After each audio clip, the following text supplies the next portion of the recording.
Only attend free friend events. All right, so think of what I just said. Think about all the events that friends will tell you to come to. Weddings, bachelor parties, birthdays, just nights out because it's Thirsty Thursday, whatever. Only attend free friend events. And if they don't support your goals, they're not your friends. Think about that. If I said, hey, I've got this goal, and I said, hey, there's this human being and he wants to get you to not have the goal, would you describe them as a friend or an enemy? Think about it. Some of the people in your life that you call friends are actually your enemies. You just don't know it. Now, 4, take the rest of the time that you have to A, apply to jobs that make more than your current job. B, pick up side hustle work. C, learn skills that you can trade for a higher hourly rate than you currently do. When I say trade, I mean you make more per hour than what your current skills pay you. All right, and then 5, find the hardest worker in the room when you enter that new job or that new place, and then double their level of input. So if they knock on 100 doors, you knock on 200. They make 100 dials, you make 200 dials, right? When I had Jacob, my young neighbor, I gave him this exact advice. And he was expected to, on his team, do 100 dials a day. He did between 300 and 400. And so guess what? He got better faster. And then once you follow all of those steps, this is what you need to do next. Wait 36 months. And this is what I mean by patient with your outputs, impatient with your inputs. And the crazy thing is that you can change your life in one decision. I can get drunk, drive in a car, and change my life forever, right? It can happen like that. But it can happen just like that the other way. It's just that the outcome's delayed. That's the only difference. You can change your life today in this moment by making these decisions, and your life path will have veered. You will have changed direction. Your tree of life will move. It's just that it takes time for that new direction to bear fruit. Whereas you can poison the fruit in a second. You can kill a tree real fast. You just can't grow one real fast. But it doesn't mean that if a seed's planted and you're watering it, it's not growing. It just takes a second to get above the surface. I think you can solve a lot of male problems by getting in shape and making money. You'll still have problems. They'll just be smaller and you'll have more resources to handle them. So let's talk about the making money part first. Fundamentally, in order to make money, you have to provide value to someone, either an employer or customers. But either way, you have utility, which you exchange for money. And so by making that a goal, then it means that you're going to increase your own usefulness. And so somebody who is more useful all of a sudden develops other ancillary skills around that utility that they can use in other parts of their lives. If you're good at sales, guess what you can do when you're talking to girls? You can use the same conversational skill set. If you're trying to negotiate a purchase for a car or a house or whatever, like those skills generalize, they transfer across domains. And so a lot of people think it's like, well, when would I ever be a salesperson, or when would I ever be a outbound whatever? Like, it doesn't matter. It's not about that thing. The thing is, it's like real life skills actually do generalize. Like, this isn't elementary school or middle school when you're learning calculus or algebra or whatever and thinking like, what am I going to use this in real life? 1, it is real life right now. 2, these skills do get used across domains. Of all of my friends who are centimillionaires and billionaires, to a person, they started in what I would consider a high volume sales environment. So that's either door knocking, cold calling, or some sort of in-person business where they had many conversations with strangers on a daily basis. And I think and I'm talking not like a month or 6 months, I'm talking like 3-5 years where no one knew their name. They were just some faceless representative that stood there at the door, saw people, sold memberships, sold insurance, sold solar, sold whatever. And the thing is like, skill development happens through volume and feedback loops. So it's the number of repetitions you have times the amount of improvement between repetitions. Brute forcing the amount of volume definitely will help if you can give yourself feedback. I've seen people say, hey, I've actually made 100 pieces of content. Now this is like 1% of people because most people do nothing. But of the 1% of people who say, okay, I posted every day for a year. The thing is they didn't do the most important part, which is you don't just like make a video and post it and just every day like, hey, make a video, post it, make a video, post it. You have to look at what you did and what you could do better. Fundamentally, that is the cornerstone of feedback. And so you look at the top 10 videos you made over the last month and you say, okay, how do I do more of that? And how do I do less of the bottom 10%? And you just pick one thing that you did well there and you try and do it in every video going forward. And that develops a checklist of things to do so that you develop a skill. And so speaking from my own experience, the first sales conversation I ever had, first off, I had zero sales training. No one was like, hey, this is the script. This is how you go over. They're like, hey, here's a new lady. Go sign her up. And so I was like, okay. And I didn't even know this was a sale. I didn't know the term sales. He said, go sign her up. And I said, okay.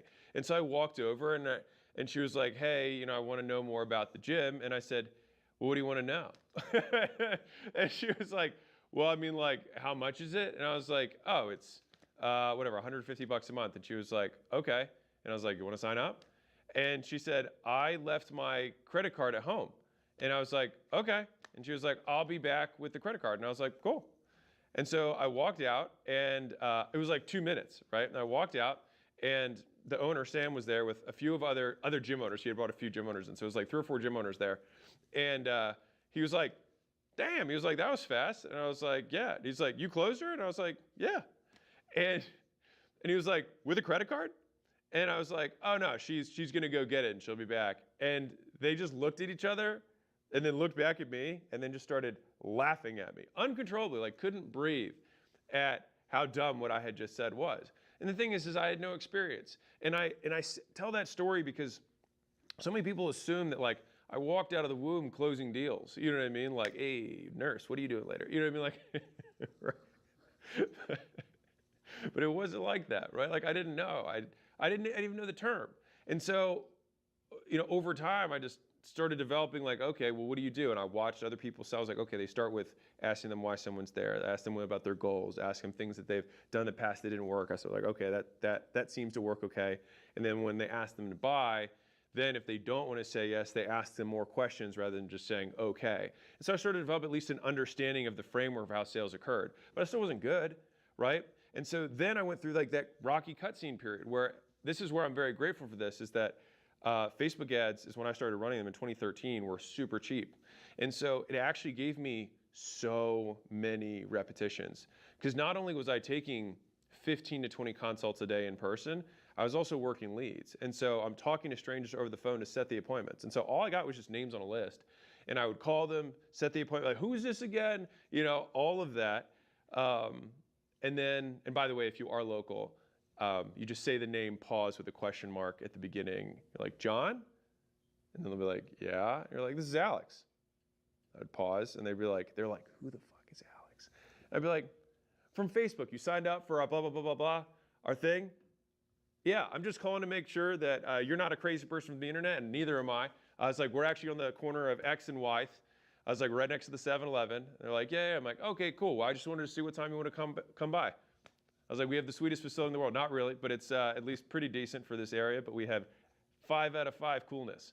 And they would just laugh, and they'd be like, I can make it at 6. And I'm like, 6 works. I was like, do you want a picture of me or just of the address? And they're like, just the address. I'm like, all right, sounds good. I'll text it to you, and I'll see you later today, right? So that, notice the half giggles between each word. Like, it's showing that you're a positive tone person, high energy. And someone's like, man, this guy seems cool, or this gal seems cool, right? And so they're more likely to show up. They're more likely. Now, if I maintain that tone, if they give me an objection, I can pivot really easily. If I'm like neutral or like, hi, I saw that you signed up on the internet for our thing. Would you like to come in? They're like, well, tell me more about it. Like, well, you have no room for messing up. And so I always tried to have more rapport and bring a lot of energy. And the thing is like, if you've seen any of my content, I'm not naturally like a high energy person. I will continue to work, which is different than being like up here. And so I developed a lot of things to try and keep myself energized. And so I had a small trampoline that I would bounce on before and between every sales appointment. And it sounds ridiculous, but I'm telling you, it's like $100. If you buy one of those little trampolines and you bounce either between sales calls or between people, like I'd have people coming in as I was still bouncing, and I'd be like, I know this is ridiculous. I was like, but try and be in a bad mood on a trampoline. You can't do it. You can't do it. You can't do it. And I challenge you too. You could be in a bad mood. If you try jumping around like you feel like such a child, it's ridiculous. But what would happen is like I would also get a little bit of exercise. My blood would keep moving, but it's also just like mentally, literally bouncing gave me a lot of energy for these appointments. And so I say this because I developed all of these things over time. And so if you're starting out, you're not going to be good That's why you're new. You have no experience. But there's a difference between, there's a story that, shoot, I can't remember where it is, but there was a foreign kid who had never seen a banana before. And so the adult gave the kid a banana. And so the kid took the banana and then bit right into it with the skin and everything. And another child was like, "You're such an idiot." And then the adult yelled at that child and said, "No, he just doesn't know any better." And there's a very big difference between being dumb and being inexperienced. Right now, you just don't have reps. And so you're going to make a lot of mistakes, like biting into the banana, for just letting someone walk away, assuming it's a close, and they say that they're just going to come back and call you with their credit card, right? By the way, that never happens, very rarely. But instead, you want to just peel that banana. You want to bite into the banana, bite into the orange, all of those mistakes as quickly as possible, and not judge yourself for making the mistake, and see the mistake as part of the process of being like, that didn't work. That didn't work. And if I develop enough of these doesn't works, then you just kind of walk the minefield and you get to where you're trying to go. And people are like, "Wow, you're so good at this." And you're like, "Oh, no. I actually just know all the things not to say in a sale." And then they end up buying. I just avoid all that. And then they buy. And to be clear, I think I have a similar piece of advice, but for very different reasons, of telling young men in general, or men, to work harder. And it's not because I think it's some sort of, beating your chest, I'm an alpha, whatever thing. It's just that for me, the point of my life is to become the best version of me. And in order to do that, I need to learn, because there's a huge discrepancy between where I am and where I want to go. And the discrepancy is going to get filled with skills, which means that I need to do repetitions to acquire failures that I can learn from to get better from. And if I can do more of that in a shorter period of time, I will learn more skills. And by definition, I will shrink the distance between myself and my ideal self. And so that is pretty much the only thought process I have around this. And I also believe that you need to be patient with outputs and impatient with inputs. So let me unpack that. Patience in general is figuring out what to do in the meantime. So when someone says, "Hey, be patient," what they just mean is figure out something else to do in the meantime. And so if I'm telling you to be patient with outputs, it means that you basically just have to figure out something else to do in the meantime while you wait for outputs to occur. Because you can't output, money doesn't appear. You have to do something and then money happens, right? But the doing something part is the thing that you can control. The money happening is the part that you don't control, that comes afterwards. It's an outcome, right? And so when I say patient with outputs, that's the first part. The second part is impatient with inputs. And so if being patient is figuring out what to do in the meantime, impatience is doing the thing in the meantime, right? And so it's the opposite of that. It's the thing you do in the meantime. And so if you want to be impatient with the input is the thing. That's the action you do. And so by delineating that, if you hear yourself thinking, "Man, why hasn't this happened yet?" You're talking about outputs. And that means, great, if I think that thought, I need to do more of this input, right? And so use your input, your action, your doingness, the thing you use your hands for, as your coping mechanism for your impatience with outputs. I want to say that one more time. Whenever you have that feeling that things should be happening faster, use action as your coping mechanism. I used to write this down a lot and say it, which was action alleviates anxiety. And so when I would have this anxiety about the future of like, why haven't I made it yet? Why are these other people doing better than me? Like, is this not going to work? What if I'm on the wrong path? Action alleviates anxiety. The only thing I could control with that is that I would work, is that I would get better. And the key point there was that it wasn't just working for work's sake. It was working with the intention to improve. And so you want to do repetitions because by doing things more times you get better at them, typically just by accident. But if you're deliberate about the point of doing this, when I started working at a gym, going from a white-collar job, it wasn't because I wanted to become a trainer for the rest of my life. It was because I wanted to learn the skills. And then I knew that once I learned those skills, if I owned a gym, then I would know how to do the training part as well, and that would be good for me. And so then when I was a gym owner, and when I started working at a gym, I wanted to own a big chain of gyms. That was my whole goal to start with. I wasn't getting into this for one. Like, I never had the goal of only owning just one gym. And so even when I started that gym, the whole point, and I worked all the time because I thought of all the things that I didn't know how to do yet. And so it wasn't about, great, I've made it, I own a gym. It was like, I'm so deprived of where I want to be. I have to fill this gap as fast as I possibly can. And so that's why I spent so much time on this and got feedback from as many human beings as I possibly could who were ahead of me. So I want to say this clearly. Once I started my gym, one, I paid for a mastermind for gym owners before owning a gym. And I did that because I figured, well, why would I start a gym until I learn all the stuff that you guys did wrong? I was like, I'll just learn from all y'all's mistakes. This sounds like a great deal for me. It almost felt unfair. I was like, yeah, okay. He said, don't start at one of those locations. He said, have good storefront. He said, make sure that you have, good parking. I was, ooh, these are all good, good things. They're like, don't go too big. I was like, okay, that's good. And they're like, make sure your rent's under this per foot. I was like, all right, make sure I got that, right? And so I took all these notes in that I would have just made huge mistakes on the upfront. Now, once I did start my gym, what a lot of people don't know is that every weekend I would either be on phone calls or I'd be driving out to other gym owners, and thankfully, because I was so young when I started my business, they were just like, they felt bad for me. And so they would just sit there and I'd be like, hey, why do you do that? Hey, why do you do that? Hey, why do you do that? And it was like, they'd be like, God, you're such a pain in the ass. But I just wanted to learn, right? But I was always like willing to help them with anything they had. You know what I mean? I was like, let me show you the stuff that's working well for me. And I would always just share it. And the thing is I would go there and they would say they did something and I'd be like, huh, that's weird. That's different than the other guy. And I like that way better. It didn't mean I'd take everything as fact, but I got a lot of ideas from that. And then I would use them. And if they didn't work, I would just toss them out. And if they did, I kept it. And that's how I quickly iterated the gym model to become much better than a lot of people's models, despite me being younger, because I was able to leverage everyone else's experience as fast as I could and jam it into my own. And so I think like the people who move faster than life learn faster. And the only way you learn is by changing your behavior with the same conditions, which means that if a person walks in, I say, this is my 6-point script. A person who's identical walks in right afterwards. If I've learned something, that script changes. It means same condition, new behavior.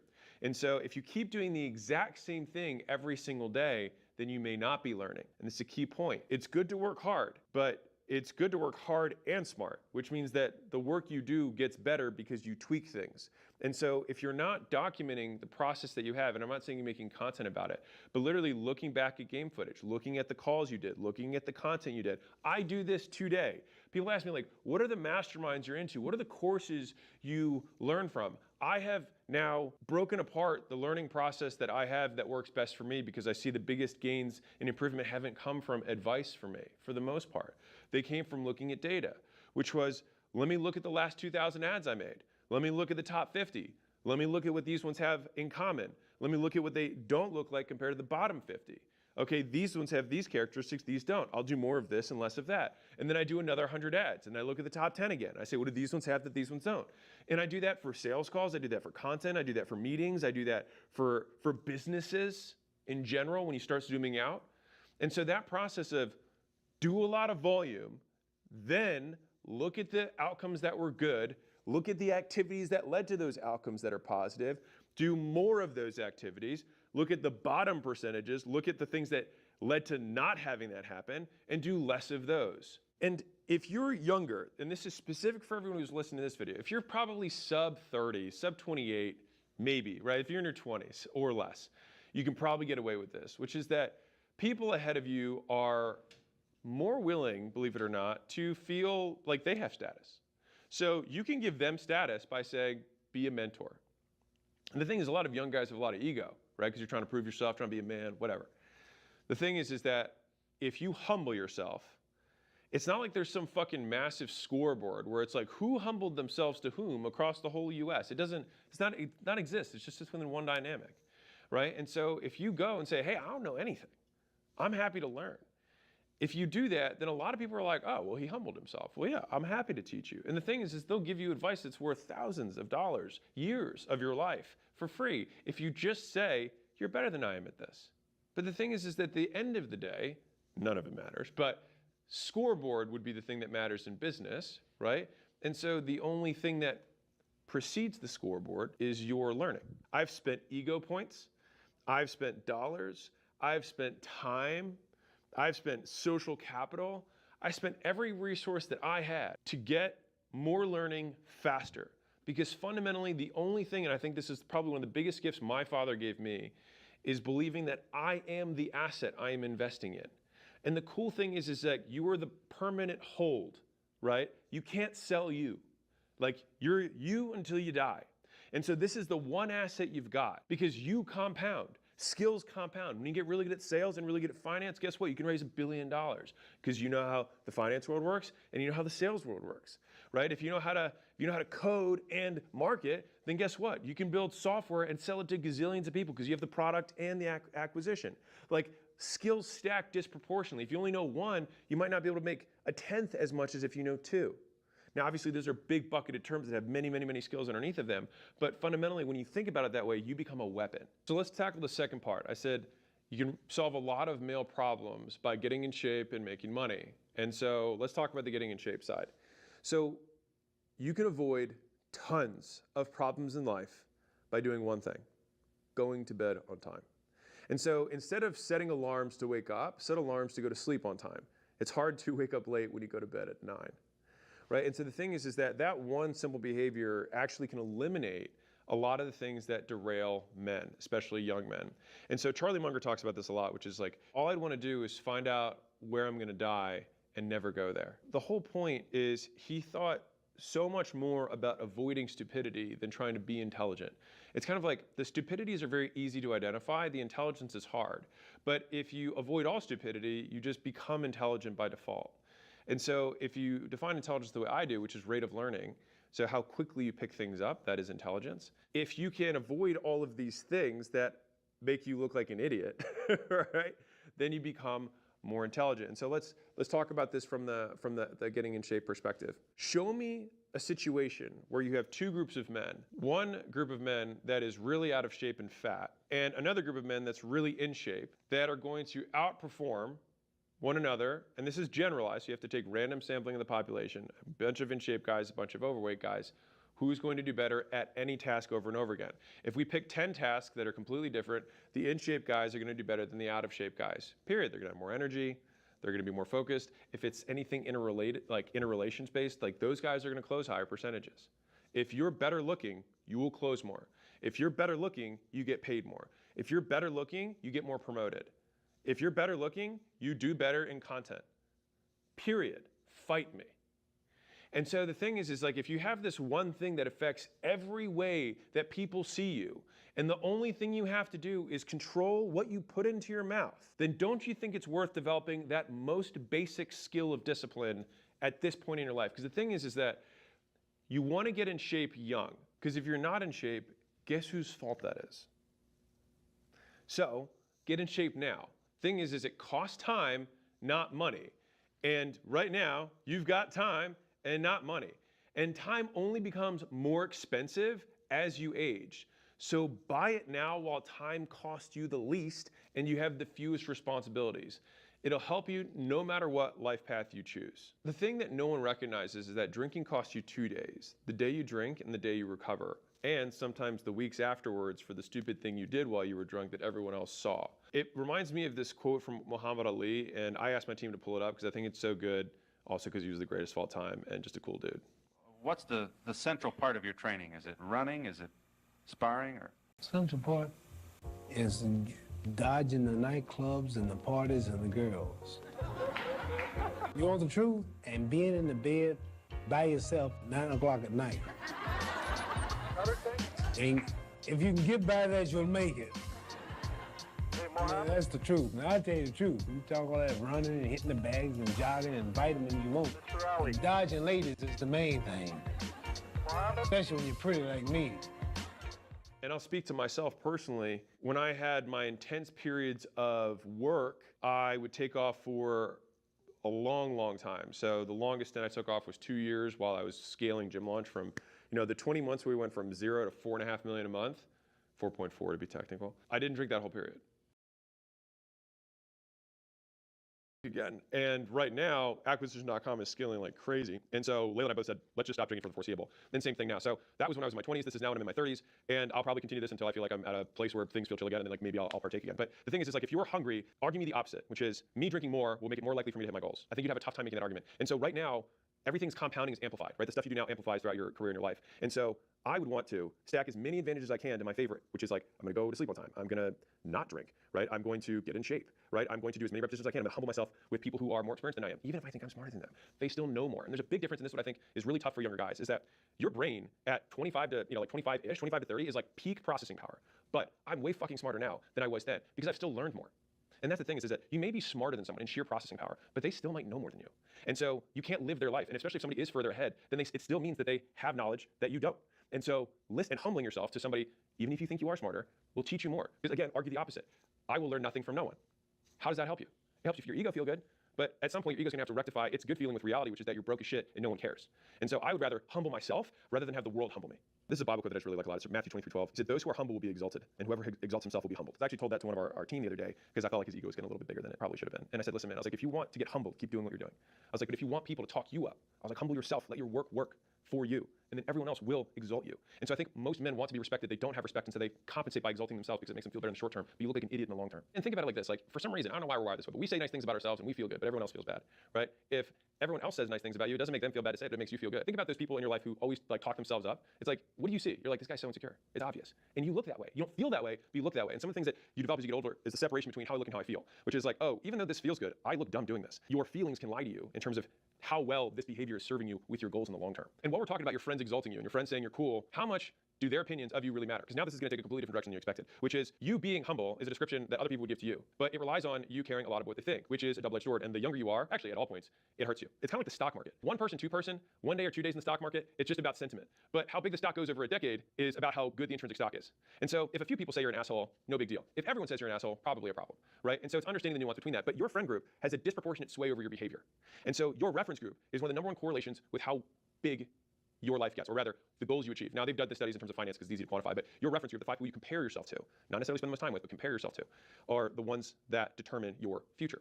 And so sometimes you have to like your goals more than you like your friends. And every person who wants to do something in their life or has done something with their lives is going through the exact same chapter that you're going through right now. And it's the lonely chapter. It's the chapter where you don't fit in with your old friends, but you don't have the achievements yet to fit in with a new group of friends. And you're doing all this stuff, right? The fruit tutorials, you're watching these videos, and you're reading everything you can get your hands on. And you're trying to set up whatever your podcast is or your content thing, right? And you're going through it and you're thinking to yourself, like, is this even worth it? Because you're not seeing any signs of success. But the sign of success is the hate that you get along the way. It is the leading indicator. And what you can't do is bend the knee to their hate and try and fit back in and conform because it's comfortable and it's warm. It's like the scene in The Matrix when Trinity opens the door, the very beginning, the first Matrix, when Neo's about to take the red pill and he wants to get out of the car. And Trinity says, you've been down that road, Neo. You know that road. And you know exactly where it ends. And I know that's not where you want to be. And then he closes the door and he gets back in and he goes, they go to go take the red pill. So right now, this moment that you're going through is Trinity opening the door and saying, you could go back, you could go party, you could go to the nightclubs, you could say that this was just a hobby, you could downplay what you're doing, like, oh, I'm just trying it out. Oh, yeah, I'm not really that into it. It's just something I found, right? But then as you're saying, you feel like a fake because you're lying to yourself, you're lying to them about what your real intentions are. And in that moment, when you're trying to think about having that conversation, you remember exactly why you left, why it is that road, and you know exactly where it ends, and that's not where you want to be. And the thing is that your goals will stick with you longer than these relationships. Your goals will serve you more than these relationships. And this is the stuff that no one will tell you. I can tell you personally, I talk to one friend that I have from middle school and high school, right? I talk to one person, 2 people from college. And it's not like we talk all the time. I talk to them every 6 months or so. And so I say this because although these relationships feel like they're incredibly important in your life right now, they will disappear. The majority of these friendships are based on convenience. You're only friends with them because they lived in your dorm, they lived in your neighborhood, they went into English class with you. But as soon as your conditions change, you change where you're at. Many of them will fade away because you'll develop new skills, you'll develop new context, you'll meet new people who are upskilled from them. And then you'll compare them to these people. And you'll be like, man, these are better friends. These are people who are more aligned with my goals. They're trying to grow. And I want to work all day Saturday. They're like, cool, I'll work with you. Rather than being like, dude, we're going on a pontoon boat. Like, where are you going to be? And you have to accept that as the price. And the thing is, it's like, it's only if you want that. Like, if you want to live a life that is the same as everyone else's, then you can do what everyone else does. The only issue is when you want to do what everyone else does, but get what none of them have. If you want to be exceptional, by definition, you will be the exception. You will not be normal. You will be unlike the others. And so it makes sense that you would be in the out group. And it hurts as a human being because you want to be in the in group. It's part of our DNA. Shame is a real thing. And we don't want to feel that because in the natural world, if you're outside of the group, you have a much lower likelihood of living and procreating. So it's strong in our DNA to be in group. But the thing is that you're actually not in group or out group. You're transitioning. You're between groups. And so in that lonely chapter, that's where you can do a disproportionate amount of work because you have no distractions. So you listen to the podcast, you read the tweets, you watch the videos, you consume the content because you know deep down, I can do more than this. And you begin to see the person that you could be and realize how far you need to go to get there. But despite how far away it seems, your goals, the best version of you, you look back down the dead end road and you know that's not where you want to be. And so you keep going and realize that there's no turning back. Once you see the promised land, once you see what you could become, you can't go back. And if you're not sure who your real friends are, one, ask, is it more likely or less likely that I hit my goals with this person in my life? Just think about it. Like if this person is in my life is more likely than my goals, then remove them. Because it's better to have friends who force you to grow than ones who accept you as you are. Because the biggest risk to your future isn't your future competition or your rivals. It's the distraction that you insist on keeping in your life rather than doing the things you know you should be doing but aren't. Think about it like this. Imagine a competitor that you'd never want to go against. focused, persistent, always learning, always improving, relentless, says no to everything but that which makes them stronger. You know what he looks like, you know how he acts, you know who he associates with. Great. That's future you. Now become him. You have to kill your current self for your new self to have room to grow. And so it's this constant appraisal of your skills and activities and saying, which of these makes me stronger? Which of these makes it more likely for me to hit my goal? And I just want to give you that frame because that single frame of, is this person being in my life make it more likely or less likely to hit my goal? Is this activity or this behavior that I do make it more or less likely to hit my goal? And I consistently just ask that question over and over and over again. And that is because for me, I do love my goals more than I love my friends because my goals will be with me long after they are. And so if you think about your relationship with your goals and you put it on the same pedestal or higher than your relationship with your friends, you're going to lose one of the relationships. And the question is, which one is the one that's going to serve you more in the long term? That's a decision for you. But for me, I can tell you personally, achieving my goals has served me more than any one person has. And because achieving your goals is a generalized thing, it can open all doors to new relationships. And so you do have to burn sometimes what you have in order to have what you want. If you want to impress poor people, outspend them. If you want to impress rich people, outwork them. And I can tell you this, being in the position that I'm at, because I have tons of young men who work for me. And I mean, they hear all the content that I make and they know that. And so if you lease a Ferrari for $5,000 a month or whatever, I know you're not rich. And every rich person isn't impressed by that because we know what it costs. You only impress poor people. And if you do it really early in your career, every rich person's like, man, you should be reinvesting that to get way fucking bigger. Now, if you're like an aficionado and you want to have lots of cars, and that's like, again, that's different. It depends on the reason you're doing it. It's like, you shouldn't be cooking your own food unless you love cooking. But if you don't love cooking, then you should outsource that shit as fast as possible so you can get your time back. It's understanding the context of this, which of course this will be taken out of context. But hopefully you watching or listening to this can at least get it. Layla and I both collectively started buying nicer things. So living in nicer places, having nicer cars. I bought my home, which was a nice house in Austin. I think it cost me $1.7 million. I bought it in cash and I bought it off 1 month paycheck. And so I want to put that in context to like, was it a ballin' house? Totally. It was sick. I was super happy to be there. But where I lived before that cost me $1,200 a month. And so you're like, wait, 1.7, right. We spend money, but by percentage, the amount of money we spend is inconsequential. If you want to buy the toys and you want to buy that stuff, I say, sure, understand one, whatever you spend, you're taking away from the future. Now, there is always a point you have to balance between consumption and investment. If you never spend anything, you live your entire life and you end up with a big pile of money and you didn't enjoy any moment of that. I don't think that's the way to do it. But I do think there's a ratio there. And I think that ratio depends on you as an individual. I tend to always over-index on investment because I want to become a really like great version of me. And I think that's going to cost money and it's going to cost time. And I like to be ready for those opportunities because the opportunities get bigger and have more zeros next to them. And there's no masterminds you get to at a certain level. You just do a deal with someone. And for me to pony up for the deal, I might be like, hey, you got to write a check for 10 million. I'm like, all right, I got to have that ready for just like on the sidelines waiting for opportunities, right? And so the idea is being on the defensive so that you can be on the offensive. It's living far below your lifestyle so that you can more heavily invest in the growth of the business. And so your lifestyle is your competitor's opportunity. There's you and other version of you. There's Bizarro you, right? And Bizarro you wants to live this great lifestyle and has the Ferrari and the nicer place and whatever. But when an opportunity comes along, Bizarro doesn't have any savings because he's trying to show face, right? The thing is, everyone's trying to show face for hates him anyways because it looks like he's bragging. But also, they know how much he makes relatively, and they're like, God, he's got to be spending his whole paycheck. He looks irresponsible. There's zero advantage to being accurately judged. If you are strong, you want to appear weak. You want to have more money than people expect you to have. And so for me, when we did buy the Bentley, which I bought because I'll be honest, I got pressured into it. They're like, dude, come on, you make all this money, like buy something nice for yourself. And I was like, I guess people buy nice cars. So I bought a car, I bought a Bentley. And I returned it 6 months later, and I lost 20 grand on it. And I was like, this is just a complete waste of everything. Like, I just don't care at all about this. Because you only need 3 things to win. You can write this down. The balls to start, the brains to learn, and the heart to never quit. And the good news is you already have all 3. You're just not using them. Because fundamentally, if you found somebody and they started and they continue to get better and they never stopped, they would win. Just think about it from fundamental basics. Like if I said, okay, think of a person who only did one thing and all they dedicated their entire life to was doing that one thing and getting better and better at that thing. And they did it for 50 years. Do you think that person would not be incredibly successful? Of course they would be. Then why aren't you doing it? The problem is it's never been easier to start a business. It's also never been easier to do nothing at all. And this is what I mean by your distractions are the things that are getting in your way, preventing you from doing the things you already know you should be doing but aren't. Right now, if I were to say, hey, go get in shape, what do you need to do? What you want to say is, I'm going to go do some research to find the best program and find the best diet. But if I just said, no, you can't look, make a guess. What would you say? You're probably like, well, you probably like go to the gym, probably do some weights, probably do some cardio, move a little bit. But I say, do you want to stay at the same weight? Do you want to stay at the same cardio pace? Or do you want to move those up over time? You probably say, I want to move those up over time. I'm like, okay. And then food-wise, like, do you want to probably eat more protein and eat less shit? Probably like, yeah. Like, well, why don't we just start there? Most of the things you need to do, you already know what to do, and you delay doing them by under the guise of having a better plan. But the reality is that your plan is always going to change as soon as you get new information. And so the point is to start, period, and learn. And it's giving yourself permission to have the humility to start a role that you know is not going to be your end game because you just see it as one tile on the painting that's going to become the version of you that you want. It's like, I got to start at this corner. I'm going to paint this corner up because I know that this cornerstone of experience in door-to-door or cold calling or media buying, whatever, is going to be something that I can build my whole career off of. There are maybe trillions of dollars, but at least hundreds of billions of dollars that are being made and dedicated every day to getting you to do nothing. It's not a fair fight. I want to be clear. It's not a fair fight, and they're winning. And so I love this from Andy Frisell. He said, personal excellence is the ultimate rebellion. And so I think, like, you want to be a fucking rebel, be excellent, and do it for you. Like, you want to stick it to the man now, just be great. Fundamentally, the point of entertainment is to get someone to pay attention to it. That's all entertainment does is pay attention to me, right? And so that means that you're not paying attention to the thing that matters more to you in the long term. And so every dollar, every minute of attention you pay to entertainment, whether that's porn, alcohol, going out to clubs, all of social media in general, motivation porn, if you will, all of that is you not doing what you need to do to get to where you want to go. You just have to be able to do things without seeing an immediate reward. Like if there's one meta skill that overshadows all of this, it's your ability to delay gratification. It's to delay a moment of reward. That's it. Like that's all you have to do. And in the beginning, you just have to be able to do it long enough to get one reward. And that reward is typically outsized in its strength. And then that will reinforce you sticking with it. Because the people who do work really, really hard, it's not like they're made of different flesh and blood than you. It just means that they had a short period at some point where they said, I'm gonna shut everything else off and I'm gonna go all in on this. And then when they do get that first feedback loop, like, holy shit, I made my first sale. Holy shit, I got my first lead from ads. Holy shit, I got my first 100 followers. Whatever, it doesn't matter. Like you have some feedback loop for whatever it is that you're trying to go after that then encourages you to do more. And you're like, oh, this can work. And then as soon as that turns on, you can get obsessed with it. If I had you sign a contract right now to be guaranteed that you'd be a millionaire in 10 years, but you couldn't make any real money between now and then, would you sign it? Every person I've asked says yes. And so maybe if you are listening to this and you're not like, okay, from 30 I'm a millionaire, yeah, that sounds like a great deal. By the way, That's like 0.00 whatever 1%, like no one is. But if that's you, a lot of stuff takes much longer. And the problem is that when you're 20, you've only been an adult for like 3 seconds. And so the thing is that 3 seconds feels like a very long time. But I have this belief that older people are more patient, not because they're actually more patient. It's just because your perception of time speeds up. I can be more patient than a 5-year-old because for me, 1 year is not 20% of my life. So my perception of time shrinks. I might have the same patience as a 5-year-old. It's just that more time passes. And so if you are younger, then you have to just understand that your perception of time will speed up. And so you will be able to exhibit patience. You'll keep being able to do something else in the meantime because the meantime will pass faster. And so you have to over-index on it when you're starting. I mean, I've got guys on my team who are like, hey, what's my next career move? And they're like 30 days into their job. I'm like, give it a second. Like, you still suck. Like, you went from suck to proficient. Like, you're not great yet. Calm down. The real world's very different from school, which you've already, if you're watching my stuff, you already kind of have an idea about that. But I want to give you more of the behavioral definition around it. Is that with school, you have very clear directions and a clear outcome with a clear timeline, and you get graded immediately. So that's kind of like the reward or feedback loop, right? Sometimes it's pop quiz, same day, next day you get the feedback loop. Or even you finish the quiz, you go outside, and you're like, hey, would you answer for 6? And you're like, oh, fuck, I got it wrong, or whatever, right? But the thing is that the real world is completely opposite of that. And so the thing is that beginners are paralyzed to make a decision because they assume the real world works like school and only has one right answer. But reality is that there are many right answers with only one wrong answer, which is doing nothing. And that's the answer that most people pick. So I was talking to Neil Patel, who's a friend of mine, and he just made this big tweet about this, but he and I had a conversation about it earlier. He has 2 friends. One who's a public CEO, found a company, took it public. He's got another friend who found a company, took it public, took it back private, and then now only does private deals.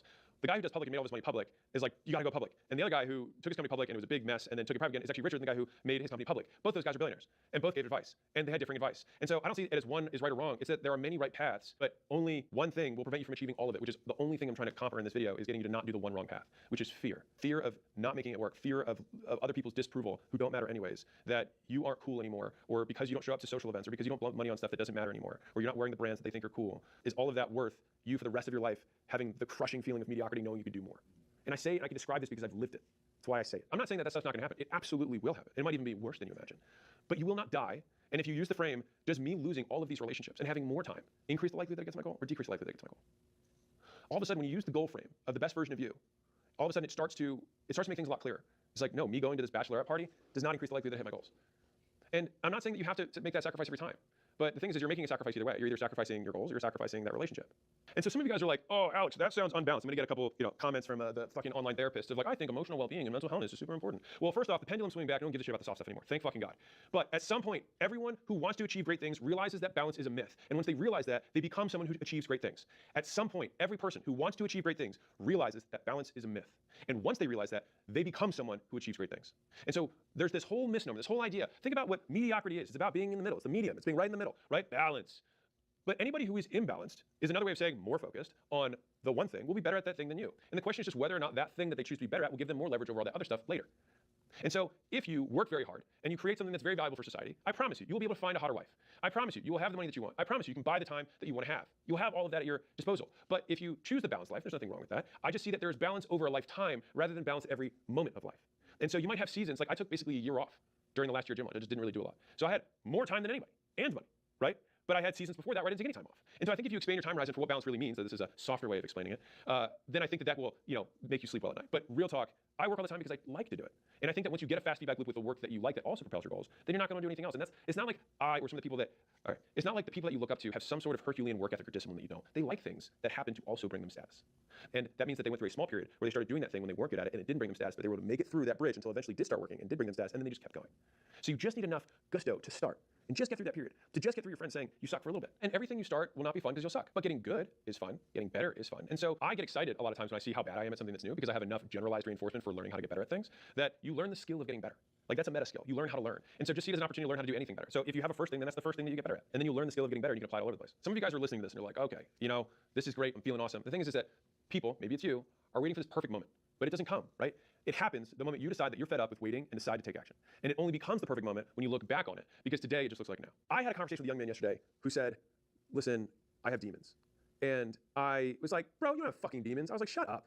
And he was like, the thing is this, and I was so visceral with my reaction because I used to say that kind of stuff, because I thought it made me hard. I thought it made me complex. I thought it made me mysterious. But you don't have demons. You're not self-sabotaging. You don't have mom or dad issues. What you have is a lack of skills in how to behave in a certain condition. So when you say you have demons, what it really means, if I say, okay, what do you mean by that? Define that. Define having demons, right? Most people say that they don't mean they actually think they have spiritual demons inside them. I'm not going to touch that. What they really mean is that under these conditions, I behave a way that is not ideal. And so what that means is you have a skill deficiency. No shit. You're inexperienced. Of course you have a skill deficiency. You don't have demons. You don't know how to be consistent. You don't have, I just can't stay with anybody for a long time. No, either means you have really high standards, which is fine, and you haven't met that person yet, or you just don't know how to behave consistently. It's like when I have a sales guy who's like, hey, I'm 30 days into this role and I'm getting kind of bored taking sales calls. I'm like, oh, your ability to not be able to continue after something gets boring and learn to love the incremental improvements, the 100 or 1,000 repetitions, is the skill discrepancy that you need to overcome. The best salespeople Bad salespeople try and have a couple good days. Good salespeople get on hot streaks. Great salespeople never get cold. And so that takes discipline to understand how to consistently get yourself hot, how to consistently treat every sale the same way you do when you're on fire. Because there is no being on fire. It means you simply behave differently. It's not like you have magic. You pause differently. You take longer spaces. You ask the question. Your tonality shifts. And those are skills because you can learn them. And so this whole thing of like, this is this young man, I'm traumatized. First off, you don't even know a fucking definition of trauma, all right? Trauma is a permanent change in behavior from an aversive stimulus, meaning something bad happens and forever it changes how you act. Now, if we understand that as the definition of trauma, is trauma bad? Well, if I touch a stove and then I never touch a stove again when it's hot, is that trauma bad? It permanently changed my behavior from an aversive stimulus. Is that trauma bad? Well, it prevented me from burning the house down, from permanently damaging my hand in the future. No, I would say it was good. And so this whole appraisal of your past being tough, or you don't understand, bro. No, and no one cares either. They don't understand, nor do they care. And so all anyone is going to care about is how you act, how you behave, what you do based on a series of conditions. And so you just need to expose yourself to the conditions so that you can get the repetition, so that you can learn how to overcome it. The thing that determines whether it's good or bad is whether it creates a behavior that's conducive to your goals. And so that means that fundamentally you can have a stimulus like touching the stove that creates a behavior that is conducive to the goal. In that way, trauma was good. So, by the way, parents, when you punish a child, the hope is that you traumatize them, is that you permanently change the behavior from an aversive stimulus. It's just that people don't define words and they just shout them all over the place. Say it's stored in your body, it's energy. It's like no one even knows what the fuck that means. Show me on someone's body where it's stored. Give me an X-ray. Show me where it's. No, come on. Like you're saying you're storing your emotional trauma from your father in your liver. Like I can just say words and make things up and get people nod if I say them with conviction. It doesn't make it true. And so you may have been fooled because sometimes it's more convenient to say you can cast your power onto this thing that happened that was outside of your control as the reason why you can't be successful, because it's easier to say that than to say that I chose not to do anything about it anyways. And again, listen, you can do whatever you want. You can just keep wallowing in that. You can keep saying that that's the reason, and wherever you point is where your power is, right? But the only time that you have more power is if you say it's on you, period. Because all of those things may have happened, and they may have all been terrible. And what are you gonna do about it, right? Because the only no one cares. Like the world doesn't care. You care, which is fine, but like no one else does. And the sooner you realize that, the sooner you can start doing something about it. And so, also think about this as the equal opposite. If trauma can create good things, then it also means that good things can create bad behaviors. And so, if you win the lottery and then you have all these behaviors that happen afterwards that are negative, then was it good for you? Like we talk about these rich and privileged kids because it creates behaviors that actually make it less likely that they achieve things later. And so just think about what occurred and what behaviors you take as a result and separate good or bad from it and just think, does it make it more likely that I hit my goals? It makes life a lot easier. And then it stops you from speaking in voodoo and speaking and appealing to mysticism and magic. Like there's this force around demons. It's like, dude, no. Like you had a girl who cheated on you. Okay. Now, what does that change about your behavior? I have trust issues. No, it just means that under these conditions, you are slower to give someone access to your bank account or slower to move in with someone, comma, who cares? And is that a bad thing? And so I'll walk you through a 3-step framework that has been unbelievably valuable to me. And this is from Dr. Kashi. Logic, evidence, utility. Logic is, what does that mean? So you have demons. Okay, what does that mean? Define it in terms of behavior. What does that mean? Okay, got it. Now, how do you know that? Evidence. So you say, I have demons. We unpack that and it means that for you, you self-sabotage, which again, define that. Okay, it means that I show up late to meetings after I get into a job after 2 months of being on time. Okay, so after 2 months of being on time, you start being late to stuff. That we translated from I have demons to I self-sabotage to that is the behavior that occurs. Got it. Now I would say, how do you know that? Now, a lot of times people are like, well, it's happened. But when you actually look at it, you're like, it happened 3 times over in my last job. Okay, is it really a problem as you define it, or it happened in those 3 occurrences? Okay, got it. So now you know. Now most times people are like, I don't have any data, and you're like, okay, so then this is basically made up. And when I say made up, I'm not saying that's like you are a liar. I'm just saying that humans work in narratives, and a lot of times we add narratives, stories to things that don't actually mean anything. But it's convenient and it's fun and we like talking about it, but it doesn't mean it's true. And so then you move to the third one, which is, and so what? Utility. Who cares? Why does this matter? And so then you say, okay, well, this matters because it decreases the likelihood that I will be able to retain future employment. Fine. Then what do we do about it? And so you can walk through things that you have struggled with in the past with simply saying, let me define this in terms of behavior. What evidence do I have that this is actually true now that I've defined it based on these things? And who cares? I have demons in the kitchen. All right, just as a completely ridiculous example. Okay, well, in my past, I've had bad things happen, bro. Like what? Like what occurred? I touched the stove and it burns me. Okay, great. Now we have some. Evidence-wise, how many times did it happen? 1 time. Okay, and it never happened again in the future. Okay, what did that result in? I don't go into kitchens anymore. Okay, now this is good or bad. When you say who cares, it's in relation to what? My goals. Does you not going into the kitchen prevent you from achieving your goals? Well, if you want to be a chef, yes. If you want to be an entrepreneur, no. If you want to be a kitchen entrepreneur, probably, right? And so the question is just, who cares? Why does it matter? And so much of our time and effort goes into explaining things to people that don't matter at all, that you could literally just move on from and just literally forget about. You could get over that quote trauma by changing the behavior that it changed aversively. So in this context or in this condition, I behave this way and it's not conducive to my goals. Great, that's good that you've identified it. Cool, so what do we need to do so that when you're in the condition, how can we increase the likelihood that you do act the way that you want to? And then you start stacking the deck to start shifting the pendulum in your favor. And you start attacking each of these little problems from skills that you have, whether it's behavior with people or it's skills at work or with a relationship, and you just do it one by one by one. And if you do it over a very long period of time, you get better. I promise you, I'm saying this as somebody who, I struggled with my demons. You don't understand, bro, like I have stuff. Like, okay. But it doesn't help you. And it also doesn't make you look harder. It just makes you less capable. Losers talk about what happened to them. Winners talk about what they made happen despite it. Hardship is a reality for losers. To winners, hardship is just your origin story. And like I promise you, if you can use this frame, like I was texting Layla the other day, like the bigger the monster, the more epic the hero. It's the story that you're gonna someday tell. When you're 85, you're not gonna want more boring stories, right? The idea is that if you're going through hardship now, that's the story that you're gonna tell. And if you believe yourself to be the hero that you want to someday become, then the harder it is, you're like, bring it, this is my story. This is the Spider-Man getting bitten. This is him getting beat up by the bullies. This is the origin story. No one cares about a hero who never had it hard. I bought a lottery ticket years and years and years ago. when I was in college, because it was like a billion or something like that back then. That was when $1 billion meant something. But I was in college, and my girlfriend at the time, I was talking to her, and the drawing was that we bought it for fun. We bought one ticket. I wasn't expecting to win, but it was just basically I was buying for the conversation. And I thought about it as like the drawing got closer, and I realized I had this big pain of anxiety because I was like, what if I win? And I had this moment of terror because I realized that if I won, that I would never be able to achieve anything that anyone thought was my own. And that thought terrified me.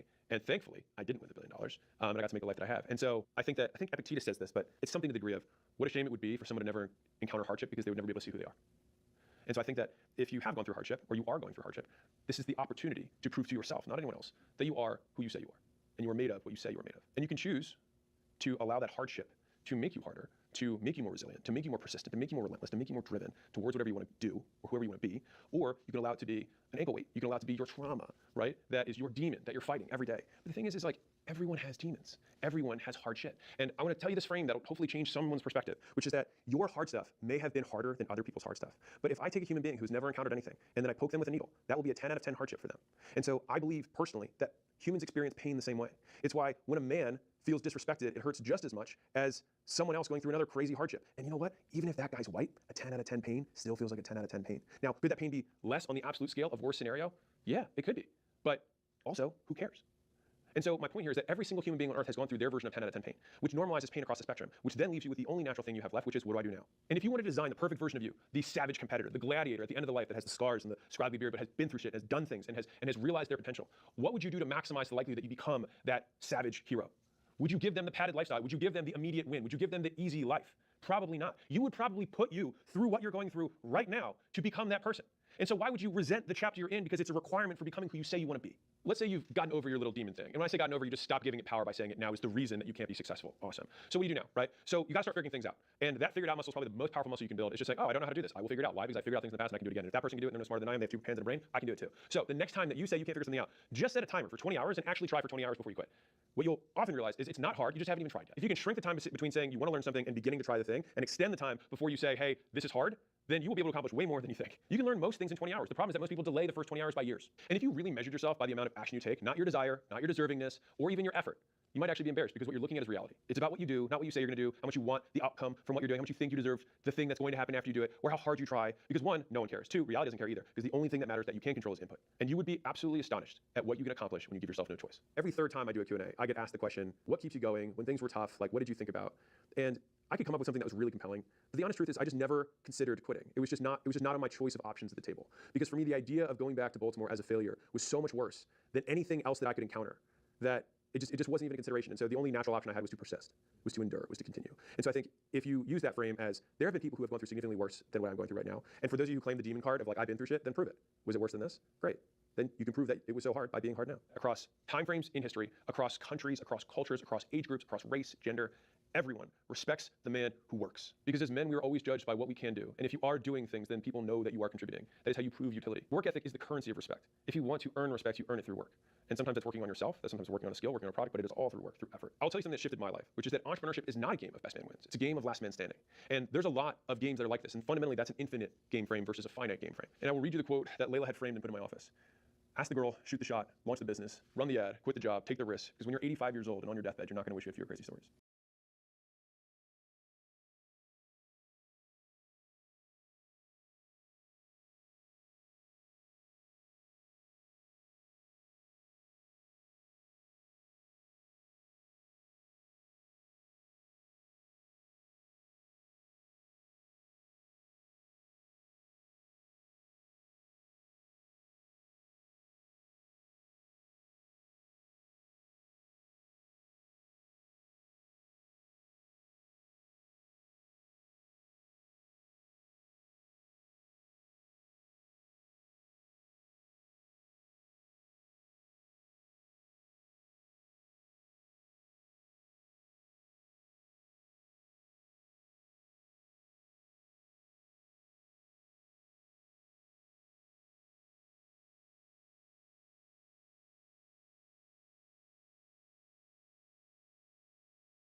In a world being transformed by AI, one skill stands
above all others. AI automation. Master this, and you won't just survive the AI revolution, you'll thrive in it. I'm living proof of this. Just 2 years ago, I taught myself how to build no-code AI automations without any prior experience, and since then, I've built multiple AI businesses, generated millions of dollars in revenue, and grown the channel to over 500,000 subscribers, and built AI systems for some of the biggest brands in the world. It's pretty safe to say that learning how to build AI automations has completely changed my life. So in this full course, I'll teach you everything that I've learned about building AI automations and making money with them, even if you don't know how to code. And as I say, AI will not replace you, but the person using AI will. So my hope is that with this video, you too can learn this incredibly powerful skill to build the life of your dreams before it's too late. And as you can by the length of this video, I'm not going to be holding anything back, so I've split it into 3 different chapters. Firstly, we'll build your foundational understanding of AI automation, covering what it actually is, the different types of AI automations, how they work under the hood, and the key concepts you need to know before we start building. There's no technical background required to understand any of what I'm going to teach you there. Secondly, we'll dive deep into building out actual AI automations, taking you over my shoulder every step of the way as we build some of the most in-demand AI automation use cases in the market today. This includes building things like cutting-edge voice agents too. And in the third and final chapter, I'll be giving you my proven blueprint for monetizing your AI automation skills while this technology explodes. I'll share the exact strategies that I've used to generate millions of dollars with this skill set. So if you're new to the channel and don't know who I am, let me quickly share why I am qualified to teach you about AI automations in the first place. So my name is Lee Motley, and just 2 years ago, I started learning AI with no prior experience in the field, teaching myself how to build AI automations and chatbots through my own self-study, which I documented here on this YouTube channel from day one. This led me to starting Morningside AI, my AI automation agency, where we build AI systems and agents for businesses from basic customer support systems when we started to now full AI SaaS platforms for some of the biggest brands in the world. And I also have my own AI SaaS called Agentive, which has over 70,000 users on it. At Morningside AI, we've worked with publicly traded companies and even an NBA team recently. And I also run the world's largest AI automation and business community with over 180,000 members on school. So through this community and my YouTube channel, I've taught hundreds of thousands of people from all backgrounds how to build and make money from AI automation. And everything I'm about to teach you today is exactly what helped me to achieve all of this. So let's dive in. So there's lots to cover here. I don't want you to give up halfway, so let's quickly get clear on why learning AI automation is one of the most valuable skills anyone can have over the coming decade, whether you're a student, an employee, or an entrepreneur. Here's some quick truths about AI and jobs. McKinsey predicts that AI and automation can replace up to 50% of current work activities by 2030. And the World Economic Forum states that 41% of companies plan to reduce staff due to AI. Now this is a lot of doom and gloom, and many are naturally worried about their career in the future when they hear this stuff, but it's not actually all bad if you know where to look. So on the flip side of the same data, these same reports reveal an enormous opportunity for those willing to seize it. The World Economic Forum's Future Job Report states that 50% of employees plan to reorient their business in response to artificial intelligence, and 66% of employees plan to hire talent with specific AI skills, such as AI workflow automation. So on one hand, we have the expectation of massive layoffs and automation of work over the next 5 to 10 years, but on the other, we have the majority of employers searching for people who have AI skills or really just some form of basic AI literacy. And why is this? Well, because AI literate individuals who can identify opportunities for automation and automate them themselves can have 5 to 10x the output of someone who doesn't know this and can't automate their own work. And I promise you that brushing up on your AI and actually becoming AI literate so that you can be on the winning side of this next 5 to 10 years is so much easier than you think. I mean, it's literally as easy as watching this entire video in order to build your AI skills base. If you don't believe me when I say that a little bit of self-study like this video goes a long way, here's an excellent clip from the All In podcast from one of the most respected investors and technologists in the world, Naval Ravikant, alongside a whole bunch of other billionaires. Again, I would say the easiest way to see that AI is not taking jobs or creating opportunities is go brush up on your AI, learn a little bit, watch a few videos, use the AI, tinker with it, and then go reapply for that job that rejected you and watch how they pull you in. This video is exactly what Naval is talking about. This is why I create these. So whether you're a student wanting to stand out in a competitive job market, or an employee aiming to become irreplaceable at work, or an entrepreneur like me looking to scale your business with cutting-edge tools and automations, I have made this video for you. Now close out of all your other tabs, get a notebook and a pen, and a beverage of your choice, and make a commitment right now to yourself to finish this training and to ensure that you're going to be empowered by AI and not replaced by it. That is all I want out of this video for you all. So if you've done all that, let's get stuck into it. Right, so step one in building AI automations is knowing what an automation actually is, and the term gets thrown around a lot these days. First thing we need to realize is that the AI part of the term is relatively new. Automation itself has been around for a long time, so let's start there to make this super easy to grasp. In simple terms, an automation is a system that does a task for you without you having to lift a finger. It's kind of like setting up a little robot to do boring, repetitive stuff automatically, so you don't have to waste your time on it. These are what we call old school automation, the kind that existed way before ChatGPT came along. They were often built on platforms like Zapier, and lots of small to medium-sized businesses use them for the past 5-10 years. And they do basic things like automatically saving info. For example, when someone filled out a form on a website, you can make an automation that would take their name and their email and then just pop it into a spreadsheet. So just a little automation automating that boring stuff. Or for example, when an email came in, it would send a quick alert to a chat app like Slack. So it's kind of like having a little helper who's following a super simple checklist. If this happens, then do that. No thinking, just doing, right? And the benefit of this is huge. It freed humans from doing super basic and boring work, and for business owners, it meant not having to pay more people just to handle these tiny and annoying tasks. It's kind of like having a tireless assistant who never complains about doing the same boring thing over and over and over again. So for decades, all was well in the automation space, and these old school automations saved time and money, and everyone was super happy. That wasn't until the release of ChatGPT in late 2022. It blew the entire field wide open, turning automation from some niche trick used by some savvy companies into the biggest thing since the internet. Generative AI models like ChatGPT added to automation was like putting a V12 onto a bicycle for this automation space. They made it possible to do more than just simple tasks. This was because these powerful AI models could handle much trickier stuff that used to require a human brain. Instead of just updating a spreadsheet row automatically, these automation platforms can now use the power of ChatGPT to do things that only people could have done before. So platforms like Make.com, which you'll be learning more about later in this video, enable us to automate things like write a whole post for LinkedIn sounding just like you, pulling out names, places, and phone numbers from giant documents in seconds, reading and figuring out if an incoming email is someone asking for a refund or just wondering where their order is, shrinking huge piles of info into short and easy to read reports, spotting things in the picture like identifying a product in a photo, or even creating brand new images and videos from just a few words. So what ChatGPT and the explosion of other amazing generative AI tools gave us was basically human intelligence on demand. These AI models are kind of like having a super smart friend who can do almost anything that you ask them as long as you tell them clearly what you want. And using automation platforms, we can easily set up these super smart friends into our systems and use these kinds of models in thousands of different ways. All we have to do is pick the right AI tool for the job, give it a clear instruction, call it a prompt, and watch the magic happen before our eyes. And that is how the AI automation industry was born. So with that little history lesson out of the way, let's get back to our original question of what is an AI automation? Well, it turns out that this field is so new that there isn't even an official definition for what an AI automation is. So here's mine, just keeping it nice and simple. An AI automation is a system that uses AI to automatically do complex tasks that would normally require a human. So the big difference between these old school automations that we've just talked about and today's AI automation is the kinds of tasks that they can handle. Thanks to these recent advances in AI technology, we've gone from just moving data around and putting stuff in spreadsheets to being able to solve problems that need thinking and creativity and decision making. It's kind of like upgrading from a basic toy robot that only moves forward to a high-tech robot that can solve puzzles puzzles and move around the world. So when you learn AI automation, you are basically learning how to build digital workers that can do very powerful things for you without ever having to lift a finger. This is why so many people are racing to pick up the skill right now, before it's too late to stay ahead. It's like the ultimate cheat code, because you can build them to do exactly what you need, tailored to any kind of job or workflow. For example, for students, it's kind of like having a helper that can organize your study notes automatically. Or for employees, your AI automations can be like a buddy that handles the boring paperwork so you can shine on bigger projects. And for entrepreneurs, it's like having a team member who runs your business tasks while you sleep. And the great thing is that they all cost way less than hiring extra people, and they don't need breaks or vacation days, and they don't grumble about doing the boring stuff. So I'm sure you can see why businesses and students and anyone looking to save time and money are so excited about this technology, and why anyone who knows how to build these systems is instantly 10x more valuable. Just imagine automating something simple in your life or work, like sorting emails or scheduling tasks, and how much time you'd be able to save to focus on what really matters in your life. Now, before we dive deeper, it's important to understand that AI automation is a super broad term these days, covering wide ranges of different systems and applications that can be built with AI. This is largely due to the rapid advances in areas like AI agents and AI tools. So over the past 2 years, as I built my own AI agency, Morningside AI, and helped thousands through my communities to do the same, I've had to create a clear system for making sense of the chaos that is the AI automation landscape. And I really want to share that with you today because it's been super helpful for me and many of my students to be able to figure this space out and at least have some mental buckets that you can put things in. Here's the 3 different categories that you need to keep in mind. And please stick with me, this will all make sense in a second. So firstly, we have conversational AI. These are systems that chat with people, handing back and forth conversations. It's kind of like having a friendly robot that talks to customers for you. These kinds of chatbots can be found on things like websites and answer questions, or they can be voice agents that pick up phone calls. These used to need real people to talk, but now AI can automate these kinds of conversations. The second category is AI tools. And these are systems that use AI to do a specific job when a person asks them to. And it's mostly to help workers get more done. For example, I can make a custom AI tool that takes a link to a cool blog post that I found, grabs the info from the web page, does extra searches on the topic, and then uses something like ChatGPT to write a new, better version for my own blog. And third and final is AI workflow automations. These are systems that do a whole series of tasks by themselves, starting when something happens, like a trigger, or on a set schedule like one today. They use AI to make decisions that used to need a human brain. It's kind of like having a smart robot manager that runs the whole process for you. For example, an automation can call customers of an online store 14 days after they buy something, using an AI voice agent to ask for feedback and review, all without you having to do a thing. So you set it up on that trigger of 14 days after purchase, then execute this workflow. Now those 3 categories might be a little bit confusing if you are completely new to the space, but don't worry, in the building section of this video, we're going to be creating 3 automations which integrate each of these different types, and you get to see them in action, which will make it super clear. So AI automation is essentially an umbrella term under which all of the exciting stuff in the AI space is happening right now. However, when people talk about AI automations, they're typically referring to the last type that I mentioned. So AI workflow automation, and these are what we're going to be building later in the video. And an automation refers to one chain of steps that uses AI in various ways to do certain tasks. And if I'm honest, this last category of AI workflow automation is really the most powerful because it can incorporate all elements of AI automation like agents, conversational AI, and tools in order to build end-to-end processes that are much more valuable than if they were just alone. So what I'm saying is that what you're about to learn is the key skill that lets you do pretty much anything in the AI space these days. It is the foundation for building systems that save time, make money, or just make life easier, whether you're at school or work or running your own show. And after years in the game, I can tell you that it's been one of the most valuable skills that I have ever picked up.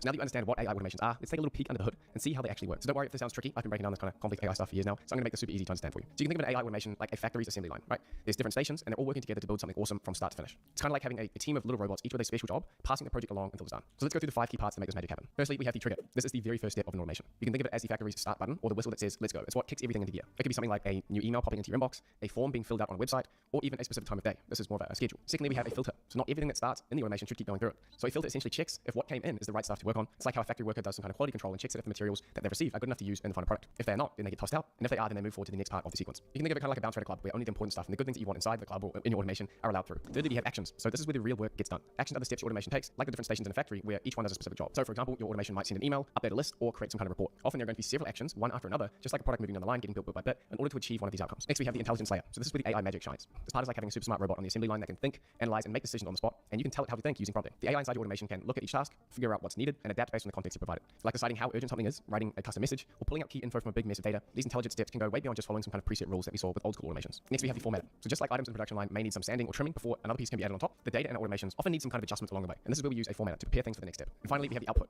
This is your finished product. Just like how a factory packages up the final item and ships it out, your automation delivers the completed work at the end of the sequence. This could be a message sent to your team, an updated file in your system, or a finished document that's ready to go. At the end of the line, it's where everything comes together. It's like after making pizza and putting all the toppings on and prepping the dough, you're finally getting it out of the oven. It's hot, it's ready to eat, and ready to go. So let me show you how all of these parts work together with a real example that anyone in a job can relate to. Say you're an employee who wants an automation to handle incoming customer emails while at work. So the trigger is going to be when a new email lands in your company's support inbox. The filter is going to check if it's something important, like if the email mentions urgent or problem, then it will pass it along to the next step. If not, it will end the sequence there. Thirdly, we have the intelligence layer, which is going to use AI to read the email, figure out what it's about, and then help to draft a helpful response. And in this case, the intelligence layer also acts as a formatter, which is essentially packaging the response and making sure it's in the format we want. Then the actions in the automation can actually send that reply and alert the boss on Slack if needed. The output logs everything neatly in your system and marks it as handled. So that's just a simple example, but these same building blocks are used to automate much bigger things too, which is why AI automations are such a game changer these days. They combine these parts to create truly smart systems that can save time, boost efficiency, whether you're juggling tasks at work or crushing it in school or running your own business. Now that you've got a handle on what AI automations are and how they're built, let's take a quick look at the tools that make all of this possible.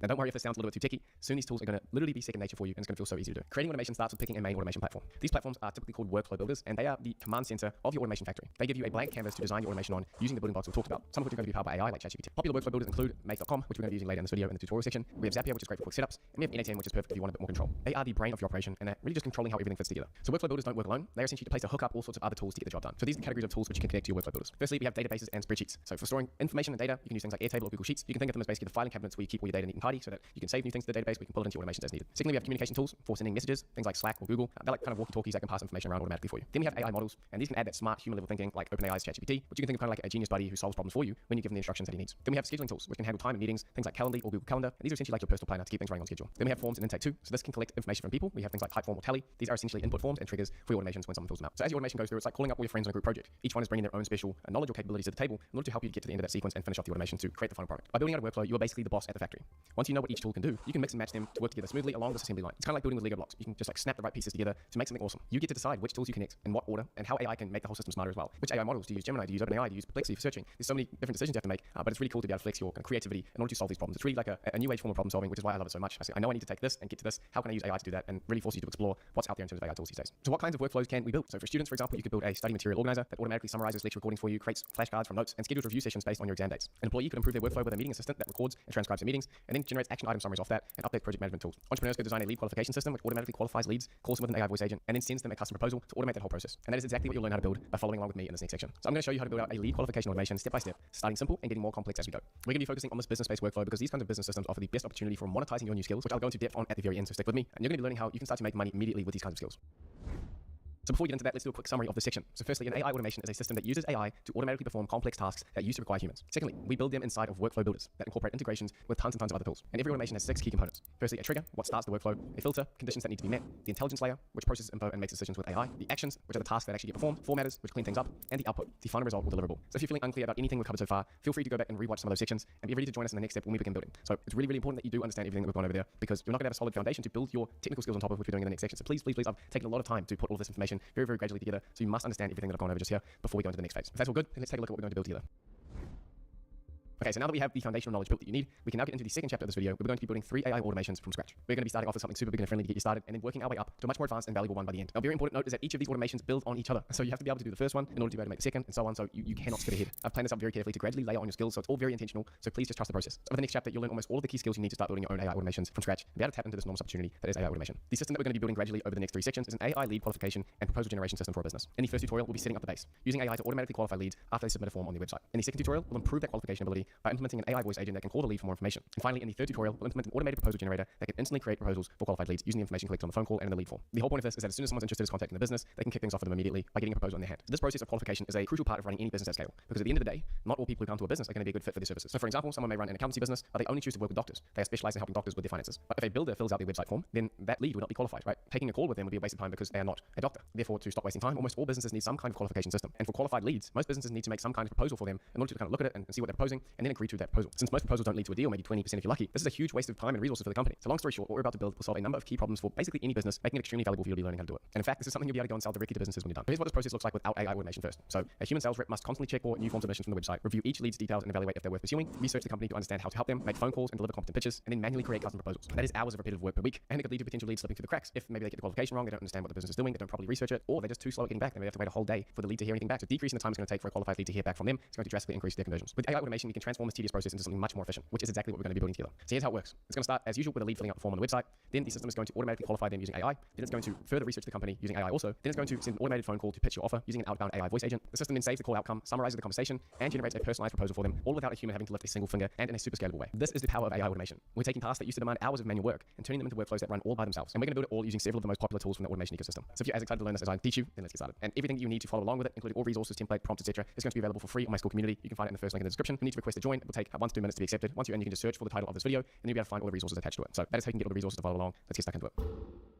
Alrighty guys, just to clarify things before we jump in, it's very important that you understand what we're doing in this first build, but also in the second and the third and how it all fits together, and you get kind of an idea of where we're going. Understanding this technology and then being thrown a whole bunch of random things like Airtable and Slack and Make and all of these different terms can be a bit confusing. So I just want very quickly to give you a bit of an orientation before we jump into things of what we're building and why and how it works, because I touched on it before, but I don't think I did a good enough job, so I'm filming this after just to really make sure you guys are fully clear on what we're building here. So, and why it's valuable really as well. So as we touched on, this is going to be an AI qualification system for inbound leads to a business. So easiest way to explain this is if we had a website and say we had this book a free consultation form, and we might be running ads to it. We might just have it on a website and people just discover it by searching the web or we're showing up in Google results. But at some point a business, like the example I gave before, if you're an accountant and you only work with builders or plumbers, whatever the example I gave, some people are going to fill out this form who are not necessarily the right person for you. Like my accountancy firm that only works with plumbers, if a surgeon comes in or if a pilot comes in and fills this thing out and wants to get accountancy services, we would ask them questions around, okay, well, what's your name? What do you do? What sort of industry do you work in? And we'll collect this information here.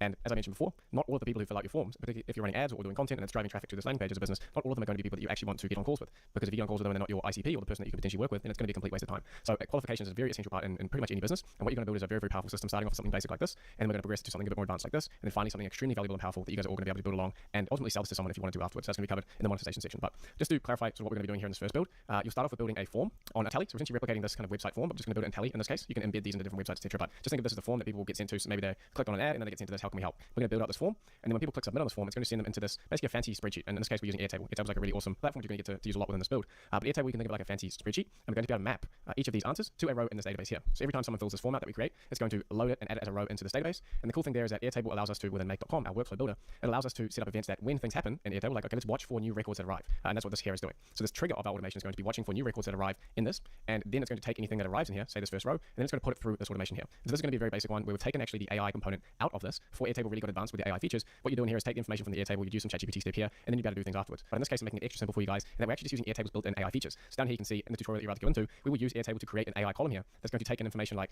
here, where they're talking about their company, their budget, and about their needs. We can write a prompt in here, and it's going to automatically fill out this row. So as soon as a new person arrives in this spreadsheet, this field that we're creating here is going to automatically qualify them and use AI in this prompt that we write here to analyze the information that they gave us, and then output if they're qualified or if they're not. So we're doing the qualification with AI built into Airtable, which is going to save us a lot of time and messing around with jumping back and forth. So that is basically the starter build one. We will do immediate qualification with AI within Airtable, and then we're going to, if they are qualified, we're going to send an email to them. Because we're already doing the qualification here in Airtable, it makes it a lot easier for us over at make.com, because for this particular node, as you'll see in a second, we're going to set it up so that it's only actually going to look for the rows or records in this table that have been AI qualified as qualified. So if this prompt here that we've written analyzes all the information in the row and then outputs qualified, then and only then will it pass it into here. And this is when we're going to be sending an email to the prospect and saying, hey, we're interested in hopping on a call. Here's a link to book a call with us. But at the same time, it'll also send a message to our sales team in Slack and say, hey, look, we've just had a new qualified lead. So this is very much a minimized version of what you could do maybe a year ago. But because of the Airtable's AI features, we can do a lot of the heavy lifting here and writing a prompt that's going to analyze what the person has filled out here. Okay, are you a builder or are you a pilot? And if they were a builder, in the case of the example I just gave, we're going to be using a different example in the build, but it would come out as saying qualified here. And because it says qualified, then it would automatically trigger the rest of this automation, which is sending an email to them and taking the next step and saying, yes, we are interested in talking to you further, making sure that we're not talking to anyone that we should be talking to. And at the same time, letting the sales team know. So that is build one. That is how it all fits together. And I'm going to be doing these little updates just before each build so that you guys are 100% clear on what we're going to be doing. To get started, we need a way to gather our leads information. While there are several great options for this build, we'll be using Tally, an easy-to-use form builder. Just sign up for free or log into your account. Then we'll click on New Form and give our form a title. Anyone using the form will see this title, so we want it to make sense for the user. So in our case, we can name it, How Can We Help? I want to build it from scratch, so I'll hit Enter. The way we create forms in Tally is with building blocks. So if we click the plus button, we can select the type of block we need from this list of input options. We'll start with a short answer input for the user to write in their first name, and we'll do the same for their last name. Notice how we're adding a label above each input, which tells the user what to write in each of these. Then we'll select the email block for the user's email, add in a phone number block, then another short answer input for the name of their company. Since their budget is a number, we'll add a number block to grab that. And finally, we'll add a long answer input where leads can describe their specific needs. Now that our form inputs are ready, we can customize the form's appearance to match our branding. We can adjust elements like the background color, text color, button color, and the accent color. Feel free to choose whichever colors you'd like. Now we can go ahead and publish the form. When it's ready, we'll see a shareable link. Let's copy this and actually visit the published form. It's looking great and ready to use. In the real world, you could either use this as a landing page or embed it into a website. Whenever a new lead fills out this form, we need to be storing that response somewhere. For our build, we'll store our form response inside Airtable. You can think of Airtable kind of like Google Sheets on steroids. It's your database that not only stores information, but can process information, and if you push it far enough, can even be used to build out more complex apps. So sign up for free or sign in if you already have an account. On the home screen, you can see that we could use AI to build things, or start with a template like one for a marketing campaign or a project tracker. But for our build, we'll start by creating a base from scratch.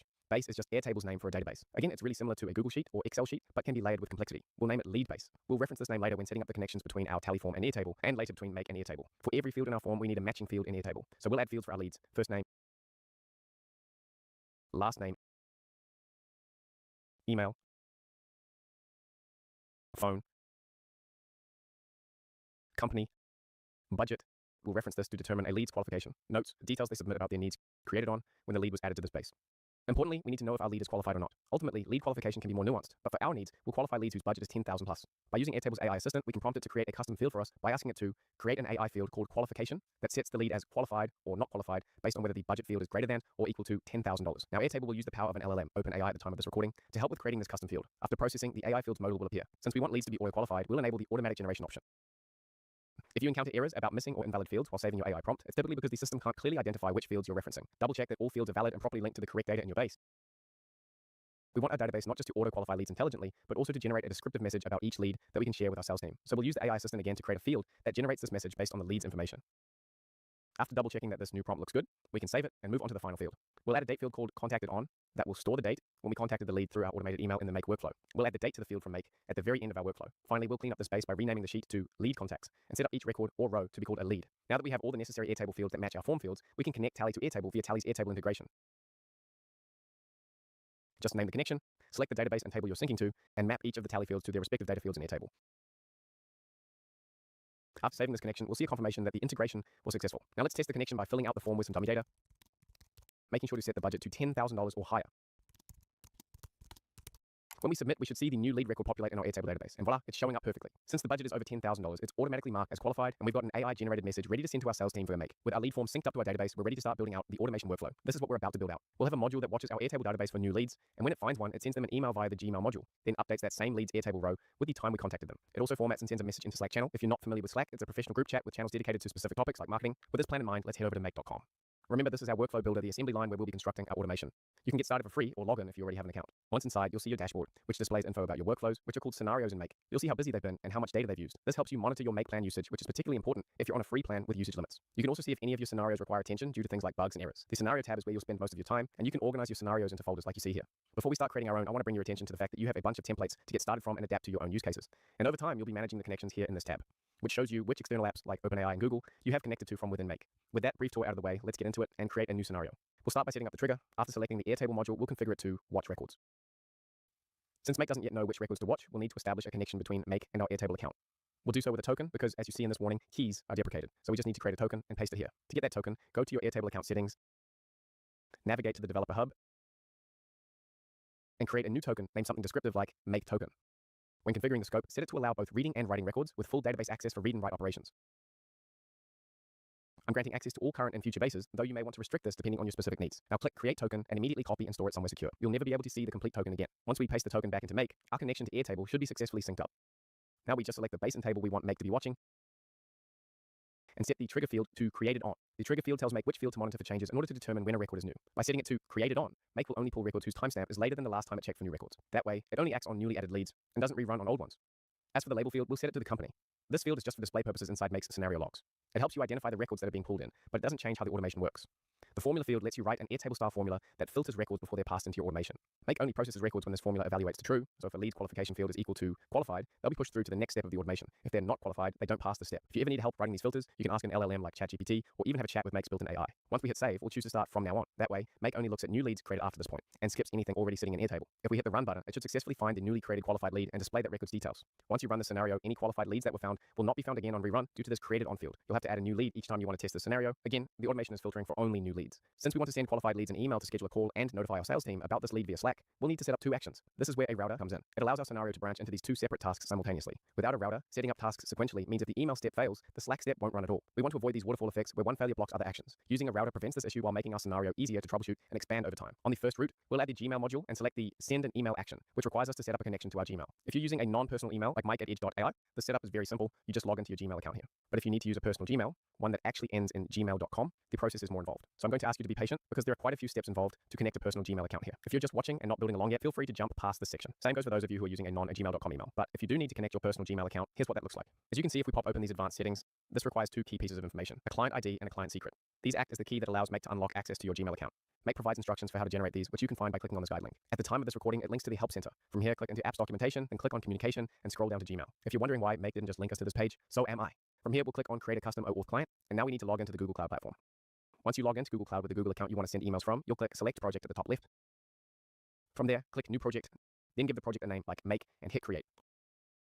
Once it's created, a notification will appear in the top right corner. Click Select Project to open your new project. Now that we're inside, let's enable the Gmail API, go to APIs and Services, and click Enable APIs and Services. In the search bar, type Gmail and select the Gmail API from the results. Then click Enable. Next, we need to tell Google who is requesting access and what kind of data is being requested. So we'll click on OAuth Consent screen and hit Get Started to fill out the app information. We need to give the app its name, so to keep things consistent, let's call it Make, like we did for the project name earlier. We also need to tell it which email we want to give these new abilities to. Now we select External for the audience type, and next, under Contact Information, enter an email for Google to notify you about this project. Hit Next, then agree to the terms, continue, and hit Create. We now need to give Make permission to interact with Gmail on your behalf. So head into the Data Access tab and click Add or Remove Scopes. We're adding Gmail API scopes, so search for Gmail, and then select the following scopes. Both scopes to read, compose, and send emails. Manage drafts and send view your emails and settings, view your metadata, add emails to your mailbox, send email on your behalf, see and edit labels. With all those labels selected, hit update, then scroll down and make sure to save these scopes. Next, let's configure the branding settings. Scroll down to authorized domains and add both make.com and integromat.com, which is the old name Make used to be called, then save. After that, head to the audience section and click add users, where you'll add your Gmail address and hit save. Now it's finally time to create the actual credentials that Make will use. Go to the client section and click create client. For the application type, choose web application and name it Make. Scroll down to authorized redirect URIs, click add URIs, and paste the exact redirect URI provided by Make. You can find this in their Gmail integration tutorial page that I showed you earlier. Click create, and you'll be given your special client ID and client secret. You will copy both of these and paste them into the field in Make's Gmail module. Now we can click sign in with Google. This sign in window will appear. Select your Gmail account, grant the requested permissions, and hit continue. Once that's done, your Gmail account should be successfully connected to Make. I know that was a lot, and I wish it was simpler too, but the good news is we can now start sending emails from that Gmail account. So let's now create the email template. We'll set up a subject line using the lead's name from their Airtable record and whatever engaging text you want to add in here. For the content of the email itself, we can address them by name and say we received the request about their company and would love to discuss their goals on a call they can book via our scheduling link. For this, we will be using a handy tool called Calendly. If you're not familiar, Calendly is a scheduling tool that lets people book meetings with you. You connect it to your calendar, set your availability, add conferencing tools like Zoom or Google Meet, then create event types like an introductory call and share a link for people to book these meetings with you. So just set up a new account if you don't have one or log in, and we'll create a new event type and call it intro call. This event will have a 30-minute duration and the location will be Google Meet. Keep in mind you may have to connect a conferencing tool if you're using something like Zoom. Now we can set our availability for this intro call event. I already have mine set up, but to do that, you just head to the availability tab and go to calendar settings. Here you can see I already have a couple calendars synced up, but to add a new one, click connect a calendar account and select your provider such as Google, then just choose the account you want to sync and log in. Again, I've already set this up, so I'll close out of this and head back to the event. For each event, we can set the availability for that event type. I may want to change the time I'm free on Friday, either a specific day or every Friday. When I apply these changes, that will update the availability for just this event type and does not apply to other events I may have set up in Calendly. Down in more options, I can do things like add an event description where I can tell the person booking that I'm excited for our chat. Once we hit save changes, the event is ready to share. So let's copy this link and head back into Make and paste it into the body of the email we're sending to our lead. Finally, we of course need to add the recipient of this email, so we'll fill that in with our lead's email address. With that set up, we can move on to our other route below. Ultimately, we're going to be posting a message to a Slack channel about our new lead. But if you don't use Slack and don't want to go through the steps of connecting another external tool, you could sub this out for another Gmail module where we send an email to our sales team, letting them know that we have a new qualified lead and give them the lead's name and other relevant info. Then set the recipient email to whichever test email here. But since I want to show you how to use a bunch of popular tools, let's look at setting this up to post to Slack. We'll choose the Slack app and select the create a message action. If you already have a Slack organization, you can simply connect Make to that module now.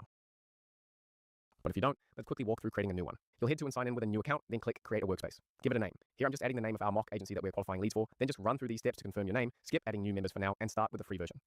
Now we're in our new Slack organization. As you can see, there are channels here for different topics and direct messages down here. We'll add a new channel called Marketing because this is where we'll be posting our Slack message into for the entire sales team of our imaginary agency to see. With these ready to go, we can head back to Make and connect the Slack module to our Slack org by allowing access. We'll tell the module where to post the message by selecting from a list of our public channels, specifying the marketing channel we just created. Now, what should it post to this channel? It should post the AI message from our Airtable lead, so we'll add that in here. If we run the scenario, it will work, but the message will look messy because it's technically a collection, which just means it includes extra stuff that we don't want or need to display here. We can solve this by inserting a formatter module just before we post to Slack. We'll select a text parser, which will do a pattern match using a regular expression to pull just the clean message text out of it. While this might look complicated, think of it like a smart highlighter that scans the text and grabs only the part we care about, the message's value itself and not the messy metadata. If you ever need to use a regular expression or regex in the future, just ask an LLM to draft one for your use case. Now we tell our text parser which text to pass, the AI message. With that formatter taken care of, we can head back into the Slack app and tell it to create its message based off that freshly passed text, instead of the original messy version.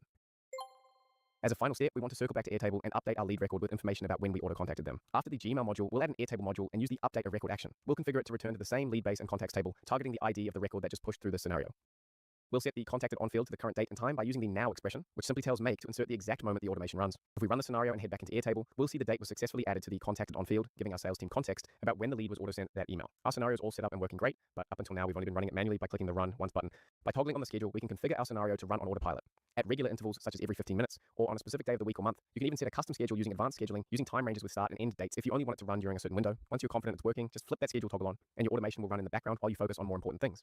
Of course, you'll want to frequently save the scenario, and if you ever need to revert to a previous version, you can revert to that version from here. Scenario inputs are useful for more advanced use cases, like when one scenario's output becomes another scenario's input, but that's beyond the scope of this basic build. You've also got your scenario settings, a place for notes, an auto-aligner if your workspace gets a little messy, and even a little animation that explains the workflow. Finally, there's a quick reference to every app and module used in your scenario, helpful for getting a bird's eye view of your automation. And so that's build 1 explained, just a very basic AI qualification based out of Airtable. But to give you an idea of where we're going with this, in the next build 2, we're going to be adding in a voice agent here. You may have heard about voice agents before, but they're a really exciting area of the AI space right now. You have two main types. You have inbound and outbound. And inbound is when you can set up a phone number and people can call. When people call that number, then they get to talk to the AI directly. Outbound voice agents is what we're going to be building here, where we can initiate a call using our automation here to send a call out to someone and say my phone starts ringing and I can pick it up and I'm talking to the AI that we've created here. So this is really cool stuff and super powerful. But the reason we're doing this is because as you will have seen on the form that we set up, we have quite a limited amount of information that we're collecting from the business. And this is for good reason, really. You don't want to put too much information here, or it will decrease the number of people who fill it out. So sort of having a lean form. Then if we initially qualify them here, in the second build, we're going to expand it so that we can actually, once they are qualified, as we've explained here, the AI in Airtable is going to determine preliminarily if they are qualified. Then we will use our voice agent to actually call the person and ask for more information. And we'll walk through a script basically and ask them, hey, tell me a bit about your business and your needs. What are you hoping to get out of us? Basically collecting a bunch more information that can then be used for even greater and more accurate qualification. So here we have our Vappy voice agent, which is going to call them, and then we're going to get the data of that call, the transcription of that call. And Vappy is actually going to be able to analyze it for us to determine if it was a successful qualification or not. And then we have to build the automation to handle a few different cases because, of course, not everyone's going to pick up the phone. So here we create a route that handles if they answer the phone, and then based off the information, were they interested or were they not interested.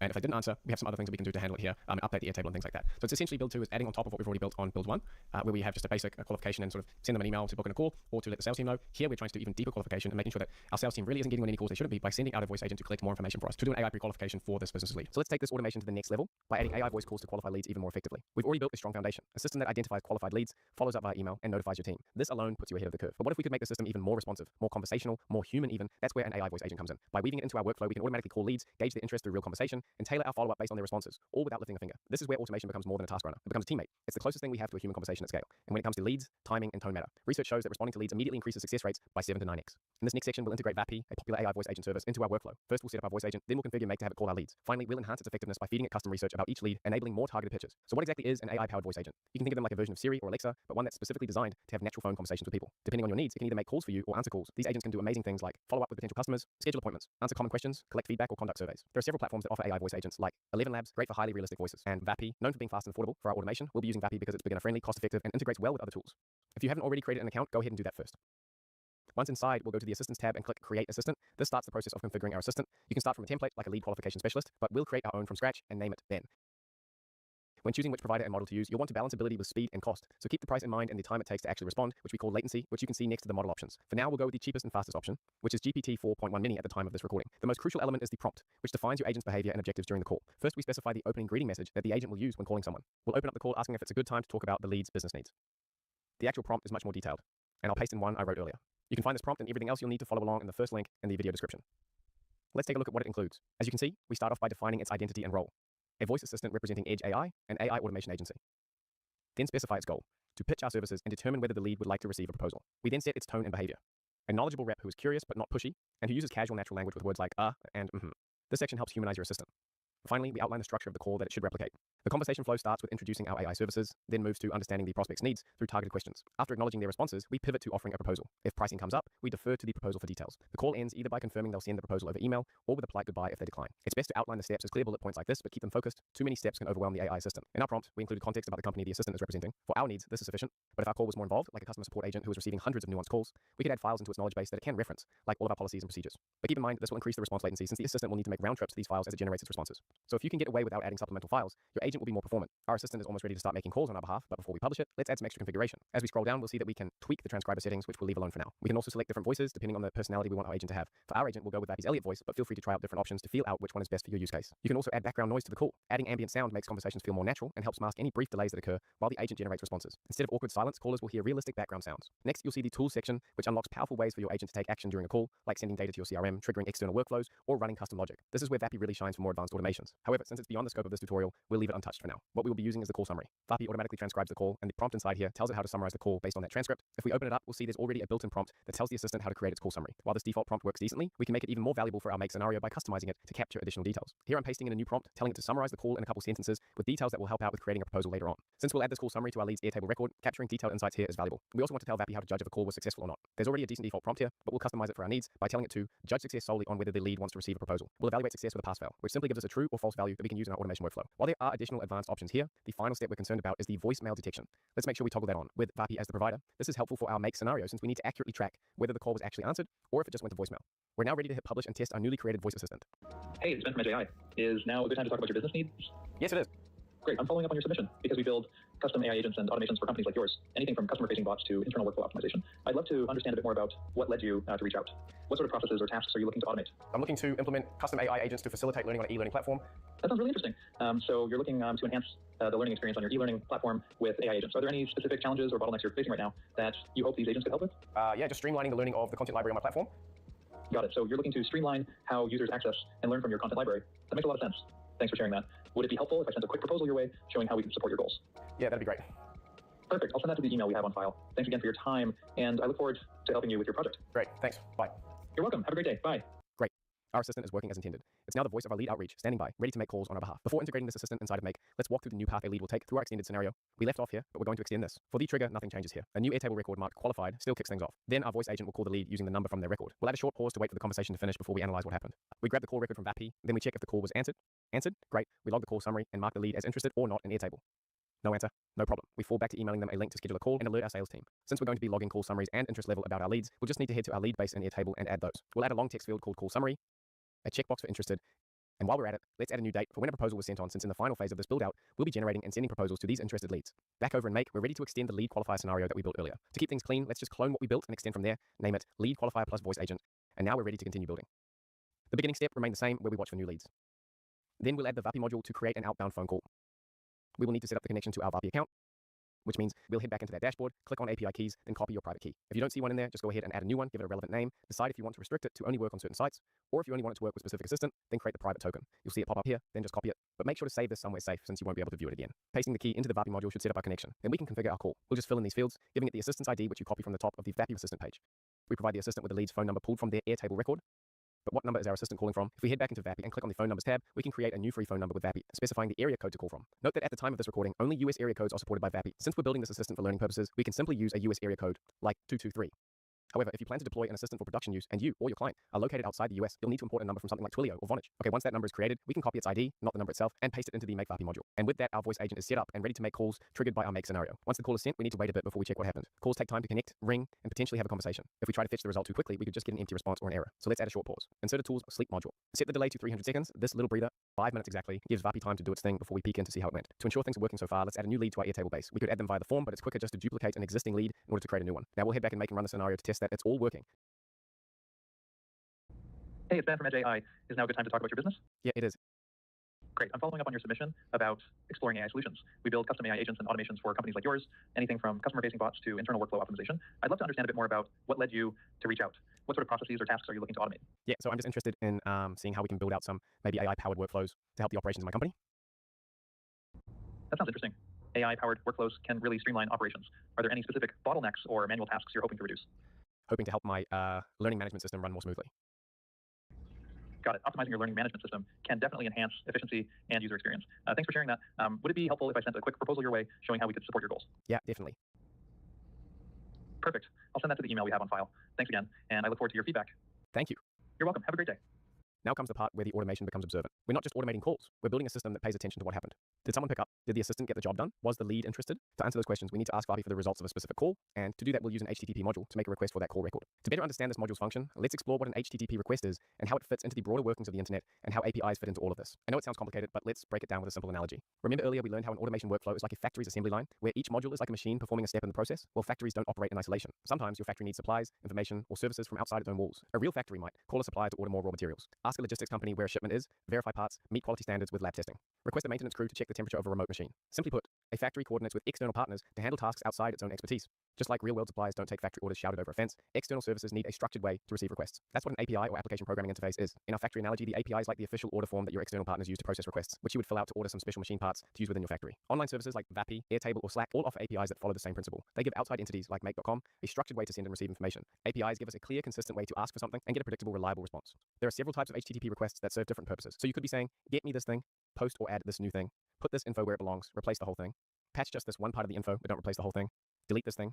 In our case, since we're about to be making an HTTP GET request inside of Make, we're essentially saying, get me this call summary, here's what I want, and here's who I am. I've got the proper permission to access what I'm requesting. While platforms like Make.com and N8N provide a visual interface for building workflows, under the hood they're actually making API calls to connect with these external tools. So even though you're working with visual blocks, these modules use the same underlying language that developers use to connect services across the web. Yes, this is no-code development, but that doesn't mean code isn't running. It's just happening behind the scenes. That was quite the detour, but an important one because it gives you a firm grasp on how things work on a deeper level. Now that you understand what an HTTP request is and how it fits into the big picture, let's set this module up to go get the record for the call that was just made. We'll set the method to get. But where are we getting something from? Well, we're going to make a request to VAPI's API to get the call that just happened.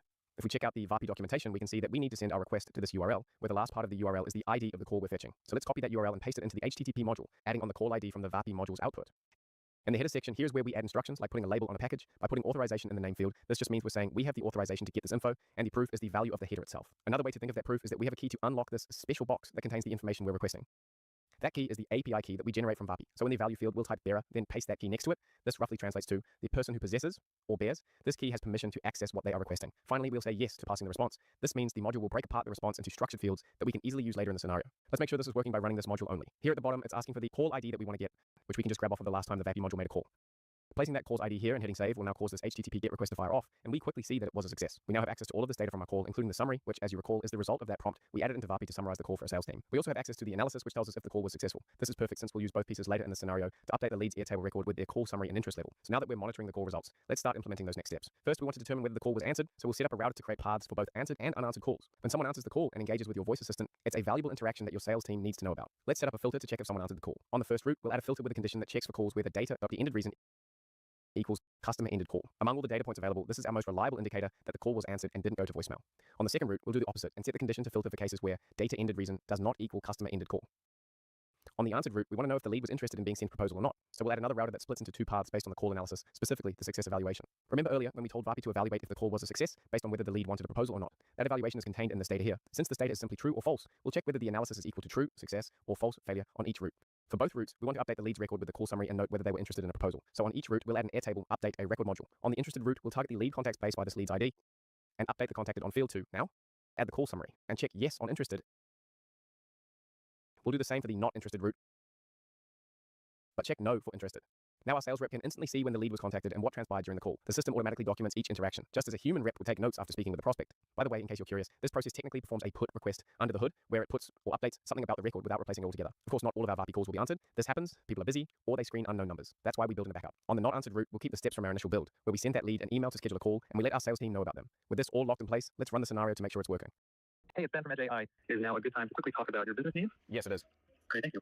I'd love to understand a bit more what led you to reach out to us. Are there specific processes or tasks you're looking to automate? Yeah, looking to implement AI agents. That's exciting. Implementing AI agents can really streamline operations. Are there particular tasks or workflows at your company that you find especially time-consuming or manual, which you're hoping to improve with automation? Yeah, just hoping to have the agents trained on the learning material so that they can help my students. That makes a lot of sense. Training AI agents to assist your students could really enhance their learning experience. Thanks for sharing that. Would it be helpful if I sent a quick proposal your way showing how we could support you in developing those AI agents? Yeah, that would be perfect. Excellent. I'll send the proposal to the email we have on file.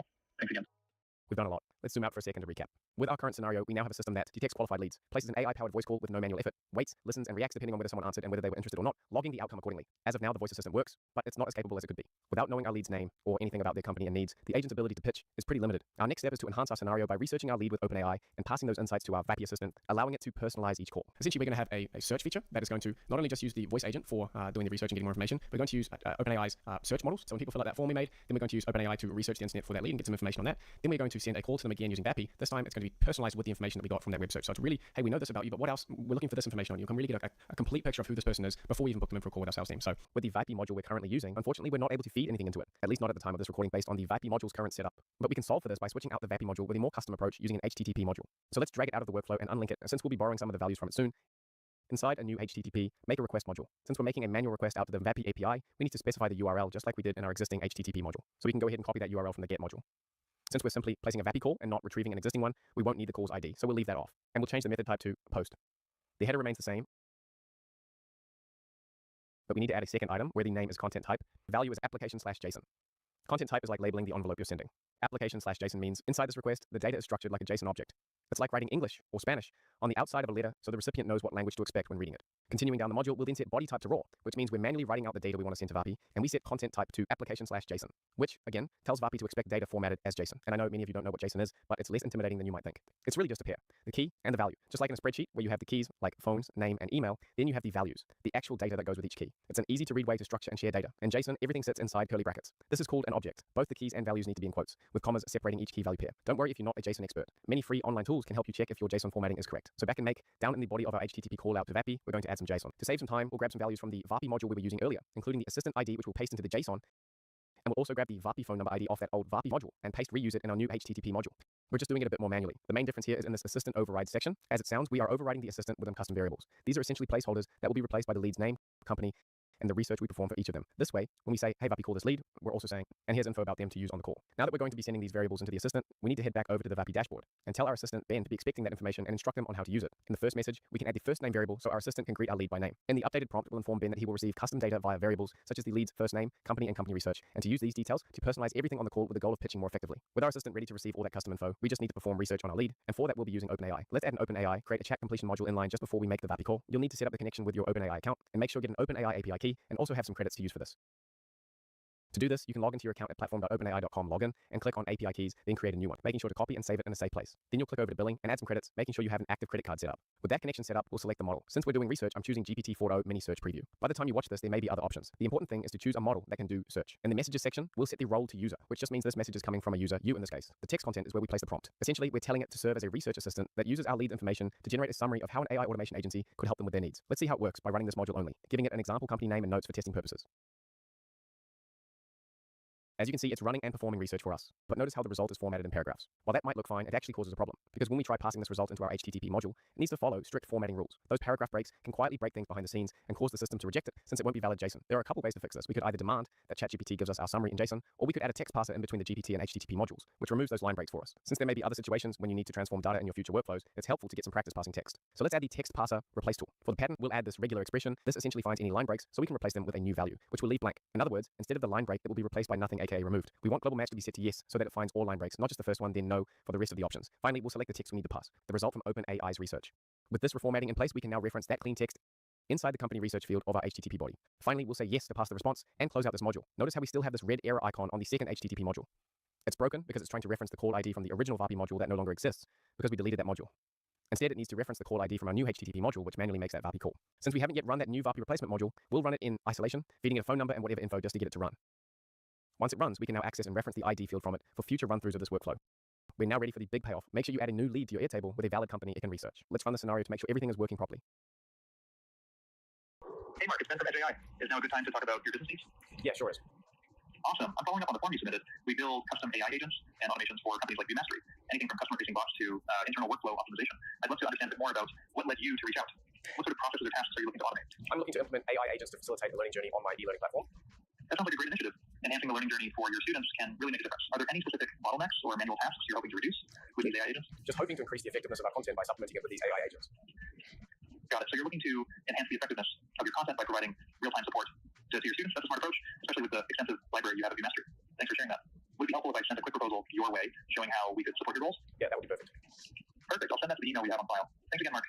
All right, thanks. Exciting. Our scenario is working, and our voice assistant is now empowered to perform dynamic pitches based on our lead's unique information. We're almost there. Finally, within Build 3, we take this about as far as we can within a beginner tutorial like this. And this is a really, really powerful thing once you've added in these extra features. So after the call again, we're going to analyze that and deal with if they answered or didn't answer. And long story short, if they answered and they said that they were interested and said, hey, yes, can you please send me a proposal? Then we're going to take all of this research that we've done and all the information that we got from the phone call in order to generate them a custom proposal and saying, hey, look, this is what we want to kick off with you because you need to make a proposal in order to start any kind of services or most kinds of services. But we can automate the generation of a proposal, which can take hours and hours and hours for businesses. And we can use all of this information we collected and they've said, yes, hey, can you send it over? And then we use an application called PandaDoc and we can create a template of a document for our agency in this case. And it's going to use AI. In this case, we're going to use a ChatGPT node here on Make. And it's going to take all this information and write a personalized proposal on how we would kick things off for them of what we're proposing in terms of the scope of work for them. But like, we will do this, it sounds like you need this, we can do this is roughly how much it's going to cost, etc. And then using PandaDoc, we can send that as an e-sign link so that they're ready to sign and we get notifications about if they've viewed it, they've signed it, etc. And so by the time you've done this, we've automated everything from the initial point of contact where the leader said that they're interested in our services to learning more about them, to determining if they're qualified for our offer, to sending them a custom proposal, and ultimately for them signing the doc through PandaDoc and they're ready to kick things off with us. So that is an explanation of Build 3 and we're really trying to go here. I hope it's been helpful to clarify things for you because this is really, really powerful if you can wrap your head around it. So please stick with it. Once a lead has expressed interest, it's the perfect moment to harness that momentum and transform it into something concrete, a tailored business proposal. Why wait for someone on your team to do this manually when we already have all the context we need? With the help of OpenAI and PandaDoc, we can generate, send, and log a custom proposal without anyone lifting a finger. So in the final section of this course, we'll be tacking on a proposal generator to the end of our workflow. We'll use OpenAI to create the custom text to plug into a proposal generator. We're going to be using PandaDoc as our tool for creating and sending proposals. It allows you to create templates with placeholders that can be filled in dynamically from your automation workflows. Here's how to create and configure your template in PandaDoc. Log into the PandaDoc dashboard. Just create an account if you don't yet have one. Then go to templates and click plus template. For sake of ease, we can select an existing template to remix, such as one of these business proposal or advertising sales proposal templates. I'm going to use a template I already created here. Within a PandaDoc template, you're able to drop in tokens, which are basically placeholders that can be replaced with actual values, such as your client's company name in this case. You can set up this template however you'd like, but as you can see, I've set mine up like this with a client introduction section addressing them by name. In the goals and plans section, I've left room to insert information about my lead's goals and the services I'll recommend and a plan for how I'll implement things. So you can see how it works. We'll create those as variables over here in the sidebar. We'll add proposal.goals. Will be a paragraph or two summarizing the client's top priorities. Proposal.services. Will be a bulleted list of the recommended services. Proposal.implementation. Will be a concise execution plan to deliver the above. In the pricing section, I've already added placeholders here. proposal pricing, and for a breakdown of services and costs, and proposal.total, the full estimated project total. Down in the agreement section, we're requesting signature and including the leads info. Once everything is in place, name it something relevant and save it, because you'll soon be using this template inside your Makes PandaDoc module. Optionally, you could spend some time styling this template with a logo, brand colors, etc. Remember, this document will be client-facing, so make it look and feel as professional as the service you're offering. With your PandaDoc template ready and tokenized correctly with placeholders, we're ready to include it in the final sequence of our Make scenario. We'll add the PandaDoc, create a document module, set up a connection with our PandaDoc account, name the document based on the company we're sending it to, and select the proposal template we created earlier. We'll fill in these values, giving the module the lead's email to send this to, and include all of the necessary info about our client, like the company name and the client's first and last name. For all these proposal tokens, we'll be generating these values with AI in a moment. For now, we'll scroll down and say yes to send a document, because we want to email this PandaDoc to our lead, fill in the subject line using their name and company, write a short message, then hit save. Next, we'll use OpenAI, create a chat completion module to help us write a clear, convincing proposal. We'll select a quick and efficient GPT model, and in the prompt we feed it instructions about its role as a sales expert, with context about the services our mock company offers, like AI automation and agent-based systems, information about the client, including the company research we did earlier in the workflow, and the summary of the call our voice assistant had with them. Then we clarify its task, to identify the most relevant services we can offer them, and we demand the output to be in JSON format, so we can make easy use of it in the modules after this. If we go ahead and run this module only passing in some dummy data for the call summary and company research, we'll see it efficiently generates this relevant info, organized as JSON like we requested. We're almost ready to plug these values into the PandaDoc module, but we first need to add a pass JSON module to prep the message content output from OpenAI, breaking it up into discrete values that are available as variables we can inject into our proposal document in the next step. To plug these proposal values into their slots in the PandaDoc module, we first need the JSON module to run. While we could run our entire scenario, there's a quicker way. Go into our OpenAI module, grab the expected JSON format, and paste it as dummy data into the JSON module to test it. Perfect. Now we can see it's passing correctly, and we can now go into our PandaDoc module and plug those variables into their corresponding token slots. Finally, we want to bring things full circle by updating the lead's Airtable record so that our sales team can see when the proposal was sent. So in the proposal sent on field, we'll add a timestamp with now. This keeps everything tidy. So when someone on your team looks at a lead, they know a lead was created, they were qualified, they were called, including a call summary, they were interested, a proposal was sent. No one has to chase a status update. It's all there in one glance, automatically. Let's do a final run of this scenario to make sure all of the moving pieces are working correctly. Hey Brad, it's Ben from Edge AI. Is now a good time to quickly talk about your business needs? Yeah, it is. Great, thanks. I came across some info about vMastery. It sounds like you're really focused on helping developers learn VJs efficiently. We build custom AI agents and automations for companies like yours, anything from customer-facing bots to internal workflow optimization. I'd love to understand a bit more about what led you to reach out. Are there specific processes or tasks you're looking to automate? Yeah, I'm looking to implement AI agents for learning who are trained on the content library of my learning platform. That makes a lot of sense. Creating AI agents that can assist learners by leveraging your content library sounds like a great way to enhance engagement. Are there particular bottlenecks or manual tasks you're hoping to reduce with these AI agents? Yeah, just hoping for the students to be able to comprehend and apply the concepts more effectively with the agents. That's a smart approach. Empowering students to better understand and apply concepts with AI support can really boost their learning experience. Thanks for sharing that. Would it be helpful if I sent a quick proposal your way showing how we could support vMastery with tailored AI solutions? Yes, please go ahead and do that. Perfect. I'll send the proposal to the email we have on file. Thanks again, Brad. Thank you. You're welcome, Brad. Thanks for your time today. If you have any questions later or want to discuss further, just reach out. Have a great day. The workflow seemed to have worked as planned. Inside Airtable, we can see that the proposal sent on date was added. Now let's check the email that we told PandaDoc to send the proposal to. Heading into that email, we can see that it worked perfectly. Our proposal doc arrived, which the client can open up to go view their proposal, which we can verify has been properly drafted, detailing the client's specific needs and our plans to help them. From here, the client can sign the document, date it, and finish it out. An added benefit of PandaDoc is that we don't need to create additional automation steps in Make.com to track when leads view or sign proposals. PandaDoc handles this automatically by sending notification emails to our email whenever a lead views or completes a proposal. With this final stretch, you've created a full system that not only identifies and qualifies leads, it translates interest into action. Of course, there are many other steps you could add to this scenario. For example, the delay we added after the call takes place works in most cases, but if the call exceeds 5 minutes, the system would incorrectly mark it as not answered, even if it was successful. The foolproof solution would be to implement a webhook that listens for the call to end, but that's outside the scope of this beginner build. You could even add a whole extension to this workflow, where you detect when a lead signs the proposal and then onboard them with an automated client orientation workflow. I encourage you to get creative and add onto it to learn and challenge yourself. For now, I want to share some troubleshooting tips to keep in mind as you go off on your own and build your own workflows. As you take your next steps and start building your own AI-powered automations, I want to be completely transparent. You will encounter issues. Platforms will change, tutorials may become outdated, and unexpected problems arise. This isn't a flaw in the system, it's a natural part of working in a rapidly evolving field. The truth is, even experienced developers spend a significant portion of their time troubleshooting. I can't count how many times I found myself yelling at my screen because some seemingly simple thing wouldn't work. It's part of the process for everyone. There's an old saying, give a man a fish, and you feed him for a day. Teach a man to fish, and you feed him for a lifetime. This sums up our approach to technical education. If you are spoon-fed every solution, you'll end up just copying existing systems and won't be prepared for real-world challenges, and you won't develop ways to differentiate yourself either. So think of technical problem solving as a muscle. Right now, it might be underdeveloped, and using it feels uncomfortable. That's normal. But with consistent exercise, tackling problems, finding solutions, learning from mistakes, this muscle will grow stronger. It's a gradual process that develops through experience. Each problem you solve builds your expertise, making future challenges less daunting. While you can't rush this journey, you can fully embrace it. When you feel that sense of being out of your depth, try to recognize it not as failure, but as growth. You're in uncharted waters. You're pushing your limits and expanding your capabilities. The most valuable learning happens precisely in these moments of struggle. So with that growth mindset, let's cover some tools you can use for troubleshooting. You probably won't be surprised that I encourage you to leverage AI as you develop your skills. If you run into errors in your workflow, by heading over to ChatGPT or a similar LLM, you can lean on its ability to support you in solving the issues you encounter. The trick here is to describe your issue in detail. Remember to give enough context so the AI can grasp what you're building, the specific step you're on, and the expected outcome versus the problem you're experiencing. Include screenshots, error codes, and let it search for the latest information. There will be times your issues are a little more complicated. For complex problems, you can even try the deep research mode to get comprehensive information on specific platforms or issues. Sometimes the first suggested solution won't be the right one, but as you engage in back and forth dialogue, as you see me doing here where I am giving it more info, the AI gains more clarity about your issue and can better narrow down potential solutions. And if you truly want to learn, don't just do what it says without curiosity. Ask it to help you understand why the issue happened and why the new solution ultimately worked. If you are hitting a wall, it's possible that others have already hit that same wall and climbed over it. So by doing a traditional Google search, you can look for existing threads or community posts about similar issues. Many problems you'll encounter have already been solved by others. Of course, YouTube is another great resource. Search for recent tutorials that show updated interfaces and workflows, or that highlight key details that could help resolve your issue.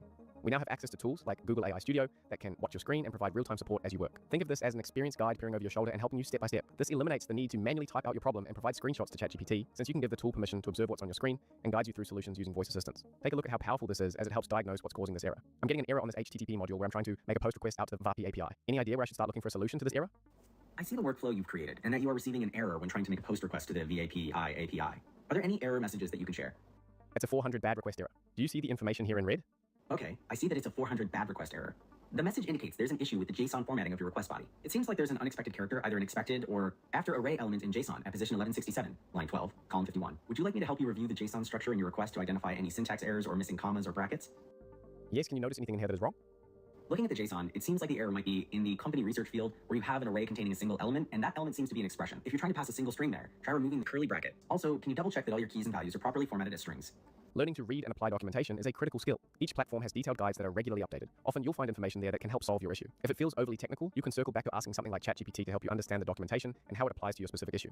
Finally, there are plenty of online communities, like the ones me and my team run, related to the platforms you're using. Join Discord servers or other forums, search for similar issues, or even ask questions directly. You'll be surprised by how helpful and supportive these communities can be. If your goal is to build real automations for real clients, things won't always go according to plan, platforms will change, and requirements will shift. The ability to adapt, troubleshoot, and find solutions is what separates successful builders from those who give up early. The most successful people in this field aren't those who never encounter problems. They're the ones who persist through difficulties, who see obstacles as puzzles to be solved rather than roadblocks to progress. So when you hit that inevitable moment where something isn't working and you feel stuck, remember, this is normal. Take a breath, step away if needed, then come back and work through your troubleshooting toolkit. Each time you solve a problem, you're not just fixing that specific issue. You're becoming better at solving all future problems. This resilience and problem-solving ability will be just as valuable to your success as any technical skill you learn. So embrace the journey of building your technical skills. In the next and final section of this course, I'll show you how to sell your newly built systems to real-world clients. Now that you understand how AI automations work and can build them for yourself, let's talk about actually making money with these skills. But first, let me destroy a huge misconception that many people have. You don't need to build the next ChatGPT or create some revolutionary AI startup to make some money in the AI space. The real opportunity is much simpler, helping businesses to understand and implement AI automations like what you've just learned. This is how I monetize my AI automation skills, and it has been the most explosive growth I've ever experienced in my career. The good news is, if you've made it this far in the video, you're much closer to being able to tap into the starving market for AI automation services than you think. But don't take my word for it. Let's hear from some of the world's most famous and successful businessmen. If I was 25 years old today in 2024, what would I do? What's a good sector to get involved in? What business would I get involved in? I think everything is looking at AI now in a different way. I think AI growth is going to be exponential, so anything to do with AI. Now, what could that be? In the simplest form is helping people use the technology.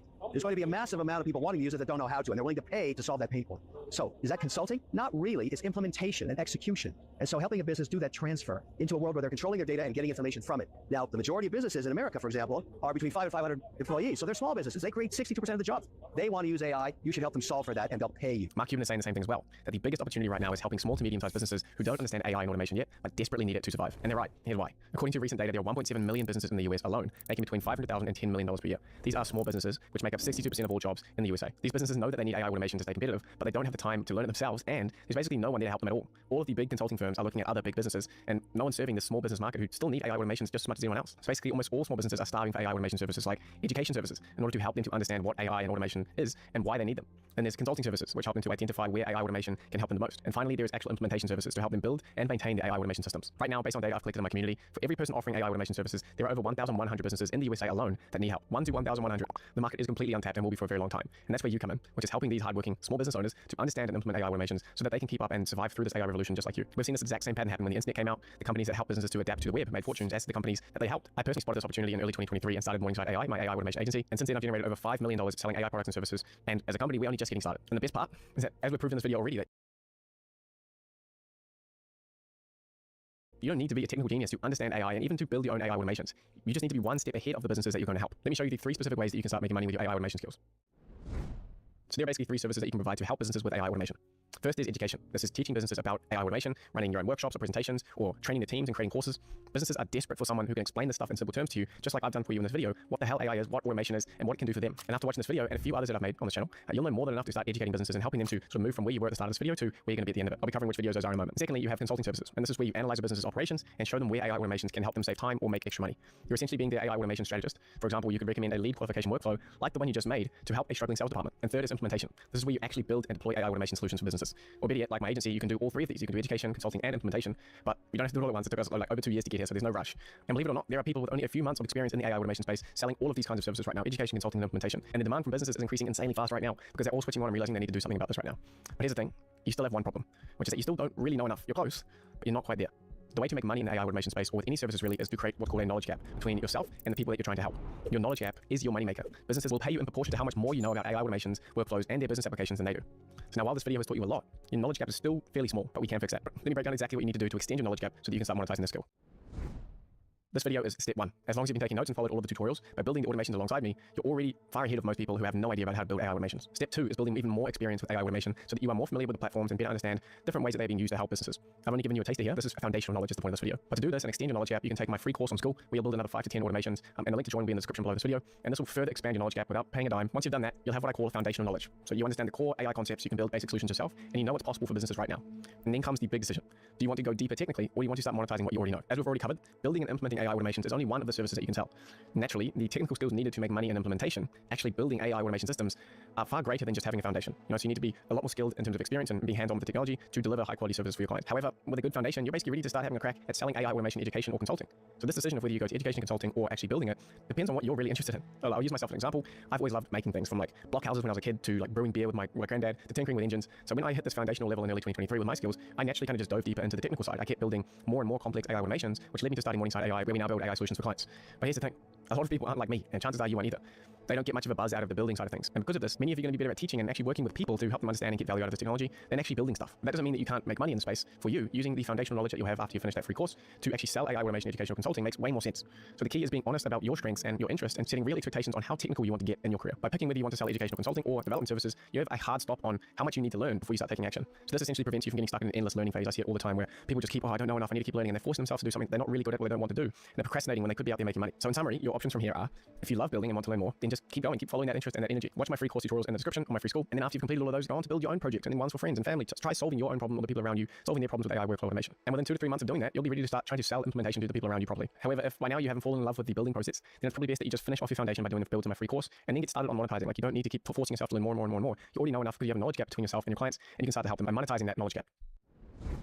So once you're clear on what type of AI automation business owner you are going to be, getting your first few clients is actually pretty straightforward. And there are 2 main ways of doing this. The first is through what are called warm connections, and this is by far the easiest way to start. Instead of expecting strangers to trust you with your automation expertise, you can start with people who already know you and already trust you. What you're going to be doing is basically making a big list of all the people you know, all of the connections and friends that you have, and acquaintances even, and reaching out to them systematically to say, hey, I'm doing this AI automation thing. Would you be interested in having a chat to see how we can help you or your business? And it's just consistently starting those conversations with these people in your network, and then eventually one of those doors is going to open and become your first client. I've covered this exact process many times here on the channel, so on the school post for this video, I'm going to add all of my complete guides for warm outreach, including resources directly from my AAA Accelerator program that will help you to fast track your first few clients. The second way is what I call the community content flywheel. So this is how you build long-term momentum with getting clients for your business. Firstly, you need to get inside my free community on School and then immediately start creating content about what you're learning. So this could be making YouTube tutorials about building automations. It can be LinkedIn posts about workflow automation tips and tricks, whatever platform you prefer. But here's the key, is that you need to share this content back into the community. And we have over 160,000 members in my free school, with the biggest AI business community in the world. And that gives you an instant audience of people who are interested in the same things to help you get traction with your content as fast as possible. So let me give you a perfect example of this working and in action. We have a guy called Rory Ridges, a young guy from the UK, and he joined my free community and followed this exact process. He took a free course in the community, he learned the basics, and started posting simple tutorials on make.com and relevant AI, and literally just started sharing the automation workflows that he'd learned from my videos. Like, he wasn't trying to reinvent the wheel, he was just saying, oh, I learned this cool thing, I'm going to make a video on it. But every time that he made a tutorial or a video, he would share it back into the community. The community would watch it, give him feedback, and many of them would go and subscribe to his channel and become regular viewers. So this not only helped him to grow his channel faster, but started to position him as an automation expert to his potential clients. So now his YouTube channel brings him in enough leads to support his growing AI automation agency. He's basically started the same flywheel that took me from 0 subscribers and $0 with AI to on track to making $10 million this year and over 500,000 subscribers in just 2 years. So essentially, the community gives you an audience, the content gives you credibility, and together they bring you clients consistently. So on my free school, there's going to be a post for this video, and I'm going to leave all of the links to my complete guide for creating content and generating leads, just like Rory and I've done. I've done a video on it, a ton of resources. You can find that all on the free school. What's really important to notice with both of these methods is that they start with giving value first. Whether it's helping your warm connections to understand and implement AI automation for free, or sharing your workflow automation knowledge for free through content, you have to start giving before you get. Now, I know all this businessy stuff may feel a little bit overwhelming or out of reach for some of you, but you will seriously be amazed at what baby steps add up to in this AI automation space. You've already taken the first step by watching and following through on this video. So congratulations. All you need to do now is keep this momentum going. And the next step for all of you is pretty clear now. You need to jump in my free community, go in there and drop an introduction post, let everyone know who you are, what you like to do with your AI automation career, and then start working through my free course material. It's there for a reason, and I poured everything that I've learned about AI automations and building AI automation businesses into videos like these, and they're all in a nice sequence for you to work through on School. Each time you complete a video, you can click the little checkbox and keep stacking those small wins and keep that momentum going until you get to where you want to go. And all of the resources I mentioned in this last chapter, the selling part of this video, will be on a school post for this video within school. If you go to the YouTube resources tab, and then it should be right there. And don't forget to check all of those resources out there. And of course, if you made it this far, could you please do me a big favor and just leave a like on this video? You can drop a comment below, tell me what you like most or what you'd like to see next, and click the share button and send it to any loved ones or family or friends or anyone so that they can start learning these valuable automation skills for the future as well. So all of these actions just help my videos like these reach more people on the YouTube algorithm, and I really appreciate it because I put a lot of work into these for you. So, and of course, subscribe to the channel for more content like this, helping you understand AI automations, how to build them, and more importantly, how to build businesses and make money around this incredible opportunity that is AI. If you want to check out my 4-hour guide on how to build AI agents, I've got that up here, just like this one, but on AI agents. Got a ton of great feedback from it. So if you want to keep learning, that's a great place to go. But aside from that, guys, thank you so much for watching. That's all for the video, and I'll see you in the next one.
I've been marketing for 13 years. I built and sold 9 companies. I sold my last company for $46.2 million to American Pacific Group. I've also written 2 books on marketing that have sold over 1 million copies. Here's 13 years of marketing advice that will make you more money. Piece of advice number 1, start with low prices or even gasp free. The reason that I say that is because if you start there, then you can go up. It's very difficult to come down. And in the beginning, you want to get flow through the system. And so it's totally fine to start it free and then start bumping up from there. And so I'll give you 3 quick examples and I'll show you how to do this tactically. So when I started my first ever business, it was an online personal training business. This is 13 plus years ago. And when I started, I didn't know anything. I was so afraid to charge people money to begin with. And so, but I did want them to pay something because I wanted them to be invested because otherwise people don't follow through with their workouts or their nutrition plans, etc. And so I said, hey, just donate to the charity of your choice, whatever charity you want to. In exchange, I will then train you for 12 weeks. And so people would donate, I think it was $500 or $1,000 was their choice, to a charity of their selection. And by doing that, I actually got my first 13 or so customers just by making posts and DMing people that I knew. And it didn't feel weird because I was like, hey, I'm doing this kind of nonprofit thing. I want to help you out if you want to lose weight and you can feel good about it and it's a write-off. And so we were like, oh, this is pretty cool. But the thing is, it's like that was the first time I ever did it. And then from there, I said, would you guys be willing to pay me now after we finish this 12 weeks? And a lot of them were like, sure. I was like, yeah, I'm a charity now. And so after I did a good job, they were willing to do that and refer me customers.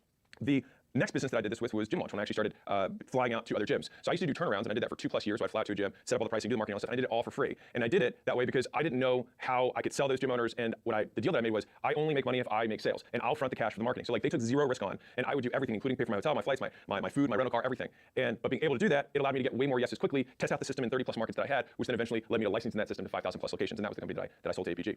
The third time that I did this was when I started my software company, Allen. And so when I started the company, I was like, I need to get some case studies, I need some testimonials, I need some stories to show successes, right? And so I think a lot of people in the beginning think this is only a beginner thing. But even if you're a big business owner, when you start out a new product or a new division, starting with free customers just makes a lot of sense. And for 4 reasons. One is that free customers become paying after the period as long as you do a good job. So it makes money in one way. The second way it makes you money is that they'll also refer you customers because you do a great job. They'll just send you other people, and that can be contingent on why you do it for free for them. The third is that they'll leave you testimonials and reviews. So those reviews and those testimonials also you advertise and you can get more customers from them. And then finally, whenever you do stuff for free, I do it in exchange for feedback. I say, hey, tell me what I can do to make this better. And again, it's not saying like tell me all the ways I suck. It's just saying tell me how I can make this better. Tell me how I can make it worth it for you to want to stay and continue to pay. And ideally, the easy test of knowing whether or not this works is that they actually stay and pay afterwards. And so it's the easiest way to get going on any new product. And I think so many people start trying to sell stuff too soon without enough proof. And in the beginning, you suck. That's why it's a new product or a new division. And so I'd rather not ruin my reputation. Say I'm giving it away for free. Give the reason is I'm brand new at this thing or I'm trying this new thing out. And that way I'll get a little bit of grace. And then that way I can make the thing better in an iterative process much faster with way more people because I'm giving away for free or at cost. And then once I get those massive success stories that they feel like they owe me because I've done a great job, then I can market those and go at full price. So here's how you actually do this tactically, going from starting at low prices to moving all the way to where you want to be, which is high prices with big premiums, right?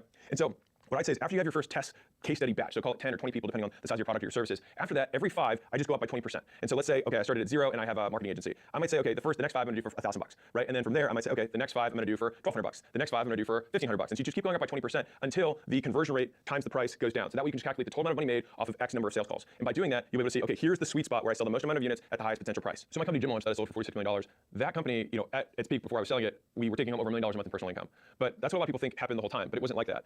The actual very first business that I started in fitness, I actually gave away my services for free. I actually did it as a nonprofit for charity so that I could get clients in the door and test out whether my stuff actually worked and that I could deliver services. And when you're having a conversation with those first few people, whether you're doing it for free or you're gonna do it for a big discount, you say, hey, I plan on going to this price point, but I'm willing to do it for free in exchange for X, which is usually a feedback for me and a public testimony if you're comfortable doing it. And by having those 2 things, then one, you guarantee that you get the feedback, which is the thing you need most, but you also can get the testimony that you can leverage. And then finally, you can also tack on a referral if you want to. Again, I'd say the testimony and the referral should be contingent on you doing a good job. You say, hey, if I do a good job, would you be willing to do these 2 things? If they say yes, then you're good to go. The fourth one, which is, do they actually want to buy at full price later, which will be the real test of how good you were. And I think the bottom line here is that when you start out, you're not that good. And even if your ego is like kind of convincing you that you are good, which I think is silly, just even imagine 2 years from now that you're gonna be much better than you are now. Well, that guy is probably way more experienced. So give that guy a running start by starting free now and then building momentum into it. And I have this saying that I repeat all the time in my team, which is create flow, monetize flow, then add friction. And so it's like you have to run water through the machine. You have to get flow into the system to see where it's going to break so that you know what real actually looks like rather than just trying to get rich on Excel. The second is the framework that I use for scaling advertising or scaling marketing in any niche. More, better, new.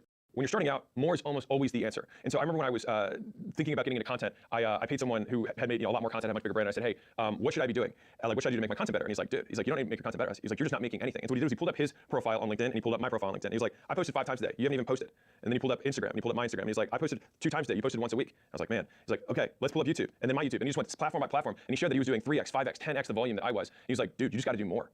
And that was just like I felt embarrassed because I just paid all this money to have someone just look at me and just say do more, but hopefully I can save you the money and just tell you, you probably need to do more. And the interesting thing about this is that I later on had, like at the point now when we had maybe, this is maybe a year ago, I had 5-ish million subscribers across all platforms. I had a friend of mine who's a billionaire who wanted to start getting into personal branding. And he said, hey man, can you check out my Instagram and see what's going on and why we're not growing as fast as I want to? And so I said, well, before I look at it, I was like, how many posts a week are you making across all platforms? He's like, oh, got that now. He's like, I'm posting once a day. And I was like, dude, we post 50+ times a day. And he was like, got it. He just was like, you don't need to say anymore. I understand. Because he had enough experience in other realms to know that like, oh, all of the things in volume that work in sales, that work in customer success, that work in product in terms of iterations, the same concepts apply to advertising and marketing. Like you just need to do a lot in order to figure out what works so that you can do better later. Now, what's interesting about this is that this also applies on the paid side. So I remember there was a chiropractor agency that approached me. They were doing about $2 million a year. And he was like, hey man, I think I've saturated Facebook. And so I was like, this is when it was Facebook, not Meta. And I was like, what do you mean? He's like, I just think I've saturated the chiropractor niche. And I was like, this is a $10 billion a year industry. And you feel like your $2 million per year agency has saturated Facebook. I was like, how many? I was like, do you know of any chiropractor agencies that exist? He's like, yeah, there's loads. It's like, there's hundreds of them. I was like, okay. So explain to me why every sale that is keeping all of them in business is somehow not sales that you should be making. He was like, got it. I was like, right, you're spending 40 grand a month when in aggregate, all the agencies that are selling to chiropractors are probably spending 4 million a month. And so all of the spend that those businesses are able to make in your market is your opportunity. Is if you can outcompete them, you can provide better service, you can have longer LTV, means you can spend more to acquire the customer than they can, and then you can eventually price them out of the marketplace. Because fundamentally paid ads is actually an auction for attention. And so people bid against each other for ad space. And so if you can outbid your competition, you can have an ethical monopoly by literally bidding more than everyone else while still making money. And that's the crazy thing. And that's what fundamentally what you want to build in terms of the mousetrap of your business is how can I make more money from every customer than anyone else does so that I can spend more than anyone else can to acquire them. And so I had a portfolio company CEO who's a good marketer, come up to me and he was like, hey man, I think we really need to scale our ads. And I was like, I agree. And I was like, well, how many pieces of creative are you putting out, per week? And he's like, well, I just record once a month. I was like, okay, fine. Then how many ads are you making per session? He was like, we do about 15. So we do about 15 new ads per month. And I just kind of looked at him. I was like, dude, when I was trying to go from your size to 5 times your size, I was making 35 a week. And like nowadays, we make way more than that in terms of content and in terms of the ads that we do. Like, 'cause I make ads for school, and then I inform the ads across our portfolio. And so the big saying that I have that's like plastered on the wall that actually applies to sales and marketing is volume negates luck. Like if you don't want to rely on luck and rely on one of those 10 ads or 5 ads that you make to be amazing, you just make more ads. And I can't tell you the amount of times that it just reset the bar, and that's what I'm hoping to do with this video. Is like the amount of volume that the people who are ahead of you are doing is not 2x or 3x more. It's oftentimes 100x more, right? Even the 35 times 4, I think 140 pieces, the guy was making 15. It was 9x the volume of what he was doing, right? And some of you guys are making 5 ads a month or 1 ad a month and thinking that that's somehow going to be sufficient to get to your goals. And nowadays, and I'll explain later in this how my ad creation process, but just the big headline is that in the very beginning, you just need to do a lot more than you think you do. The second is once you've done more, then at what point do you start shifting to better? And the way that you can figure that out is when the return on effort for better exceeds 1 incremental unit of more, meaning if I've got 1 sales guy, if I add a second sales guy, then I think I have a high degree of certainty that I can probably double my sales by doing that. But when you have 10 sales guys, adding 1 more sales guy is the same level of effort as adding going from 1 to 2, going from 10 to 11, but it's only a 10% increase. And so if I can increase the overall throughput of my entire team by 20% or 25% by tweaking some show up rate stuff or doing a headline split test or changing CTAs on my ads, then those are things that would make me more money per unit of effort. And so in the beginning, you usually just need to blow as much volume through there as possible. That's the create flow, monetize flow, then add friction. The optimization steps really only matter when you have flow going through. And so you do more first, and then once you're big enough, better becomes a better return on effort. But once you then go through the better steps, then you usually have to go back to, okay, how do we do 10 times more than we are now? How do we go from 10 sales guys to 100 sales guys? And that's the thinking that you have to go through in order to start scaling in terms of orders of magnitude. And when you have so much volume, you're able to iterate so much faster. Like even us recently, we started making more content on YouTube. And we already noticed as a team, we're like, oh, this is awesome. We're learning so much faster again with, like, we're literally putting out 4 or 5 videos a week instead of 1 video a week. And so we're learning about headlines and thumbnails, and there's less pressure per video because we're like, cool, learn that, let's move on to the next one. And so it allows you to just iterate so much faster without getting your ego and your emotions, tied into it. Here's how I do it, is I ask the question, what would stop me from 10xing the business right now? And if the answer is nothing, then we 10x the business. Now, most times there is something that would break. Like what would break first? And so as soon as we identify what is the first thing that would break if we 2x, 5x, 10x, we then isolate that thing, put all of our focus towards fixing it, and then we do the increase in volume. And that is how we continue to deconstrain until we go to the next bottleneck, and then deconstrain that, and then grow to the next bottleneck, because we have a fundamental belief that all businesses will continue to grow until their point of constraint, and then they will grow no further. So you identify the constraint, relieve the constraint, and allow it to grow again. Growth occurs as an after effect of the inputs you put into the system. Now, once you've done as much as you can, more, and you've done it as well as you can, better, when you can't do any more, any better, you start and trying something new. And the reason I have new last is because the cost of change of doing something new is guaranteed, but the return on something new is not. And so I like to say that as a big warning for the fact that the vast majority of entrepreneurs want to spend 80% of their time on doing new stuff, when really they should spend 90% of their time doing more and better of what is already working for them. The only time you do new stuff is when nothing is working. So when you're starting as an entrepreneur, everything's new, and you keep trying until something works. Once it works, you have to unlearn the whole experimentation idea, and then you have to go, great, I need to do as much as I possibly can and do it as well as I possibly can. And so it's a different mindset that you have to get into, but that's how you start scaling. Now, what point do you start doing something new? Well, if you've already said, okay, I can't do more for a very clear reason that there's a big cost. Like sometimes there's a huge incremental cost past a certain barrier. You're like, okay, I think we really are, let's say you're a local gym, all right? If you're a local gym and you're spending, call it $10,000 a month on ads, you're reaching every single person in your radius multiple times a week. And so that's on one platform. And so you're like, okay, in order for me to scale this, it's not really about doing more or even doing that better. It's like I've saturated the crap out of the eyeballs here. Well, that's when doing something new will yield a higher return, you get a better return on effort. And so that's where like, okay, maybe I'm gonna start doing an outbound, or I'll start doing the paid ads, but just on another channel. I'll start running YouTube ads, I'll start running Google search ads, I'll start running display ads, I'll start doing direct mail pieces, I'll start radio ads. Like there's a number of things you could do in terms of other channels, but they would be new. And so this is the thought process that I have when I approach that, which is if you could double the sales of your company and it would take a year, would you do it? You had to wait a year before they doubled. Most people would say yes. If I said you had to invest, call it half a year's profits in order to getting your business to double, would you do it? Yes, that'd probably be a really good return on investment. If you put half year's profits and you double the business, you're getting a 200% return. That's awesome, right? And so the thing is that people start something new and they spend 1 month of ad spend and they say, oh, it didn't work, I lost money. Why, I'm gonna stop. But the reality is that it's gonna take you 3 months, 6 months, sometimes 12 months to get that return to actually pay off. And what I mark is progress, not the dollar. So it's like, okay, first, are we getting clicks? Okay, we're getting clicks. Okay, are we getting opt-ins? Okay, we're getting opt-ins. Are the opt-ins we're getting the right type of people that we're looking for? Okay, yes. Or if they're not, then we start tweaking the messaging, we start tweaking the funnel until we get the right people. Okay, now we have the right people who are opting in. Great, now can we get them on the phone? Can we get them in person? Can we get them to show up to some sort of conversion event, some sales event that we can then try and sell them something, right? And so you keep walking the dollar over the bridge until eventually it comes to the other side. But that takes money and that takes time and that takes learning, but it's a return on investment because if you do double your lead flow in a year, one, it doubles the business. Two, it more than doubles the value of the business because now you have two different ways to get customers. And so it makes the business more stable because if one of them goes down, then you still have the other one. And so you have a more stable business that's also bigger. Market advice number 3, how to do better. And so this is double clicking into the better concept because this is especially for the bigger business owner. So if you're at a few $1 million a year to tens of millions a year, like this is really going to start paying massive dividends. So number 1 is optimize front to back when it comes to marketing. So that's the 80-20. So David Ogilvy said famously, after you've written your headline, you spent 80 cents of your advertising dollar. So he knew that 80% of people aren't going to do anything past read the headline. And so he'd put 80% of his effort towards those first few words. And the really experienced marketers who are watching this are like nodding their heads right now. The first 5 seconds, the headline, the packaging, in my history of the 13 years I've been doing this, has only increased. I haven't even gotten to a sweet spot. They just continue to become more and more important in my mind because it's the frame through which everyone contextualizes what they're about to consume. So 1, it increases the likelihood they consume it. 2, it introduces the frame that they consume the advertisement or the promotion through. And like we now have such great data, even across on the content side, that like if we have 2 different thumbnails, you can literally see the average view duration go up by 2 or 3 minutes sometimes simply by changing the thumb that people click before they watch the video. It's wild. And so the frame that people consume the content in has a massive impact on how effective it is. Now, I'll tell you a quick story to show you just how important this is. So a friend of mine, Dean, had this massive advertising campaign, and he had written a new book, and he went on Larry King Live, and so he wanted to use the Larry King interview to advertise the book. And so he shot the whole interview, and he basically wanted Larry King to introduce him in a cool way to make him sound cool, of course, like he would laugh if I'm telling the story now. And so he knew that the ad was killer, and so he ran it. Spent $250,000, and nothing came back. And he was like, "What's going on? Like, I know this ad's a killer. Like, what's happening?" So he went back through his old history of ads, and he looked at the top performing ads he'd ever done, and as soon as he started watching, he realized that he missed the hook, that the hook was wrong. And so he flew Larry King back out. He paid him again. They set up a whole new set again, just to re-record the first 30 seconds. And so they re-recorded the first 30 seconds with the hour-long interview, and then re-ran the infomercial and did $100 million in sales. And so when I heard that story, I was like, this is why the first 5 seconds, the headline, the hook, is so important, and that's what I spend now a disproportionate amount of time on. And people are listening to this, and you guys are nodding along, but you're still not getting it because it's not real for you. It took me forever to figure this out. When we make ads, and I'll get into my ad creation process later, I do 10 times the effort on the first 5 seconds. 10 times, actually 10 times. If I have an hour, I would spend 55 minutes on the first 5 seconds and then 5 minutes on everything that's after that. Like that's the proportion of how much time I'm spending on just getting that first part right. I'll give you a content example of this. So I was invited to this content creator thing with all the top guys, probably 10 guys there. The lowest guy in the room was me, and the next lowest guy was at like 10 million plus subscribers only on YouTube, so they just had me there because for entertainment. Who knows? And I remember one of the guys had about 15 million subscribers, and he was pissed that this other content creator had basically copied his video, and the copied video had done better than his, like 3 times more. He got like 30 million views, and he's got like 10 million views. And the main guy there, who had several hundred million subscribers across all his channels, was like, let's pop it in, let's roast it. And so they press play on the video, and 5 seconds in, he stops the video. He's like, dude, you didn't confirm the thumb. He's like, the headline and the first 5 seconds weren't confirmed. And he was like, I don't need to see anymore. And he just walked out of the room. And so this guy had spent weeks, making this thing, obsessing about every detail of it. He had a 20-page plus brief on how he was making this video, and he missed the first 5 seconds. And that was the guy who had multiple 100 million subscribers. Was like, that's it. And he just walked out and got lunch. And so when I saw that, I was like, wow, like it just reinforced how important this was. And recently, just at a micro level, one of our portfolio companies, this is an 8-figure plus business, we simply changed the headline on the landing page. Like we did nothing else. We same ads, just changed the headline. We increased booking rate by 62%. Now here's what's crazy is the opt-in rate remained the same, but simply because of the frame of the promise in the headline, 62% more people chose to book calls for that business. And so it just shows you that how you frame what people are then going to consume has a massive impact on how much value and how likely they are to take the next step. So here's how you do it in terms of optimizing 80-20 front to back. So number 1 is assume that they have no idea who you are, what you do, how it works, they're in a rush, and they have a 3rd grade education. All right, so clear beats clever, deletion beats explanation. And so what you want to do is you want to try and make it as short as humanly possible, and then once you have it as short as possible, put it into a 3rd grade reading calculator, look at the grade level, and keep editing it down until it's 3rd grade. Because the thing is you're not going to attract dumber people. You're going to make it accessible to everyone. A smart person needs to use less brain power to understand simple language, and it makes it understandable to everyone else. And as a reminder, 30% of people can barely read. And so this is like relying on them to have the skill. It's like you want to meet them where they're at. And there are some very rich people who can barely read. And so it has nothing to do with intelligence, it has everything to do with how they're educated, which may have no connection with their purchasing power.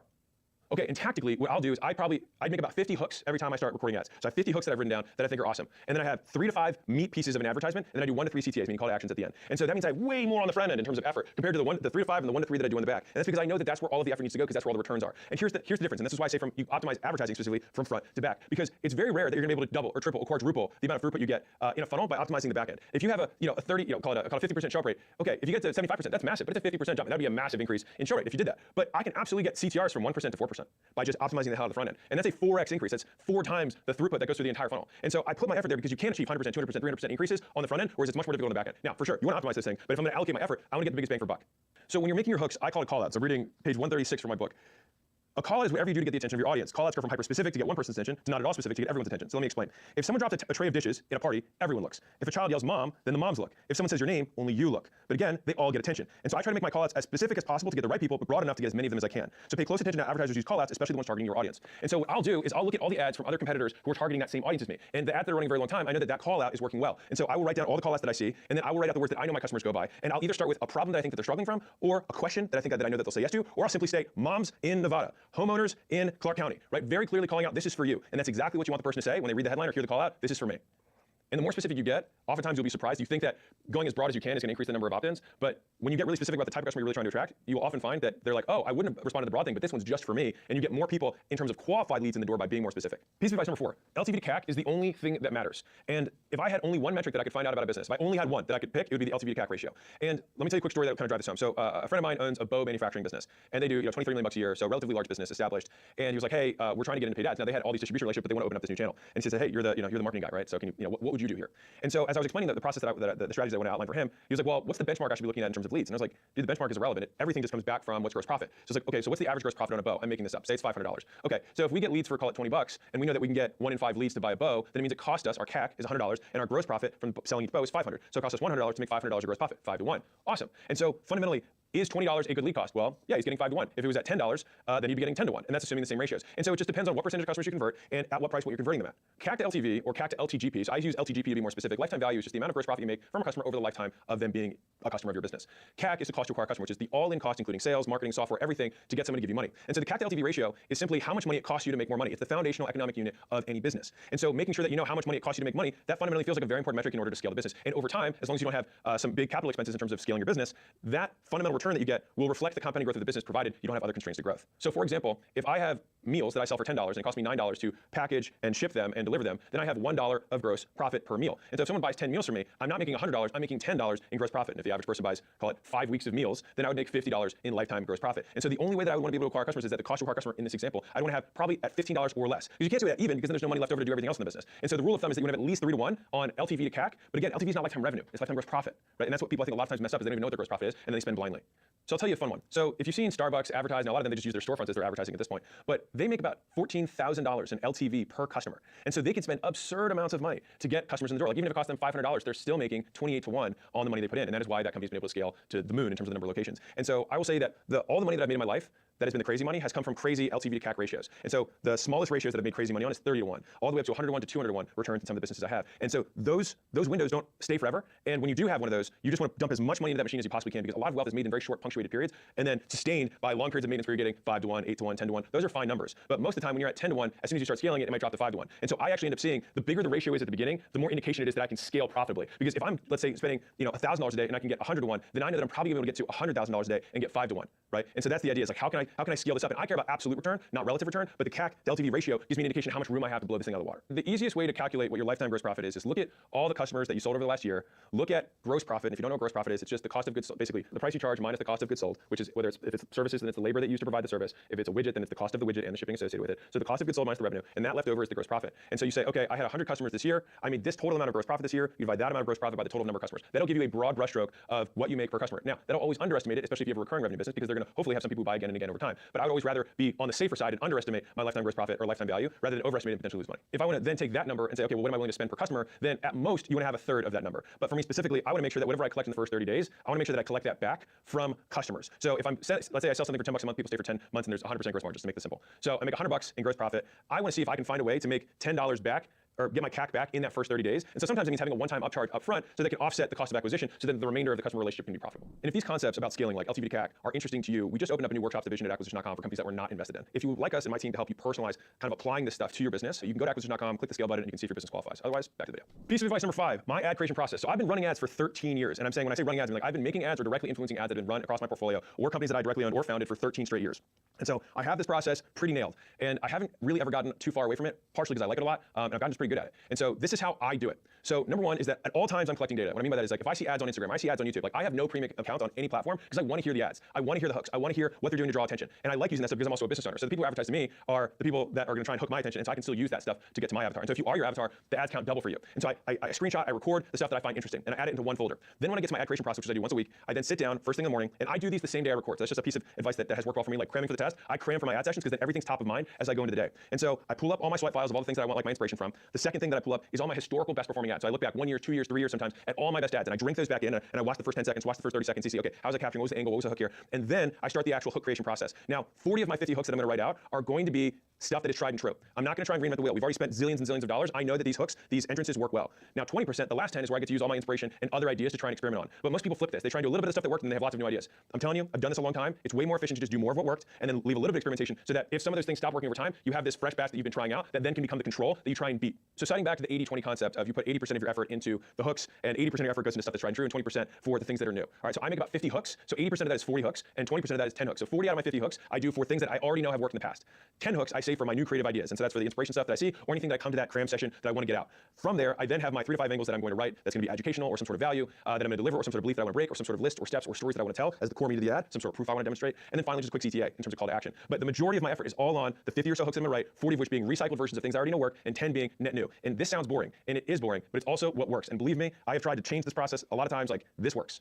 Let's say that you have your a mega winner, and these happen, and this is where you get this is power law. Like that top 5% makes 95% of your income. Like we run all these ads to figure out which is the one ad that can sing and just crank and print money. And so what I do is I use something that I call the kaleidoscope process. I've never heard anyone sell it, so I'm owning that title. All right. And so the kaleidoscope process, this is how you do it. Is that let's say you've got a winning ad. So I had an ad at Gym Launch that actually the now president Kale made when he was a customer of him in front of his gym, the gym being full, and his wife's next to him. And he's like, 6 months ago, I was working a full-time job in order to pay rent at this gym, and my wife was pregnant, and I had a 2-month-old, and I had no idea how I was gonna make ends meet. And then here we are 6 months later, the gym is full, it's completely outsourced, and I've already got an offer for $250,000 in the gym. If you've ever been worried, like take the jump, just follow the process, it works. Right? It's a very simple ad. But it murdered. It absolutely crushed. And so rather than say, wow, okay, well, that was nice. Let's try and do that. Let's try and get somebody else to say that. We took that and we squeezed the living life out of it. And so here's 10 things that I did to get more out of that ad. So one is I changed the color of the backgrounds, if I can do that, right? Or backdrops. Is there a way that we can record that ad with a different background or a different background color, like if you have a green screen? Second, is there different props that we can introduce that ad? All right, so can we show stuff? Can we show visuals or we can show physical props? 3, can we just reenact it and say, hey, Gail, can you just do it again? Just literally do the same ad, different t-shirt if you want, same exact thing, just do it again. And if you're the one making the ads, you just do your best performing ad again.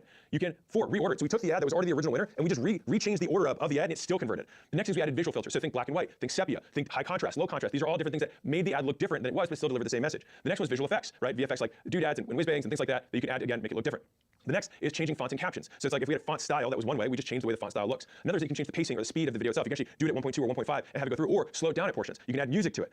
There's another one, right? You can also use the same hook, which is like we knew the hook from that first ad obviously crushed, and then just say, hey, re-record it again, we'll use the same hook and use a different back, right? And so all of those are different ways that will take a winner and then 10x or 100x how much that winner gets us. And I'm telling you, if you take one thing from this video from advertising, squeeze the living hell out of the winners. So market advice number 6 is that there's only 4 ways that you can let other people know about your stuff. And so think about this like a 4 box. You've got one-to-one conversations and one-to-many, which is broadcasts, right? There's the 2 styles of communicating. Either communicate to a group of people or one person individually. And you're either talking to people who know who you are or you're talking to strangers. And so if you cross that, you've got 4 ways. You've got one-to-one to people who know you, one-to-one to strangers, one-to-many to people who know you, one-to-many to strangers. And if you look at that in terms of what that is in advertising, it means this is warm outreach, cold outreach, making content, which is one-to-many to people you know, and then running ads, which is one-to-many to strangers. And so there's the only 4 things that you can do to advertise, to let people know about your stuff. And basically, if you're not spending your day doing one of those core 4 things, you are not advertising. You are not marketing your business. And so sometimes you have to get it to that simple when you look at how many hours per day am I spending letting people know about my stuff. Most people spend zero per day letting people know about their stuff, and then for some reason they're curious as to why their business isn't growing. Well, no one knows you exist. I was at a conference, I was at GymCon recently, and I asked the audience who here wants to grow their gym faster. Everybody raised their hand. And I said, okay. And these are all small businesses. So these are most of the guys here doing, I would say, $500,000 a year to $3 million a year. So these aren't massive businesses. These are normal, 1 location, 3 location, 5 location owner operators of service-based training businesses. And I said, okay, who here is spending the first 4 hours of their day promoting their business, either doing cold outreach, making content, or running ads?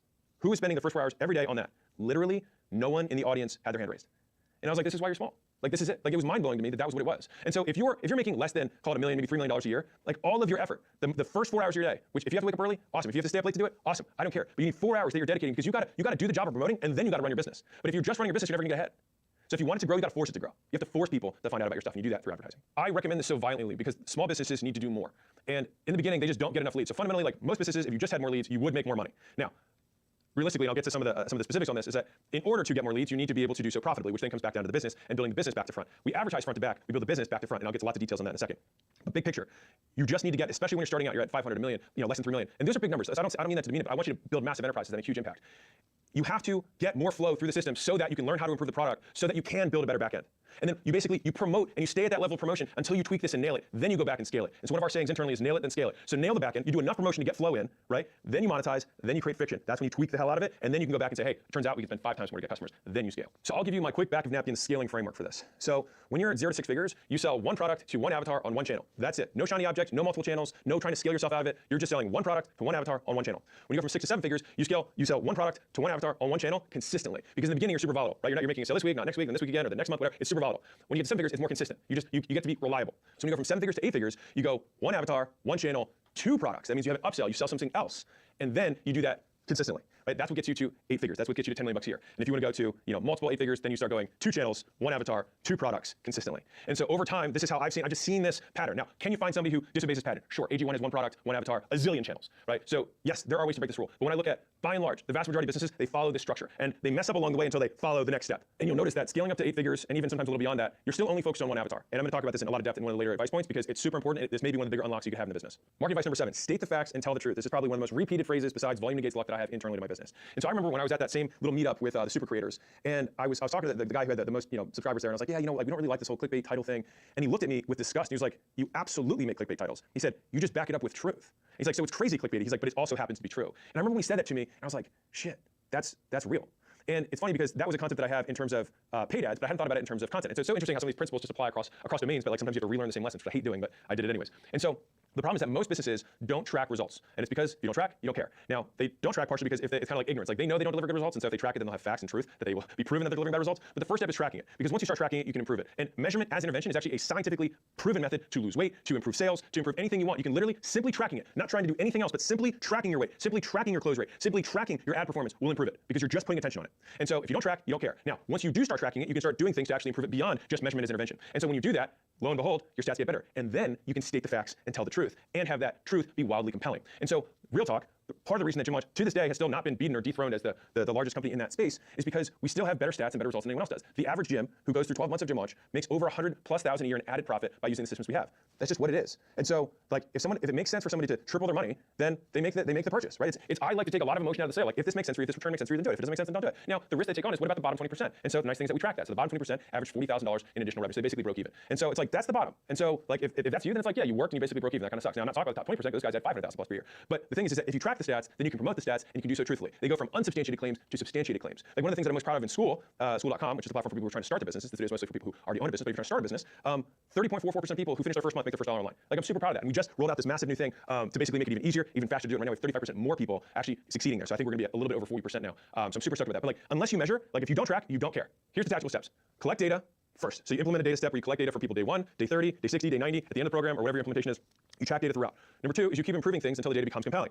And number 3 is how you actually present that data. So there's 4 variables that matters when you're presenting the data. Number 1 is the percentage of people, whether that's the median, the average, or the percentage overall of people, that's number 1, who 2, achieve X outcome, 3, in Y time or after X attempts, and 4, under Z conditions. And so it's like we get X percent of gyms, so it was whatever the average gym, so right, average gym owner makes an extra $100,000 per year in profit, so that's the outcome, after the first 12 months in Gym Launch, or Gym Legacy, which is the program that we have at Gym Launch, right? And so those are the conditions, right? And so it covers all 4 of those. So when you're making these, you want to hit all 4 of those things when you're explaining the data publicly. And I will say that the fewer conditions you have, the more compelling it is. Because for example, if I said, the average gym who spends $10,000 a month and has 10 employees and has two methods of acquisition and a large group training and a small group training achieves, like by the time I even get that, you're like, whatever, right? And so you want to strip away and really, like I would rather have a fewer condition statement that has lower results, me personally, than a higher result one with more conditions. Marketing advice number 8, say what only you can say, show what only you can show. And so this is one of the other isms that I have internal to my business. And so if you're the only triple black belt in Ohio for Muay Thai, then say that you're the only triple black belt in Ohio for Muay Thai, right? This is talking about the things that you have done rather than telling people what to do. It's how I versus how to. And so my concept for making amazing ads and making amazing content is 2 steps. Do epic stuff, talk about what you did. And so you can outcome people or you can outwork them. So it starts with the outworking, and then the outworking creates the outcoming. And the outcoming is a much shorter headline, but the outworking them still works, right? I can start by saying, hey, I wrote these 2 books. Writing 2 books would be an outworking thing. Like anyone could do it, there's no outcome, but hey, I wrote these 2 books. But then if the books are good, then I get the outcome, which is that we sold over 1 million copies. They're still number 1 and number 2 in marketing to this day, multiple years later. And so the idea is that first you do the work, and then you get the outcome. But most people want to say epic stuff having done none of it. And so you can get past the judgment of other people because you're not saying, hey, you have to do anything. I'm saying this is what I did. And so the idea is that everybody wants a return on their time, right? And I remember hearing this first concept from Eric, who's a YouTuber. And he said, dude, I made this thing where I went on 100 dates in, basically I did an entire season of The Bachelor, but I did it in 16 minutes. He's like, what a steal. And he said that to me, and I was like, man, such an interesting concept. Like, he just took something that was really long and made it really short and he crammed it in there. So value per second was super high. And I'll just give you this one, is that it's not about seconds of value, it's value per second. That's what matters. Like everybody has access to infinite information. So you just saying I'm gonna give you more stuff is not helpful. What you wanna do is curate it and pack it and distill it and crystallize all the value in as tight a package as humanly possible so that their value per second skyrockets. And you can do that by saying, hey, I spent 10 hours editing, I spent 20 hours making a summary of this book and you can read the whole thing in 10 minutes. That's why summaries still always work, right? Because people wanna get a deal on their time. If they get the same result for a fraction of the time, it's always a good deal. By the way, if you ever wanna sell to rich people, just promise the same result in half the time for twice the price. And even if you think about this video overall, it's like, well, I spent 13 years doing all this stuff and I'm trying to compress those lessons into whatever amount of time this video is. Certainly less than 13 years. And so this is a great deal for the right person, for the right right, business owner who's actually trying to scale. So how do you actually do this? So if I had a marketing agency showing what only I can show, I want to demonstrate. And so rather than say, hey, I'm going to get you leads, what I want to do is get on a sales call and I'm going to play what a live lead that I got for one of my companies, one of my clients sounds like. And I'd be like, hey, listen to this call, it's a minute long. Do you think you could you take 50 of these a month? Wow, so much more compelling than saying, I'll just get you 50 leads. They're actually getting a fractionalized version. They're getting a taste of what it looks like to be in the future, right? They're experiencing the result vicariously through the other person. And fundamentally, that's what a good testimony does, is they put themselves in the shoes of the person who got the result, and then they put a discount on that and say, okay, how likely is that for me? And that's what I'm willing to pay. Now, if it were guaranteed, then all money-making opportunities would be worth it because, hey, if you spend $1,000 to make $100,000 a year by buying this course, then everyone would buy it if they knew for sure it would happen. That'd be an amazing deal. The problem is that people apply a discount to it because of how unlikely it is for them. And so we want to increase that likelihood by showing them rather than telling them, right? And so agency example, that was that one. The software example that I have is this is why demos are so effective, right? You want to see this, hey, you have a video clipping software. Great. Do you have a video on you? Cool. Send it to me. We're on the phone. Great. I'm going to pull this video up. This is what we do to put the captions on and shorten and find those moments. Click, click, click, click, click. Okay, so normally how long does that take you? Well, it takes me this long. Well, watch me do it. Click, click, click. Wow, would that make your life easier? Yes, cool. Boom, they go in, right? You're demonstrating in advance. And I'll give you a final one. When I was at my gym in Huntington Beach, my first location I ever had, I remember this, I had a door-to-door sales guy who came up, all right? And this guy was a clear sale pro. He was really good. And he sold me cleaning products. He really did. Like, it was probably the only door-to-door thing I've ever bought. And it was just because it was such a good sale. And he had it down. It's so tight. I think he was in and out in like 13 minutes. Like, it was stupid. And so he just said, hey, I've got this stuff. It'll take care of any stain that you've got on this floor. And I had turf. And so I had gum that I got in the turf was really black and like on in there. And so he just took that thing and he poured it on the gum and he just got on his hands and knees, he scrubbed it, and it actually came out. And the gum was actually impossible to get out. And I was like, wow, like I didn't have to think, will this work for me? He just did it in front of me on a stain I actually had. He's like, cool, looks like you got 20 other stains. If this is worth it, it's $100 for this stuff. So I paid $100 for some cleaning supplies, but it was totally worth it, right? And I ended up using that stuff for actually years because he sold me fucking huge gallons of it, right?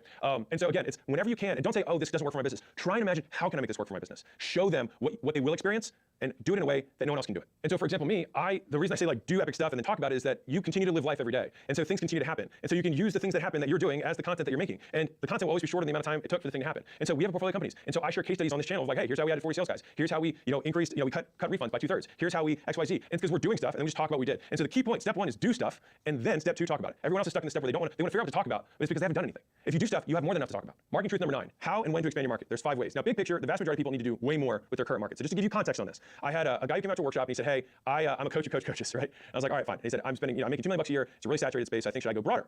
It's a general business. And I was like, dude, how many coaches exist? And he was like, zillions. And I was like, dude, I think you just need to get better. Because if you were the best coaches, then you would be able to take all of the market share that all of those guys have and it would come to you, right? Winner takes all if you're the best. And so just to give you an example, and this is the one I gave him, I said, gym launch. Everyone knows this is a gym company, but you don't know how niche it really is. So 1, we didn't work with personal trainers. Number 2, we do now, but we didn't for the first 4 or 5 years work with big box facilities. So large, facilities where you pay, $10 to $70 a month to have access to the pool, the racquetball thing, the cardio area, the weights, basketball, whatever. We didn't work with them at all. I call this facility leasing. We didn't use those. We didn't work with yoga. We didn't work with spin. We didn't work with Pilates. We literally only worked with micro gyms that did before and afters of weight loss and transformations. They had to do fitness and weights, or some combination of those. That was it. That's a niche of a niche of a niche. And that business still cranks out $30+ million a year. All right. And so the idea here is that you want, like, the market, if you are the best, is still massive. You just need to solve the thing that matters most, which is being the best. Now, if you have solved being the best, there's 5 ways that you can expand. And so I'll tell you what we did, because Gym Launch has expanded. I told you now we do big box, but there's 5 ways you can expand. 1, I think about like a pyramid. So let's say you're in the middle. You can go up market, meaning you go to higher value customers. So for us, that would be health clubs, the big boxes like I was talking about, multi-location owners or franchisors. Those would be going up market, more valuable but fewer of them, like the pyramid. On the other hand, you can go down market. I could go after personal trainers. I didn't go after them. We don't go after them. But if I wanted to, that would be a move that I could make. I would have to sell a lot more volume at a lower price and build the infrastructure to support that kind of volume. I could go adjacent, which would be, okay, I've got gyms, I'll do chiropractors, or I've got gyms and I can do weight loss clinics, right, or med spas or something like that. So something that's adjacent that serves a similar avatar, but a slightly different business model. That would be adjacent. And the 5th way you can do it is that you actually go narrower. So that's the 4th way. So the 4th way is you can go narrower, which is say, okay, instead of all gyms or just micro gyms that service before and afters, I say I only do, ones that do weights, or I only do ones that only do cardio, right? Or I only do boot camps, or I only do semi-prep. Like I niche down even more. The alternative is that you go broader, and I say anyone that's in health and wellness. And so those are the 5 ways that you can expand. You can go up market, you can go down market, you can go adjacent market, you can go narrow, you can go broad. Now, despite me saying these 5 ways of expanding, and everyone gets their juices, their jollies off by thinking about how they're going to expand, most time I'm going to start with that original story, which is that you can make $10, $20, $50 million a year just serving one very specific avatar. And the vast majority of businesses, this is including portfolio companies that we purchased, I would say more than half the portfolio companies we purchased, we did this exercise and we made the avatar narrower. We got more specific, not broader. I learned this process from Vista Private Equity. So if you don't know, they're $100 billion plus private equity, one of the most successful private equity of all time. They focus on software companies. And I talked to their head of pricing and packaging, and he gave me this one line, and it changed my life. He said, you want to know how we get the crazy returns that we do? And I was like, yeah, obviously I don't know what you guys do. Now, obviously they do lots of things, but the one thing that he pulled out, he said, we just know the company that we're buying customers better than they do. And so we go to the data room. So whenever you do an acquisition, there's something called a data room. You put all the data for your business in there so people can analyze it and make a decision about whether they want to invest. And so we go to the data room and we analyze all their customers and we say, okay, we order them by who pays the most and who's worth the most. We say, this is the 20% that does 80% of the revenue. And what they do is they look at what channels those people come in on, what offers, what marketing those customers do. And they basically stop doing the rest of the 80% and then they expand that 20% to be 100% of the business. And so by doing that, they can have the same size business but 5x the revenue and arguably even more on the profit. And so just power law, the Pareto principle, 80-20, and they just apply it to the customers. And so right now, this is how you do it for you, is you look at all the customers you have up to this point, you look at the top 20% and you say, okay, what do these people all have in common? And so I like to think about this in terms of psychographics, what do they think, geographics, where they live, demographics, where they look like, and then I would say like actions, like what have they done or what did they do to get this result? And so when I look at each of those frames, I try and eliminate as many variables as I can, so I get to 2 or 3 variables that clump all the best customers together. And then I make that in my marketing, and I tell my sales team we only sell these people going forward because I know that these people are worth 5 times more, 10 times more. And then guess what's able to happen? We run ads for those people, and then our LTV skyrockets, so we can spend more to acquire customers, and this is what allows you to scale by going narrower. And so the problem is that most business owners can't say no to fast money, and so they never get the big money. And so I had 2 companies that came out for a workshop that we had. And they were both agencies. It was a very simple example. So one was a generalist agency. They just did anybody who knocked on the door, they would take their money. The other one just did professional services. So that's legal, financial, insurance, like those types of services. And the generalist guys, I said, okay, you have this big list of customers. I'm sure that there's a subsegment of those customers that you do exceptionally well with. And they're like, oh my God, we crush it for IT people. And I was like, okay, cool. So what percentage of your customers are there? They're like 8%. I was like, but are they more profitable by percentage? He's like, oh, by a mile. They're by far the most profitable. I was like, okay. So if your entire business, and they were really struggling in terms of infrastructure, they were like super stressed out, you could see it. I was like, if your whole business was just those, do you think you would like that business? And he was like, oh my God, that'd be a breeze. And I was like, well, then we can build that business. And so that means that from here on out, you only sell those people. And over time, the percentage of the pie that's those customers is going to continue to increase until eventually you can cut the customers that are not your main thing. And then in a year or 2 years, you completely transform your business to something that's been productized. You get really efficient. You get even better at it because you only serve those customers. You get better at acquiring them, get better at servicing them, you get higher margins, and you actually like your life. And so the same thing happened with the second agency where I said, what are the customers you have? And they're like, actually, we're really good at specifically family law attorneys, so like divorce attorneys. And they had all these other things. I was like, but divorce attorneys are really good at it. And like, yeah. I was like, then just sell divorce attorneys. And because the thing is, if you just sell divorce attorneys, it's a multi-billion-dollar per industry. Like there's no reason you can't do $100 million a year or $200 million a year just selling those people. And the same with the IT. So the idea is like people start taking on more avatars because they think that's what's necessary to grow. But, and I've said this before, but better creates bigger. Bigger creates bloat. And so if the goal is to get bigger, you want to focus not on getting bigger, but on getting better. And then getting bigger occurs. Growth occurs as a result. Growth is not a goal. Growth is an outcome of inputs. And so I'm telling you, like, it took me a very long time to understand this. So I'm trying to get, like, every entrepreneur has this ego goal of like, I want to hit this a month, and I want that a month, and I want that a month. But the thing is, like, you don't want to make the income the goal. If you do, it gets really hard to get out of that game because sometimes you take the wrong steps, you artificially inflate revenue, and then you increase costs to sustain that revenue, but it was the wrong strategic move. But then you can't go backwards. You stay in the cycle forever. You don't want to do that. You have to think, okay, how do I make the core thing that I do better? Because fundamentally, if this were twice as good as it is now, would I be bigger? Yes, because your customers would demand it. You get far more leverage by doing the same thing 100 times than doing 100 things one time. And so the vast majority of businesses, especially when they're starting out, are doing 100 things one time rather than the same thing 100 times. And you get a hell of a lot better when you do something the 100th time. And so that means that you drive up your operational efficiency, you drive up your gross profit, you get better at your acquisition because your marketing messaging, your sales scripting, the results that you can promise, all those things get better. And now you're competing in a smaller pond so you can dominate everyone. But when people think small pond, they think that somehow that means that they're not going to make a lot of money. Like I said, Jim Welch makes a lot of money, and it's in a very, very, very, very, very narrow niche. And so you just got to be more specific most times and break the limiting beliefs you have around the idea that like, okay, well, I just need to go from, I've saturated chiropractors, right? I've saturated this with $2 million a year in revenue. Of course not, right? Every single other business that exists that serves your customer, the fact that they're allowed to be alive and breathe shows you how much opportunity you have if you were better than them. Number 10, provide value. Now everybody talks about providing value. What does that even mean? All right, so in this book, I talk about something called the value equation. It's probably the most cited chapter in this whole book. But I break down what are the elements of value. And so there are 4. Number 1 is the dream outcome, which is what does somebody actually want? So if I were to offer like Daniel, who's behind the camera right now, and said, hey, you can get in shape or I can make you $1 million, right? Making money for most men is more valuable than getting in better shape. And so the relative opportunity or the relative outcome will dictate how much money you can charge. That's why in general B2B offers a higher ticket. Now there are also fewer people who buy making money than people who buy consumer products. So you have about 1/10, so 9% of people are business owners. So you have a much smaller market. That being said, does the size of the market really matter based on the thing I just said? Probably not. But again, number 1 is dream outcome. That's what differentiates. Now let's say you've got 2 products that offer the same solution. So let's say the weight loss example or the getting shape example. If I have a PDF for that and I've got liposuction, both of them promise the same thing, which is that you're going to get in better shape, you're going to lose weight. Okay, well then why is liposuction so much more expensive than a PDF that I could buy on the internet for $20? They both promise the same outcome. Well, there's 3 other variables. So variable number 1 is the perceived likelihood of achievement or the risk associated with the purchase. So risk would be the negative, perceived likelihood of achievement is the positive. And so we want to increase the perceived likelihood as much as possible. So if we had that liposuction and we've got one surgeon who's his first day out of medical school and we've got another surgeon who's done 10,000 surgeries, which of these guys can price higher? Well, obviously you want to take the 10,000 one, even though it's the same procedure and the same outcome. The perceived likelihood of you actually getting what you want, the risk associated is lower, and so you're willing to pay more for that guy because he's more experienced. The third variable of this is time delay. The equal opposite of that is speed. How quickly between when someone buys and when they get the promised outcome. Now, if you do liposuction, it's like great. You make the purchase and you go to sleep and you wake up and you're thin. Very, very condensed, which is why it has a lot of value, right? Whereas if you have to do all this eating and this exercising and not drinking and changing your diet and all this, waking up early and being sore, all this, like there's a lot of delay there in terms of how much time and effort, time specifically, is going to take to get the outcome you want. So the faster it is, the more valuable it is. And then finally, you have effort and sacrifice, or equal opposite, ease. How easy can you make it? And so if you're trying to think about this in simple terms, it's how risk-free can I make it? How easy can I make it? How fast can I make it? And it's the thing that I'm promising, the outcome that I'm promising, something they actually want. And so if you have all 4 of those, you have something that people really want. They have no risk of doing it. It comes immediately, and it's easy. It's easy as pushing a button. You've got an incredibly valuable thing. And so when people say add value, what you want to think about is what does my customer, what does my avatar want to accomplish, or what do they want to avoid? So you've got towards good stuff and away from bad stuff. And so you say, okay, I can help you avoid this bad stuff, risk-free, faster, and easier than otherwise. And the dream outcome, the good stuff, same thing again, is how can I help you get that good stuff faster, easier, and risk-free?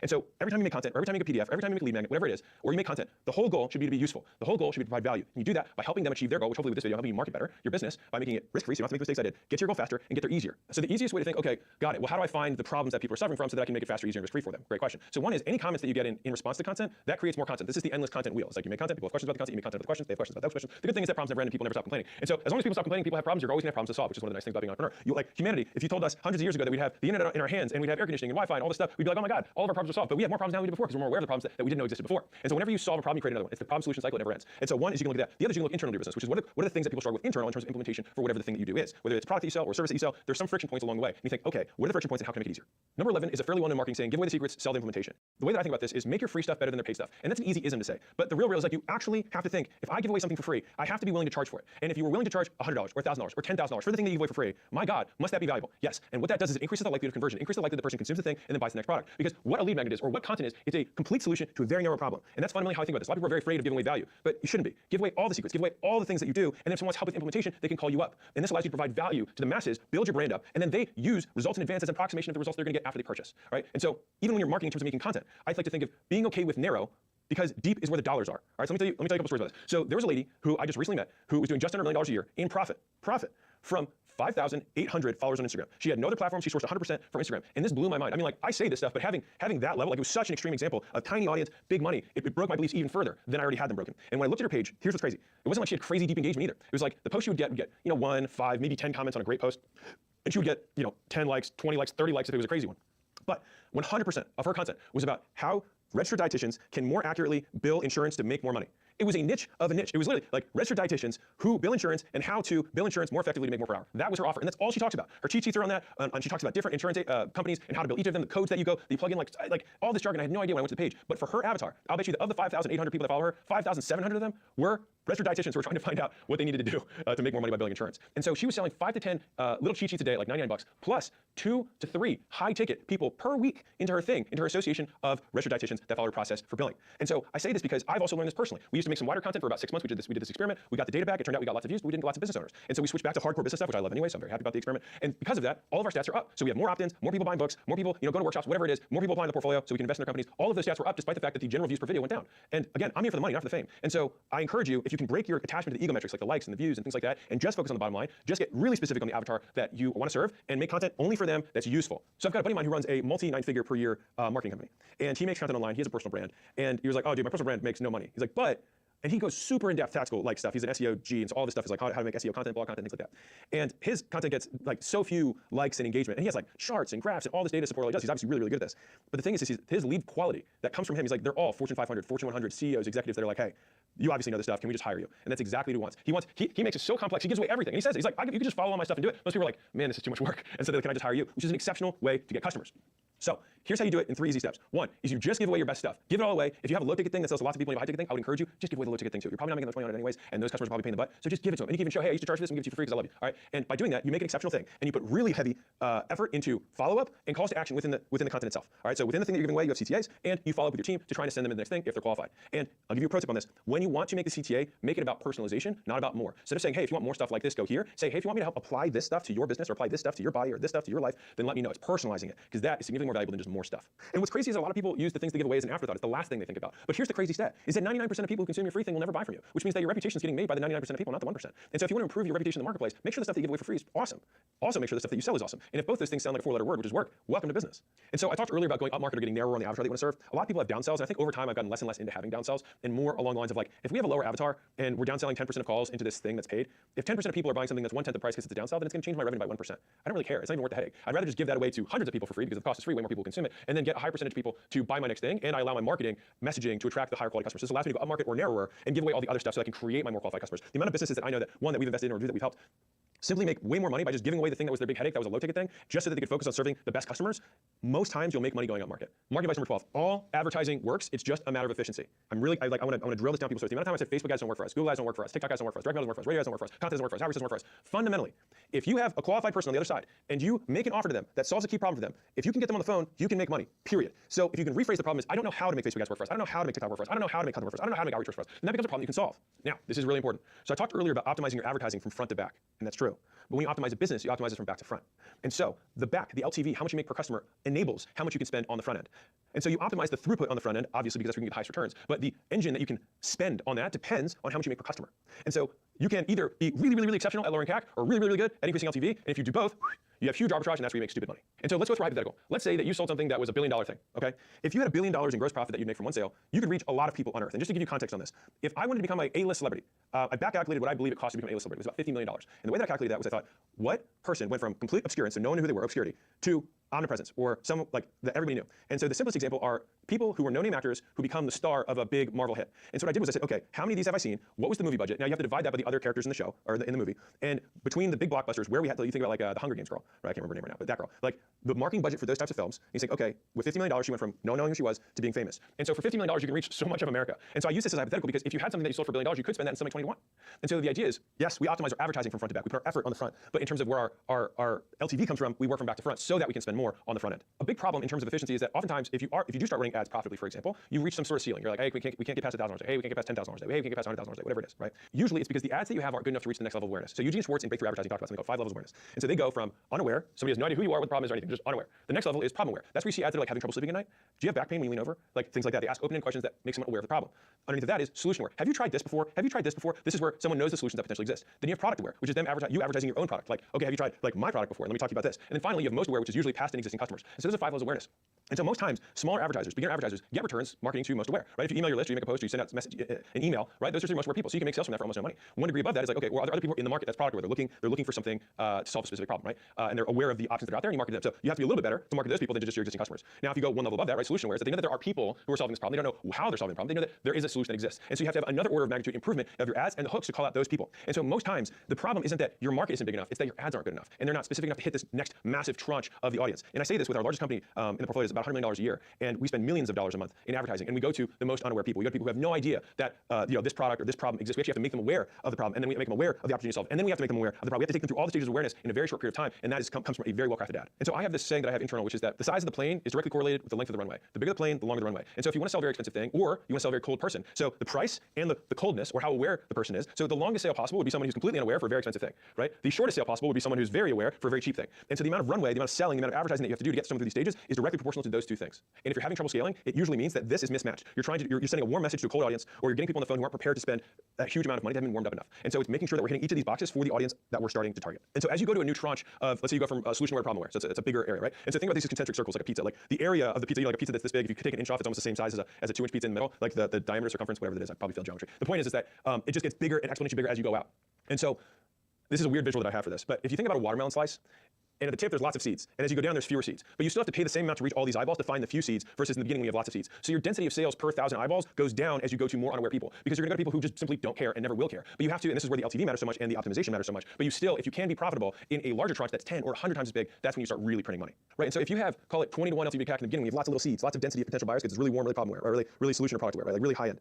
As you go down, you might drop to 5 to 1 in the middle. You might drop to 3 to 1 at scale, but you're at 100 times the spend. And so in that case, you're still making way more absolute return on the investment. Another way to think about this is like a golf course. And so if you could only putt, then you're going to only make 6-inch putts. It's only the top little seeds of the watermelon. But think about how much more area if you learned how to drive and you learned how to hit a 3-iron. I'm not very good at golf, you can obviously tell. And then you learn how to hit a wedge. There's so many more shots that you can make if you have these other skills in your arsenal. And so think about each of the levels of awareness as another club that you have to learn how to hit so that you can get more balls in the hole from any part of the course. Marketing advice number 13, we need to be reminded more than we need to be taught. And I think this is one that's going to break a lot of your beliefs. And so I want to really emphasize this one because it's important. Once you start making content, once you start running ads, and you start putting stuff out publicly, you start advertising, you're going to get to a point where you're like, I feel like I've said everything that I was going to say. Now, remember, you continue to live life every day, you continue to do stuff, and you can talk about what you did, so that can break that. But my mom said this to me once, and I always remember it. She said, the news never changes, just the names. And I really thought about that. It was like, there's always a rape, there's a war, there's a murder, there's a car accident. Like, the actual story doesn't change, only the names. And so if you think of that with content, like there is no new content. Like the human condition has not changed for thousands of years. Like the older the problem, the older the solution. And so we are making content, and we're putting stuff out there. And when I think about myself, the things that I follow, like I follow philosophy pages because I am okay rereading Epictetus' stuff. Like I read his stuff before and I read it in quote form again, and when it comes up again, I like to be reminded. I like to keep this stuff top of mind. That's why I follow those pages. And many people follow your pages for that exact same reason, is that the stuff you talk about is stuff that they want to keep top of mind. They want to be reminded of that stuff. And getting taught is much more difficult than being reminded, but they're equally valuable. Because if it changes their behavior, then you still did teach them. Again, you just reminded them. And what's crazy about this is that like the Friends show right now, if you've ever heard of it, is being watched more now than it was a few years ago. So reruns, like people watch reruns because there's nostalgia or whatever reasons you want to pick to it, but people are willing to rewatch the same thing because they know how it ends, they know they liked it.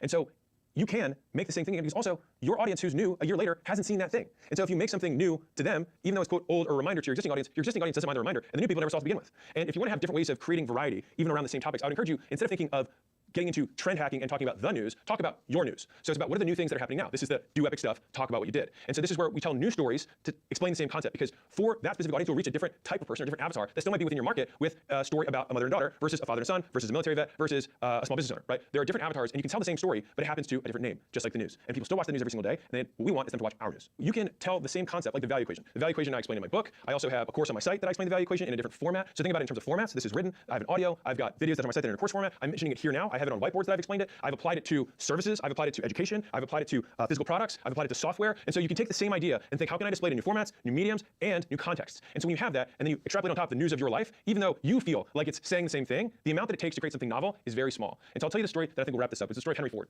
And so Henry Ford had in his office, he had this marketing person right next to him. So he walked past the marketing department over and over again. And this is back in the day when they didn't have computer screens. So it's just like they had mock-ups and like big posters and things like that for whatever the next ad campaign for a new Ford car was. And so he walked past this guy's office for 3 months. At the end of the 3 months, he was like, hey, John, when are we going to stop running this ad? I'm so sick of it. And John, the marketing director, looked at me and said, we haven't even started running it yet. And so the thing is that we get so much sicker of our own content before our audience even remembers your name. And so the thing is that we assume that every person consumes every piece of content you ever put out. We put out 50 plus pieces of content a day. I'm grateful if somebody watches one a week, right? And so the idea here is that like you put out significantly more, but we have this assumption that everyone's paying attention and no one is. And so we put out tons of volume with the hope that we catch one person on that one day. And I might have made 4 things about the value equation. Actually, you can give me good feedback, so this will be good. If you haven't heard about the value equation whatsoever in my content up to this point, drop a comment because I want to prove that this, even though I've talked about it in a zillion formats, some of you guys even know how to book, right? Like, people need to be reminded more than need to be taught. And for those of you who don't know, the mission acquisition.com is to make real business education accessible for everyone. And I spent the last 4 years plus making content and hopefully giving away all the stuff you need to scale your business. And I love getting the messages and the stories that we do. But it would mean the world to me if you just shared this video with another business owner who they can hopefully compress 13 years into however long this video ends up being to save them all the scars and so they can just have the lessons. Thank you.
We have entered an era where anyone can build powerful websites and apps simply by speaking the ideas into existence through AI. And what used to take months and tens of thousands of dollars can now be done in minutes. And mastering the skill of vibe coding, or as I prefer, software composing, is undoubtedly one of the most valuable investments that you can make in your future today. I know this because over the past 2 years, I've gone from knowing nothing about AI to building multiple AI businesses that have generated over $6 million in revenue for me. And along the way, I've helped over 200,000 entrepreneurs in my community to learn AI skills like this, and more importantly, use those skills to solve real problems in the world and generate income from it. And if I had to start over again today, this skill of using AI to build websites and apps, aka software composing, is exactly what I would be going all in on right now. So in this full course, I'm going to teach you everything that you need to build complete websites and web applications using nothing but natural language prompts, no coding experience required. Then I'll share the exact strategies my community and I use to turn these skills into real income, because building them is only half of the equation.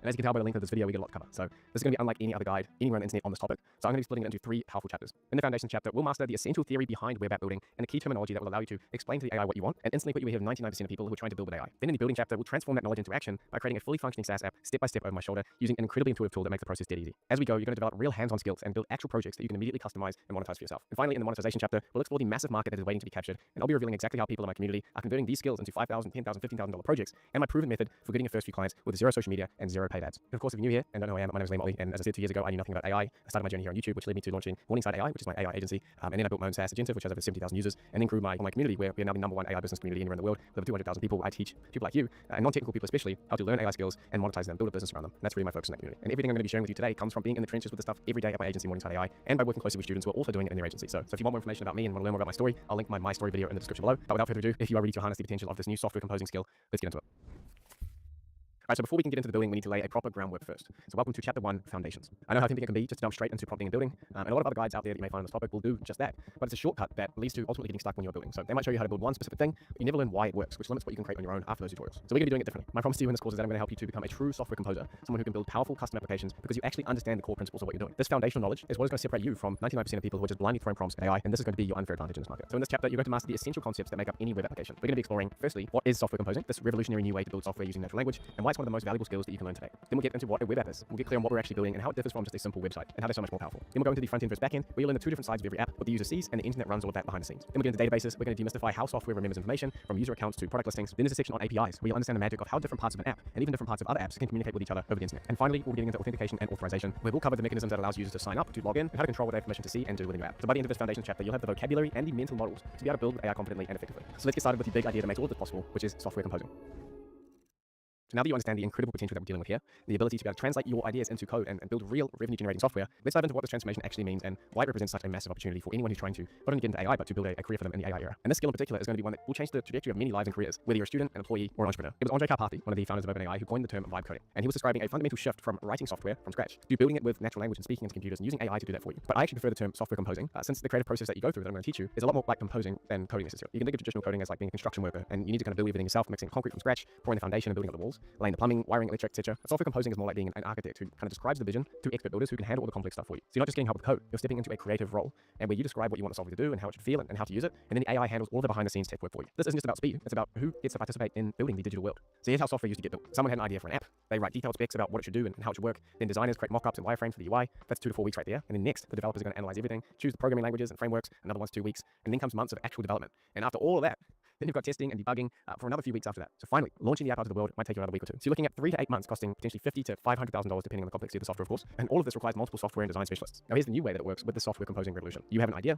you describe it to an AI system in plain English or whatever your native language is, as I'm going to show you how to do later in this video. And then this AI system creates a working prototype for you immediately. And then you're able to refine it further through conversation, and then you can share it with the world in just a single click. So this shrinks the timeline to days or even hours for simple projects. And as for the cost, the tool that I'm going to be showing you how to use in this course costs as low as $20 per month. So for the first time in human existence, a non-developer, a non-technical person, like basically the whole world, can build an entire app for the cost of a freaking pizza. So what's really happening here is that the person with the idea can now be the person who builds it. So this revolution we're seeing isn't magic. It's the result of 3 major breakthroughs that are just coming together basically at the right time. So firstly, you've got the AI boom, which you've probably heard about by now. You've got tools like ChatGPT, and they didn't just learn how to write and make poems for you, they also learned how we built. So when you say, I want users to upload photos, the AI understands everything that involves, like saving files and creating upload buttons and making sure that it all runs smoothly. It knows what you mean and how to make it real through code. Secondly, we have purpose-built tools for this software composing. We have platforms like Bolt and Cursor and Replit Agent, and they weren't retrofitted with AI, they were made from the ground up for this new way of creating. But basically you just describe what you want and the system builds it. These tools are the essence of software composing, or what some call vibe coding. And the third factor is invisible infrastructure. infrastructure. So these modern platforms now handle all of the hard stuff for you when it comes to building automatically. There's no server setup, there's no complex configurations. You just get to focus on what your app should do, and the rest just works. So we're basically witnessing the democratization of software creation, and most people don't even realize it yet. As they say, the future is already here. It's just not evenly distributed yet. And this is the future right here, this skill of everyone being able to do this and build your own software when they need it. So you're really getting a head start on everyone else. So with this skill, if you figure it out now, you can become the AI person at your company, as businesses are actively seeking people who understand AI, and this skill set commands premium salaries and consulting rates. And of course, with this skill, you can also launch your own business, which we're going to be covering later in the video. And that's what I've done, and thousands of people in my community have as well. This is because ideas that once required a technical co-founder can now be prototyped by you and ours. And for those with the skill, there's another huge opportunity in that small businesses who can't afford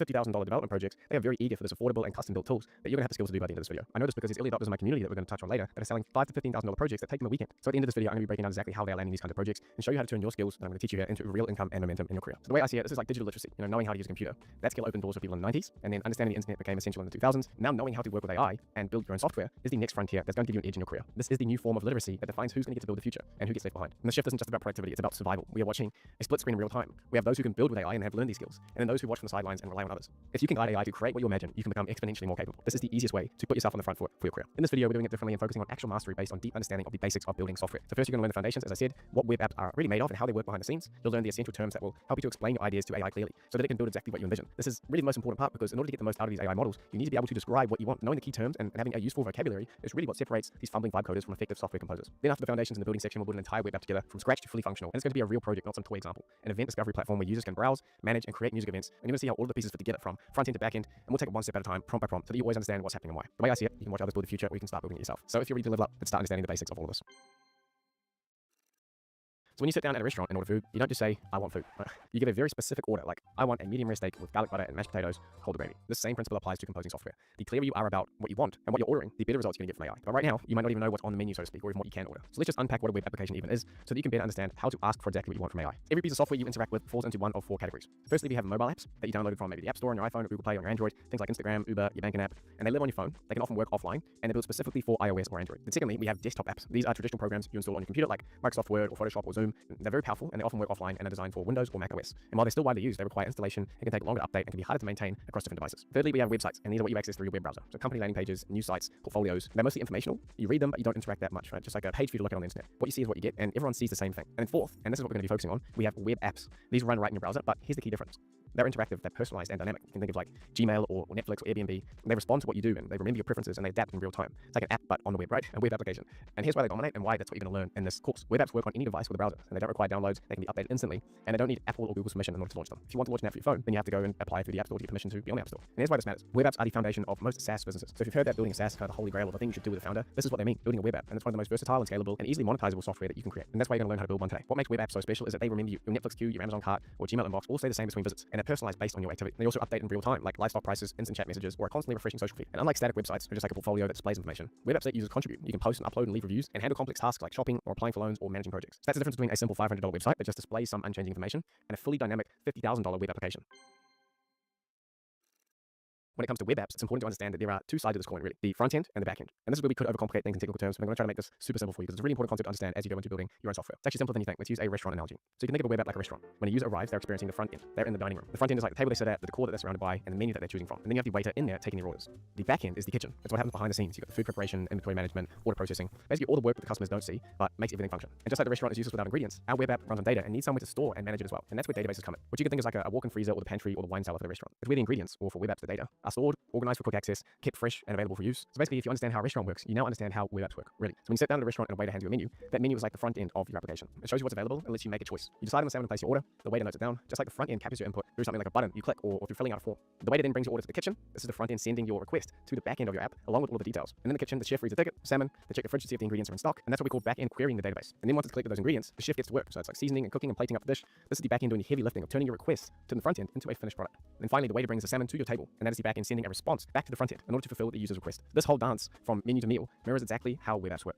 So when you use basically any web app on the internet, you are constantly asking for stuff from the back end, like data or updates or some kind of saved info that you have, like your Gmail inbox. Or when you click on the sent tab in your Gmail, it's sending to Google servers and asking, hey, this person wants their information that they had sent already, and then the back end finds it in the database, pulls it back, and then sends it to the front end and displays on your screen. So when you're using these apps, you are constantly asking for stuff from the back end, like data, updates, and saved info. You're also sending stuff back there, like messages or photos or form answers for the back end to store in the database under your account. And all this happens super fast. Like you just tap or click, and then the app reacts. It's as simple as that. So think about Netflix. When you log in, you see all the available shows and movies, and you press buttons to play and to pause, and you can type stuff into the search bar. All of that is what we call the front end, and it's what we refer to as the user interface, or UI for short. If you take Airbnb, the UI has photos of the rentals, a calendar where you can select dates, a book now button, a review section, a map showing the property's location. And so a user interface like this has one job: be easy to use and look great while you're at it. So it captures the user input, your clicks, what you type, and the selections that you make. It displays information clearly and gives you feedback when you do something, like a confirmation screen when you successfully book your rental, or an error message when something goes wrong. And when designed well, it shows up nicely in browsers on different screen sizes, from laptops to tablets to phones. But here's what the front end can't do: it can't handle the heavy stuff. It can't make big decisions or store important data long term. It's like that waiter, great at taking your order, but don't ask them to cook the meal or remember what you ordered last week. That is the job of the back end. So going back to Netflix, the back end remembers what you've watched. It makes personalized recommendations, streams video files to your device, manages your subscription and billing, and tracks your viewing analytics as well. All this data being sent to the back end and stored in the database under your account. For Airbnb, the back end is checking dates that are available, calculating the price, including all of those awful fees, processing payment transactions, sending confirmation emails, and updating the host calendar as well on their end. So how they work together? So we're almost ready to move on to the next step, but let's just lock in our understanding by putting all these pieces together in an example everyone is familiar with: online shopping. So what exactly happens when you click add to cart? So step 1, the front end, the website you're looking at, notices that you clicked the button, the text that you have clicked the button. Step 2, it sends a message to the back end like, hey, this user wants to add product 123 to the cart. It includes your user ID and the product info. And step 3, the back end checks a few things: is the user logged in? Is the product still in stock? What's the updated total including tax? And then if all's good, it can update your cart behind the scenes. Then step 4, the back end replies, got it, cart updated, the new total is $47.99. And then step 5, the front end shows this result. You see a message like item added, and the cart icon updates with your new item count. All of that happens in a flash, faster than you can second guess whether or not you really need another issues. So everything in a web app follows the same rhythm. Front end captures, back end thinks, front end shows. Traditionally, front-end and back-end developers were two different roles with very different skills and learning different coding languages as well. But as a software composer, you're going to be wearing both hats. And this is called full stack development. And it's a legit superpower if you want to be able to build apps and make money while doing it.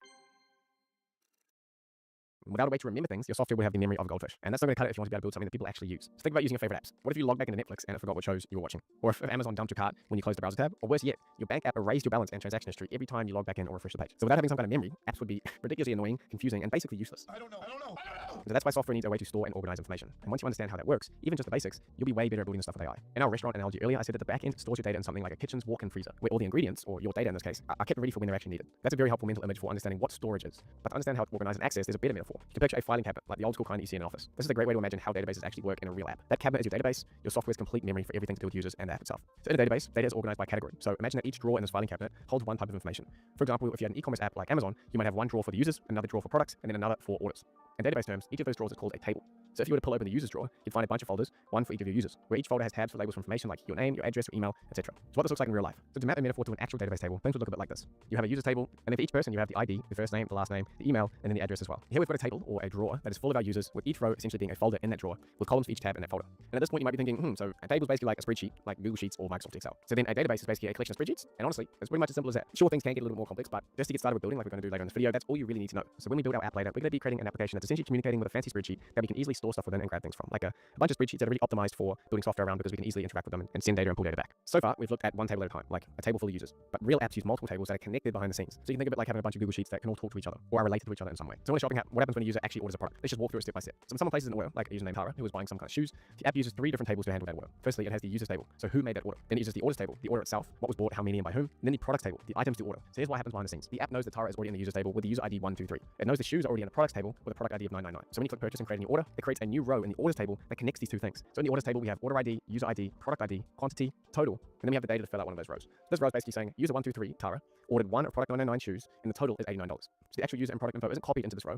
The app just uses the ID numbers to kind of link things together. And that's how databases stay clean and organized. Instead of one big messy table, they've got smaller, more focused tables that are all connected to each other by IDs. It's like each table is a smart sheet, and the app just follows the links between them. With this basic understanding in mind, you can write much better prompts into software composing tools like Bolt that we're going to work on later. As the clearer you are, the better the AI can build it. So what I've just taught you allows you to go from a weak prompt like let users save their favorites to being able to create a much clearer prompt like create a favorites table that stores which user likes which products. So I hope you're starting to see already why I've taken this route with this video. It's this building up of vocabulary and understanding of all the moving parts. This is really what you need to have any kind of long-term success with this new skill of software composing. So let's recap and just lock it in, right? Apps need memory. Databases give them that. A database is like a filing cabinet full of drawers for each category of data. We'll call these tables. And each drawer holds folders or rows with labeled columns. It's really not that much different from spreadsheets that you're already familiar with. And these tables can be linked together using IDs to keep things in sync without getting sort of mushed all into the same one. And the best part is that you're not going to need to code any of this. You just need to be able to describe it clearly. So I'm giving you the vocabulary again. So now that you understand how data is stored and connected behind the scenes, the next question is, how does the app actually get that data when it needs it? And that's where APIs come in, and they're actually a lot simpler than you think. When you hear API, which stands for Application Programming Interface, you might start to feel a little bit intimidated. And I get it, it sounds pretty technical, but I promise that it's actually a lot simpler than you think. So if you remember back to our restaurant analogy from earlier, well, when you want a meal, you don't just march into the kitchen and grab some food yourself, right? You go and sit down, you tell the waiter what you want, and then they go and talk to the kitchen for you, and they bring the food to you when it's ready. And that's exactly what APIs do within software. They are the waiters that carry your app's request into the kitchen, which is the backend, and they grab what you ask for from the database and bring it back to the front end. So for example, when you visit the web page for those shoes you've been eyeing, you're asking the API or the waiter, hey, bring me these shoes, I want to take a look at them. So when you click on the shoes on the site, the API hears that, walks into the backend, grabs the shoes info from the products table in the database, and then sends it back to the front end to be displayed. And just like that, the shoe's name, the photo, the price and the details can pop up and load into your screen. And that little back and forth exchange, asking for something and getting something, is called a request and a response.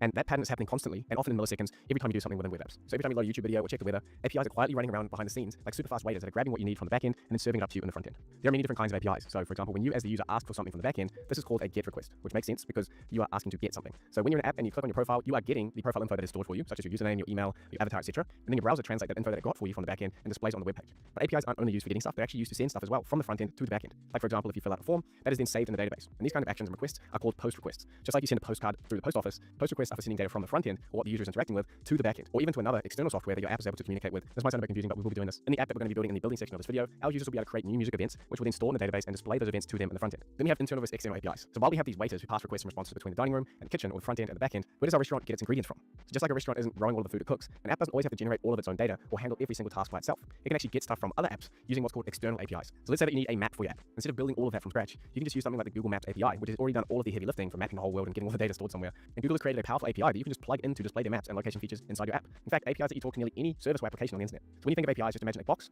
that's your app.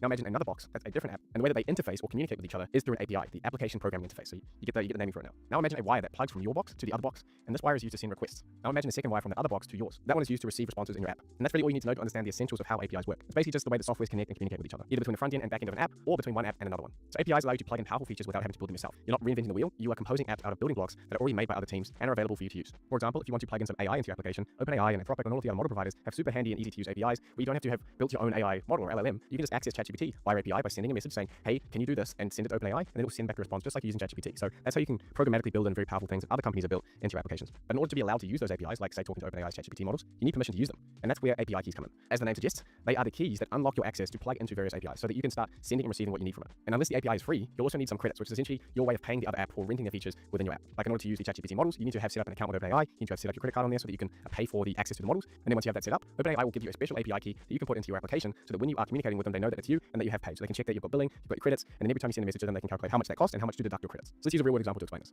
Now that we have a good mental model for this, let's make it a little bit more concrete. So imagine you're building a food delivery app. To build this, you could hook into the Google Maps API to show all the restaurant locations. You could use Stripe's API to take payments. You could use Twilio's API to send order updates via SMS, and the Google Firebase API for live chat with the driver. See, you're not actually building all of these things from scratch these days. You're composing software with your own unique features while leveraging what's already available to you up there in the market through all these incredible APIs that people create. And the beauty is, when you are working with AI tools like what we're going to use in this video, they're going to take care of most of that technical implementation for you. You just need to focus on clearly describing what you want your app to do. You can either suggest an API that you're already aware of, or the AI could even figure out on its own which are the best APIs to use and how to wire everything up for you. And that is the power of software composing. And now that you understand APIs, you've unlocked a huge part of building super powerful apps.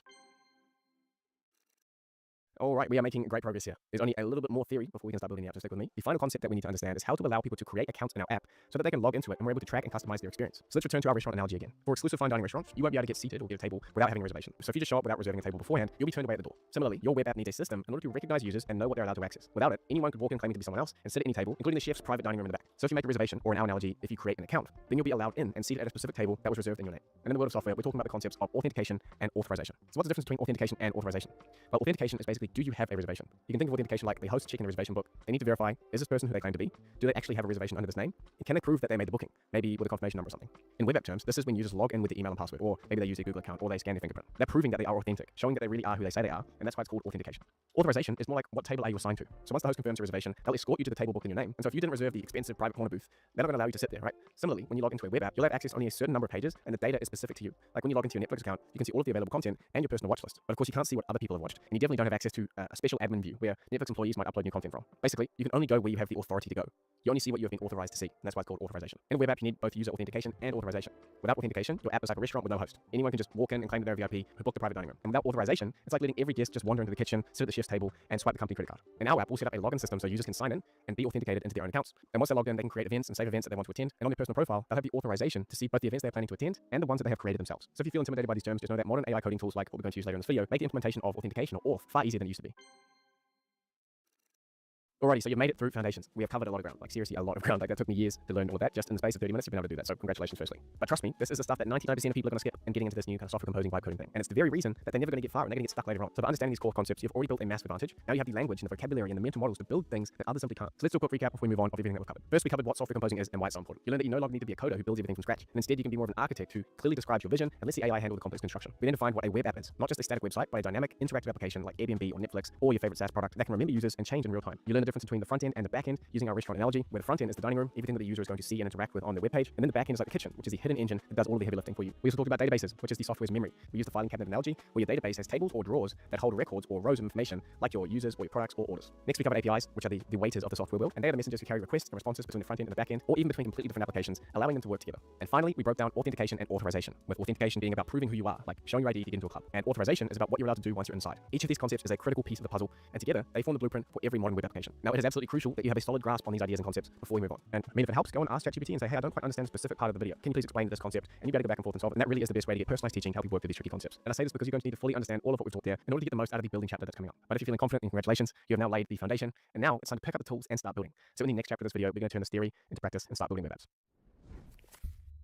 So welcome to chapter 2. You've built the foundation, and now it's time to start building on that foundation. This is where the theory becomes real, and you'll see just how powerful this software composing skill is. In this chapter, we're going to be building a complete full-stack web application from scratch, which is an event discovery platform where users can browse, attend, and even create their own music events. But we're not going to build this all at once. We'll do it step by step, prompt by prompt, looking over my shoulder in a way that mirrors how real-world applications are developed. So we'll start with a very simple idea and then progressively add layers of functionality on top of that. And it is crucial that you follow these builds in order and don't jump ahead, because each lesson will layer on top of the last. And by the end of each build, you'll have a working application, and by the time we're done, at the end of build 3, you'll have a complete full-stack SaaS product that you can be proud of and put straight into your portfolio. So here's what we're going to be covering in this chapter. Before we jump straight into building, we need to survey the current landscape of AI development tools. This is really important for you to know, and I'm going to show you all of the different options out there in terms of the tools that are on hand for you as a software composer. And I'll also be explaining the tool that we're going to use for this course. Then we'll get into build 1, where we'll be doing front end and UI design. We're going to start off by creating the visual part of our app first, which is the user interface or front end. You're going to learn how to take a design from an idea to a beautiful and interactive front end that users can see and click. Then we'll be getting into build 2, where we'll be focusing on building our back end, databases, and APIs. In the second build, we'll give our app a brain and memory. We'll connect it to a database in order to store our events and our users, and set up the APIs that allow the front end and back end to communicate with each other. And finally, in build 3, we'll be tackling the authentication and authorization of users. So with the core app working and the front end and back end talking to each other, the final touch is to add the ability for users to create accounts, log in, and then have personalized experiences when they're logged in, like saving events to their own profile and creating new events. Then we will deploy your app to the real world and handle security. So this step is all about taking your application live and putting it on the internet for the world to see.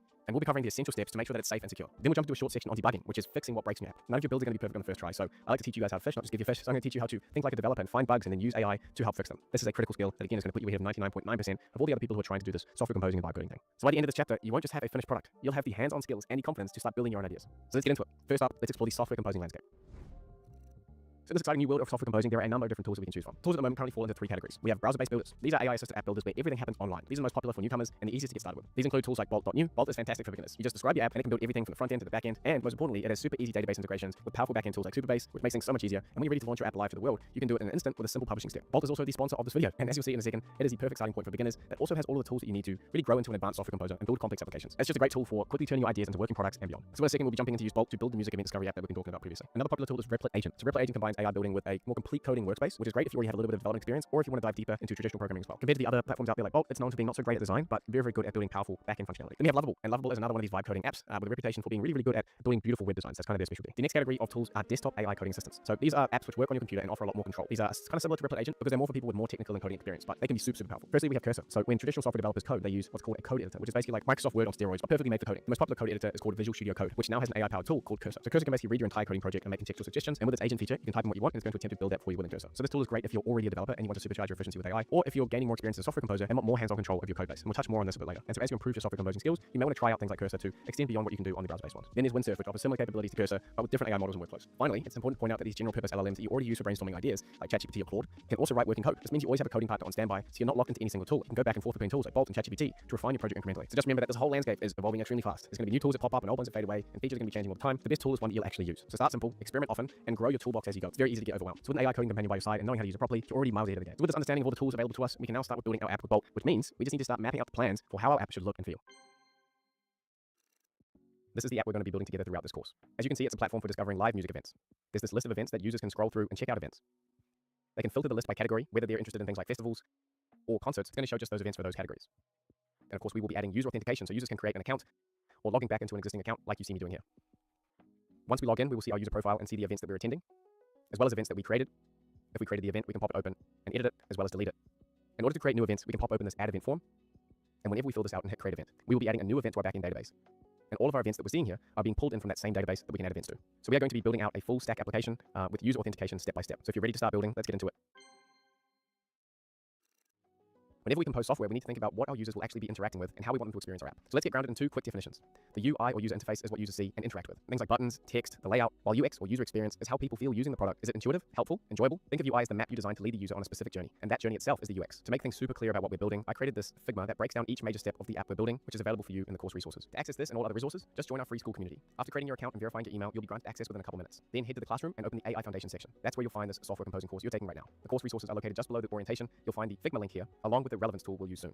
When designing your own app, you'll want to start with a clear vision like this of what you're building and what elements you'll need on screen. While AI tools like Claude or ChatGPT or other ones can certainly help with this process, I recommend beginning with a simple sketch. This approach helps you develop a firm grasp of your project before diving into development. You can do that sketch in Figma or some other design tool, or even a simple pencil on paper. That way, once you have a solid plan, you can get a really good starting prompt from a UI design tool like the one I'll share with you in a few minutes. So let's walk through the skeleton piece by piece, or in UI terms, element by element, to see how this UI design supports a smooth and intentional user experience. We start at the top with the nav bar, which is short for navigation bar. Unless you're brand new to the internet, you've already used these and you know that they're for navigating around the site. Nearly every web application has one, and they can range from minimal with a number of links that route to different parts of the site to much more involved. But for our needs, we'll be starting out with a very simple nav bar with only one link events, which we'll just scroll the page down to the event list below. Under the nav bar, we have what's called the hero section. If the homepage of your app is like the front door, then the hero section is the welcome mat which greets your users. Generally, hero sections contain 2 key elements. A heading in our case, discover music events, which tends to be the first text the user reads written to immediately communicate the purpose of your app. Then there's a button that invites people inside or to take an action. That's why they're referred to as CTA or call to action buttons. They're typically in a bold color that stands out on the page and provides a clear first step for users to take in our app. The phrase join the movement makes the action feel meaningful and inclusive while also fitting the theme of our site. Below the hero section, we have a list of events that users can scroll through to see the available events that they can attend.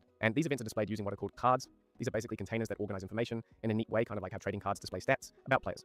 For our app, they'll contain a preview of the details about a single event. So technically here, we're looking at a list of event cards. So in just a simple web page, here we've seen how a few UI choices, a nav bar, a hero section with a clear heading and button, along with this card layout, can create a user experience that feels welcoming, clear, and actionable. Good UI and UX just means thinking about what the user needs at each step and designing the user interface that meets them where they are. When it comes to planning out your app's UI and UX, there are a number of tools you can use these days, with new tools releasing all the time that can help out. To make this process easier for you, we created a relevance UI designer tool for you to use. The template will be available in the course resources, so let's walk through using it so you can see how helpful it can be. As you see, it's going to ask me to describe my project needs, so I'm going to tell it I need a UI design for a live music event discovery app. It is going to run me through a series of questions. Like the first one, it's asking, is it for web or is it for mobile? Is it for phone or tablet? But this is a web app. And by the way, I did speed up the video throughout this section, so the actual processing of the tool takes a little longer in real life than you're seeing.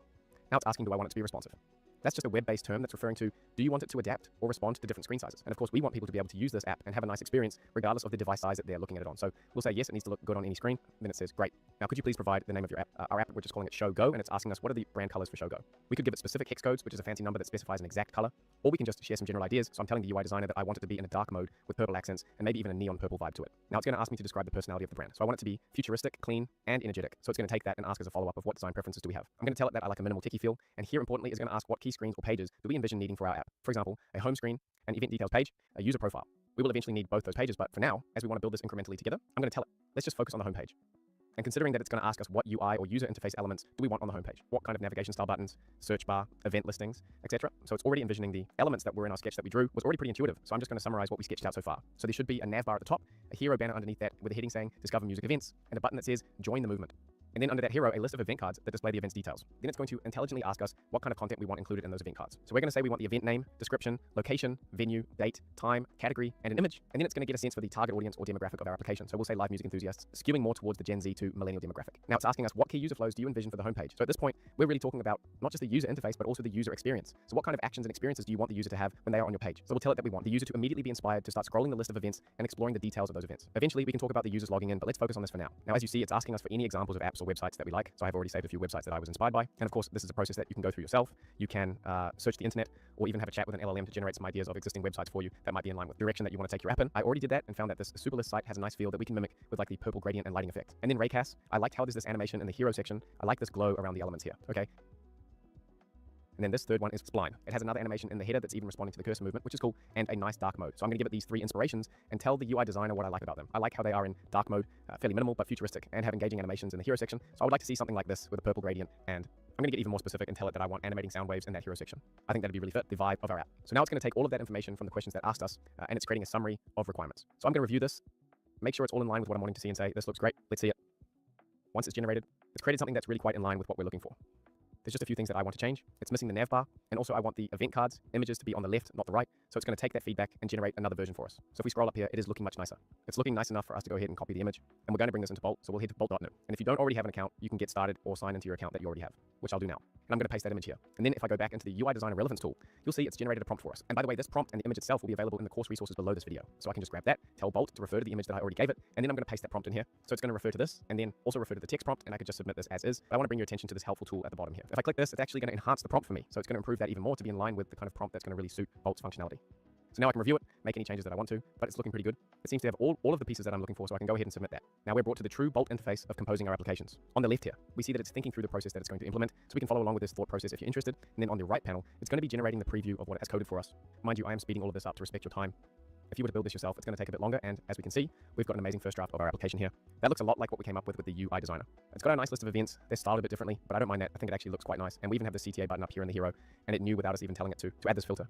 Because it knew that every event had a category, so it intelligently added this filter for us. We did not even have to prompt that, which just really shows you the power of Bolt, that it can take your idea and expand upon it and make assumptions about how you want things to work beyond what you give it. The only thing I'm seeing here that we might want to change, we don't necessarily need this search icon. We don't need artists or venues. So really the act of software composing is creating a really solid initial prompt, and things like our relevance tool can help you achieve that, and properly planning things out at the beginning. And then once you have a solid baseline, then you just give it feedback as you go. So now we're going to tell it we want to remove the following links from the navbar. We'll take away venues and artists, and also remove that search icon. Now it's telling us I'll remove those links, and now we can see this bright red error staring us in the face. I know that probably feels pretty intimidating, but it doesn't have to, because more often than not, all you have to do is click the blue attempt fix button, and Bolt is going to be able to figure it out and fix it for us, but it doesn't actually seem to have solved it, because we still have those items in our navbar. So let's zoom into the chat window here. I want to bring your attention to this discuss icon, so if I turn this on, I can actually have more of a discussion with Bolt about what's going on in my application. If I don't have discuss turned on, and I'm giving it actual prompts and discuss, I can have more of an LLM type conversation with it, and then it can suggest what changes should happen from that discussion. So I'll tell it that I asked it to remove the venues and artist links from the navbar, but they are still there. So now it's thinking about it. It's saying I'm correct, and apologizing is giving me a plan to fix it, so we can review the plan and tell it to implement that plan. And now we only have the events item in our navbar just like we want. So that's great, but we wanted it to actually do something. So it would be nice if when a user clicks on this, they're actually scrolled down the page to that list of events. So let's tell both. When a user clicks on the events link on the navbar, they should be scrolled to that event list down the page. So it's going to run through that behavior. We can test that out, and it's working exactly how we wanted it to. Great. So we're in a really good place. So let's just continue to interact with the application like a user might, so we can get a feel for what feels right, what feels wrong. First thing I'm noticing here is that we have this get tickets button, but we don't actually want to be selling tickets from this application. We just want people to be able to see events and mark themselves as attending those events. So let's discuss with Bolt instead of revealing the get tickets button. When I hover my cursor over the event card, I want to always see a button on the event card that says view details. Because moving forward, we're going to be wanting to be able to click on that button and pop open that event and see all of its details in a dedicated page. And we can see now it has a view details button, so that's good. But it's kind of looking weird here when I hover over these event cards because it almost makes them look less active versus more in focus. Because they turn kind of darker and a little more hidden. I don't like that styling, so I'm going to ask Bolt to fix that. I don't like how when I hover over an event card, the button dulls in brightness. What can we do to fix this so that hovering over an event card makes it feel more in focus and not dimmed?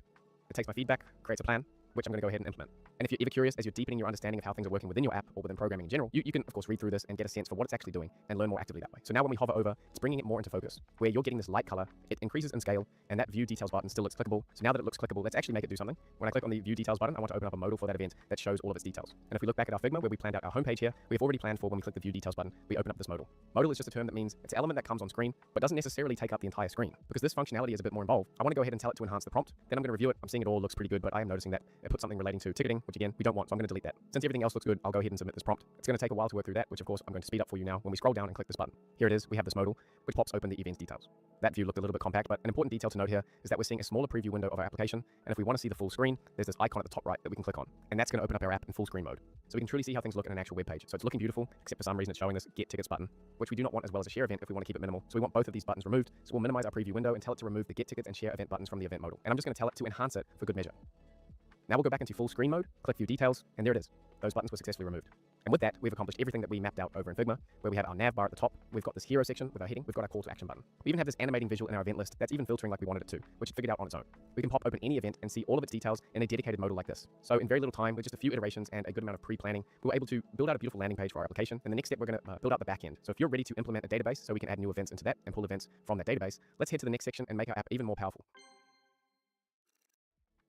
In our application right now, we have all of our events displaying beautifully, but we aren't yet storing them in an actual database that we're then pulling them from. Right now, they're just living within our code base. So in this section of the build, we're going to implement our actual database. We're going to be using a tool called Superbase, and once we set it up, we will have a database table called events, where all of our app's events are going to live, and then we can pull those events from the database and display them in our app. And under the hood, we will be making a GET request so that we can be reading those event rows from the table, and then displaying the data that lives in those rows columns, such as the events, title, description, and so on. Once we got that backend synced up, not only do we want to be pulling events from that table, we also want to be adding events into that table. So we're going to add a new item in our navbar, which pops open a form, which has inputs that allow us to gather all of the necessary information to create a new event. Then we will do a post request to add those new events as rows within our events table. And finally, from our event details modal, we'll add an edit and a delete button so that we can update the event rows so that we're able to change things like the title, the description, and also we will want to be able to delete an event row.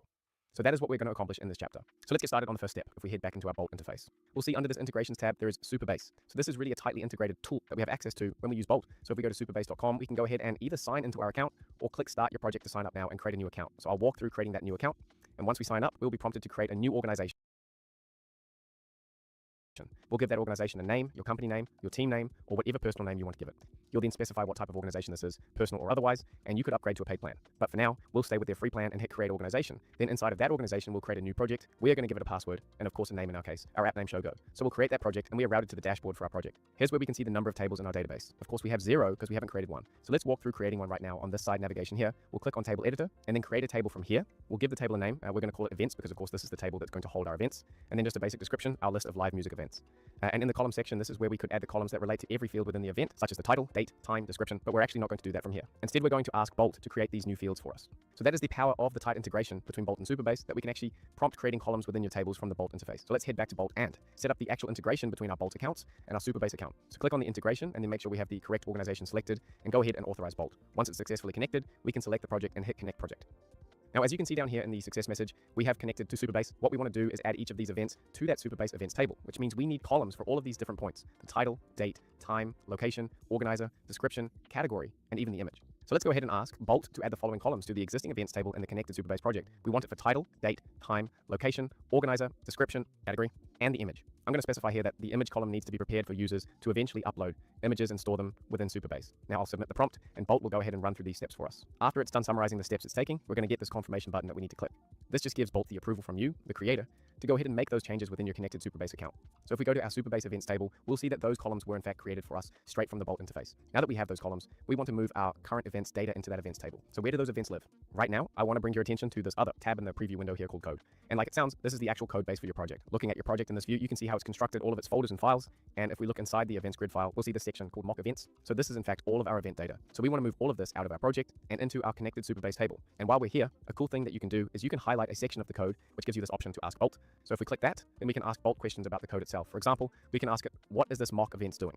And it will explain to us the mock events are serving as a temporary placeholder for development and testing purposes. And it's even suggesting next steps where we might want to replace the mock data with our connected database and remove these mock events from our code base. It's got a great sense for what we actually want to do next. So we'll say, great, I want to remove these mock events from the code base and migrate them over into the events in my connected Superbase project, mapping all of the properties to their related columns. Now, once we submit that, Bolt is going to go ahead and start doing that migration for us. And while we're still looking at this code tab, you can see this whole time as we've been building, this is what is actually happening within the code. Files are updating, lines of code are added, lines are removed. So this is all happening as you're prompting your app into reality. And just like before, we need to confirm that we want to apply these changes. So once we do, when we head back into our events table, we should see these events, and here they are. All of that mock data is now real data living in a real database within our Superbase project. To clean this up, we'll just delete out that initial blank event that was created when all of these columns were added to this table. So we're turning back to our Figma, we set up our Superbase project, we now have all of our actual events living there, and we're making a get request, then fetch all of those and display them just like we were before. Now we're ready to move on to the next step where we add a new item to our navbar. When we click on that, we want to pop open this create event form with all of these input fields to gather the necessary information from our user. Let's implement just the user interface part, and then we'll get that actual functionality working where we add new events to our database. We will tell Bolt that we want it to add an item to the navbar called create event that when clicked opens up an event, create form modal with all of the necessary input fields for a user to create an event for our app like title, date, time, location, etc. The form should also have a create event button at the bottom, but like I said, this form should not yet add events to Superbase. Let's focus on the user interface only for now. And based on what we can see from the summary of what it did, it seems like it should be working well. So let's open up this form and we can see we have all of these input fields. The only thing is for our image, we don't want our users to have to put in a URL for the event image. We want them to be able to upload actual image files. So let's tell Bolt instead of a field for the event image, URL in the create event form, I want the user to be able to upload an image file from the form's input. Now let's check it out. Click the create event link, and there we go. We have this button that allows us to select actual files that live on our device and upload them. Great. So now let's tell Bolt to add the functionality for adding a new event row to the events table in the connected Superbase project, and then we'll specify whenever a user fills out the create event form and submits it. All of that data should be used to create a new row in the table. Please make sure to handle the image, upload, storage, and processing correctly, because it is a process for your application too. Upload a file, process it, and store it correctly. So we just want it to be mindful to do everything it needs to do to accommodate that. While this is working, I just want to remind you exactly what's happening here. When we click create event, the app is going to take all the information here, make a post request to create a new event row, and then it's going to add that row and fill in each of those columns with the information that our user entered into the different input fields in our form, and then in real time, we should be getting and displaying that newly created event in our event list. So back to our app, it's telling us that it's going to create a storage bucket for event images. That's really just a fancy way of saying I'm creating the necessary storage for the image files that your user is going to be uploading, and so we'll confirm that we want to apply those changes. So now that it's ready, we can go ahead and create a test event to make sure everything is working, and we can add new events to our Superbase events table. We will choose our image that just lives on our desktop. I created this earlier in ChatGPT, and we'll add the description, then go ahead and click the create event button. If we scroll down here and go in jazz category, we should be seeing it, and there it is. Awesome. And when we view the details, everything that we just submitted via that form is showing up here, which means when we look at our database, there it is just like we expected. Awesome. So now that we're able to create new events, wouldn't it be great if we could then from this event details model also delete and edit these events? So remember, we're going to be adding an edit and a delete button so our users can update these event rows and also delete the entire event. So back in Bolt, we'll tell it on the event details modal at the bottom left, add two buttons, a delete and an edit button. And notice here how I'm being very specific about where I want things added into my user interface. They should be non-functional for now because we just want to get them into our app and then get them to work. As you're noticing, it's a better practice to implement things incrementally, get your user interface to work, and then stack functionality on top of that. So now if we open up one of our events like a cat cabaret, we see our delete and our edit button. Of course, when we click on them, nothing happens. So let's actually make these things happen. So we'll tell Bolt that when a user clicks the edit button on the event details modal, a new edit event form should appear allowing the user to update any of the fields of that event in the event superbase table. And we'll ask it to please make sure that it sets up the proper permissions so that a user can patch these event rows from the app. And really what we're talking about here is row level security. In other words, there's security settings relating to what users can and can't do to your database and the rows within them. Can they read or pull those rows into their app? Can they write or add rows into the table? Can they update or add rows themselves? These are all part of row level security settings. And right now it's ensuring we have the proper settings in place. We're going to confirm that we do want to apply these changes to add update permissions for our events table. And now when we pop open an event and click the edit button, we see this form which is filled with all the values that live in that events columns. And so we can change the title, for example, add the word live in front of it. And when we hit update event, you can see we're seeing it update in real time, which means it's working perfectly. So we can move on to our next and final step of the section where we set up the ability for a user to click on the delete button of the event details modal so a user can delete this event row from the events superbase table. We'll confirm that we want to apply these changes to add delete permissions for the events table, and now when we go to an event like our live DJ set, we should be able to delete it. And it's asking, are we sure? Yes, we are sure, but it looks like something's going wrong because we still actually see that event. So it did not get deleted, but let's double check our database, and yep, it still exists here. So let's turn on the discuss mode and tell Bolt that when I clicked on the delete button of one of the events, specifically the live DJ set one, that event did not actually delete from the events superbase table, and I can still see it in the app's event list.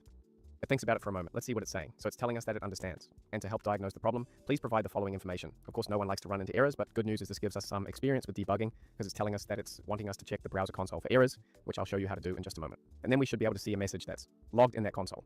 But in order to get our code set up to be logging this message for us, we need to tell Bolt to do what it's suggesting, which is to add the console log, and you'll see what this means in just a minute. So now we'll open our browser's developer console. We'll click the delete button on an event, confirm the deletion, and then we'll check the console to see what it's printing out for us. This should help us identify whether the correct event ID is being passed, and if there's any superbase errors that's preventing the deletion, or if it's actually succeeding, but maybe the user interface isn't updating properly. So let's go ahead and go into full screen. So we can look at this more clearly, and since I'm using Google Chrome, I have access to the Chrome developer tools. So by clicking these three vertical dots, I can go to more tools than developer tools. And here's our developer console, and it looks like we've got a lot of mess here, and we don't actually yet know what triggered this. So to wipe this and start from a clean slate, we'll just hit this clear button. And now we'll do what Bolt was telling us. We're going to open up one of the events, and we're going to go ahead and hit delete, confirm deletion. And as we can see, it's saying it's attempted to delete the event with the ID of 13. And was deleted successfully, so it seems like it actually worked that time. And if we go into our app, let's just double check. Yeah, we're not seeing the live DJ set event, so let's go to our superbase table and make sure that it was deleted, and there it is. It just was removed from the table, so that's odd. It didn't work the first time, but it ended up working the second time. Sometimes these things happen. Development is not always a straight, easy path. Sometimes you have to make some detours and do a little debugging, and in this case, we didn't even have to implement a solution. It maybe just needed some more time to figure itself out. But with that tangent out of the way, let's summarize what we've accomplished. We now have all of these events living within an actual database. We can edit them, we can delete them, we can create new events, so we've made really great progress in very little time. But of course, we're not done yet, because in a real application, we probably don't want just anyone to be able to create events, and certainly we don't want any random stranger to be able to delete events or edit events. If I create a new event, some random person should not be able to visit the website and then delete the event or change the location without my permission. That's why we're going to add user authentication in the final chapter of this build. We will be using Superbase's built-in authentication features for our application. That means soon we will have a dedicated users table on our backend that we can add new users to and pull users from that way. On our homepage, when a user clicks on these join buttons, they'll pop open this new join modal where they can fill out the fields with their personal information and click join, which creates a post request to create a new user, which is then added into our users table within Superbase. If they already have an account, they can click the sign in link, which opens the login modal where they can sign back in with that same information, which makes a post request verifying that user already exists within our Superbase users table. And to make the user experience smooth, we will add these links that allow people to switch between the different modals depending on whether they need to sign into their existing account or create their account. So heading back into our application, let's get that functionality started. We'll tell Bolt when the user clicks on join now or join the movement buttons, pop open a new modal with a field for a user's name and email so they can create a new account. Don't add any actual authentication behavior yet, just build that modal, because as we've talked about, it's much easier to build step by step than trying to prompt these elements to be built at the exact same time that we are prompting for complex authentication behavior on the backend. So once it runs through this logic, we should now be able to click these buttons and pop open that modal. And it's looking great. We have a field for the user's name, their email address, and a new to add a password field, even though I forgot to tell it to add that field within the prompt. Now at the bottom here it says already have an account, sign in, but of course we don't yet have a sign in modal, which we need for users to log back into their created account. So let's tell Bolt, now create a sign in modal in a similar style as the account creation modal that is open when the user clicks on the sign in navbar item. Now when we test this out, we're clicking, but it's not opening that new modal. So let's turn on discuss mode and tell Bolt, I'm not seeing that new sign in modal when I click on the sign in navbar item. It's going to give us a plan to fix the modal, and we have this terminal error, so we'll ask it to attempt to fix it. Looks like we still are getting a terminal error. And once again, we still have that terminal error. So at this point, we could continue to go down this path of asking Bolt to attempt to fix the error. But sometimes with Bolt or with software composing in general, you'll find that you'll get into what I call these error loops. And it's actually easier if you go back in time to an earlier state of your application. So if I scroll back up here and I find the last point that was working well within our application. So right here, I found the point where we added the sign up modal for user registration. If we click this revert button, it is going to revert to a previous version. So if we confirm that we want to proceed, now what is happening is we're being taken back in time to that version. So let's reprompt it with slightly different phrasing and see if we can start from a clean slate and get a better result. We'll tell it, now when the user clicks on the sign in item in the nav bar, open a new modal that takes in the user's email and password, and specify that we don't need any actual authentication set up yet. Now let's try that out. And yep, on the first try, we're getting that sign in modal looking exactly like we wanted it to. So again, that's just proof that sometimes it's better not to waste time in those error loops and just to revert back to the last successful version of your app. And of course, here at the bottom, if a user doesn't have an account, we want to encourage them to sign up. So to get our prompt really specific here, I'll take a screenshot of the section, feed it into the Bolt prompt window and say, when I click on this link at the bottom of the sign in modal, I want to be switched to the join or sign up modal we created earlier. And similarly, I want to be shown the sign in modal when I click on the sign in link at the bottom of the join modal. So let's test that out. And the join modal is not yet working, but let's try it on the sign in modal just to make sure. So it is working there. So let's tell it. On the sign in modal, I can effectively switch to the join modal, but from the join modal, I can't yet switch to the sign in modal from its link at the bottom. All right, hopefully that fixed that. Just testing this out. There it is.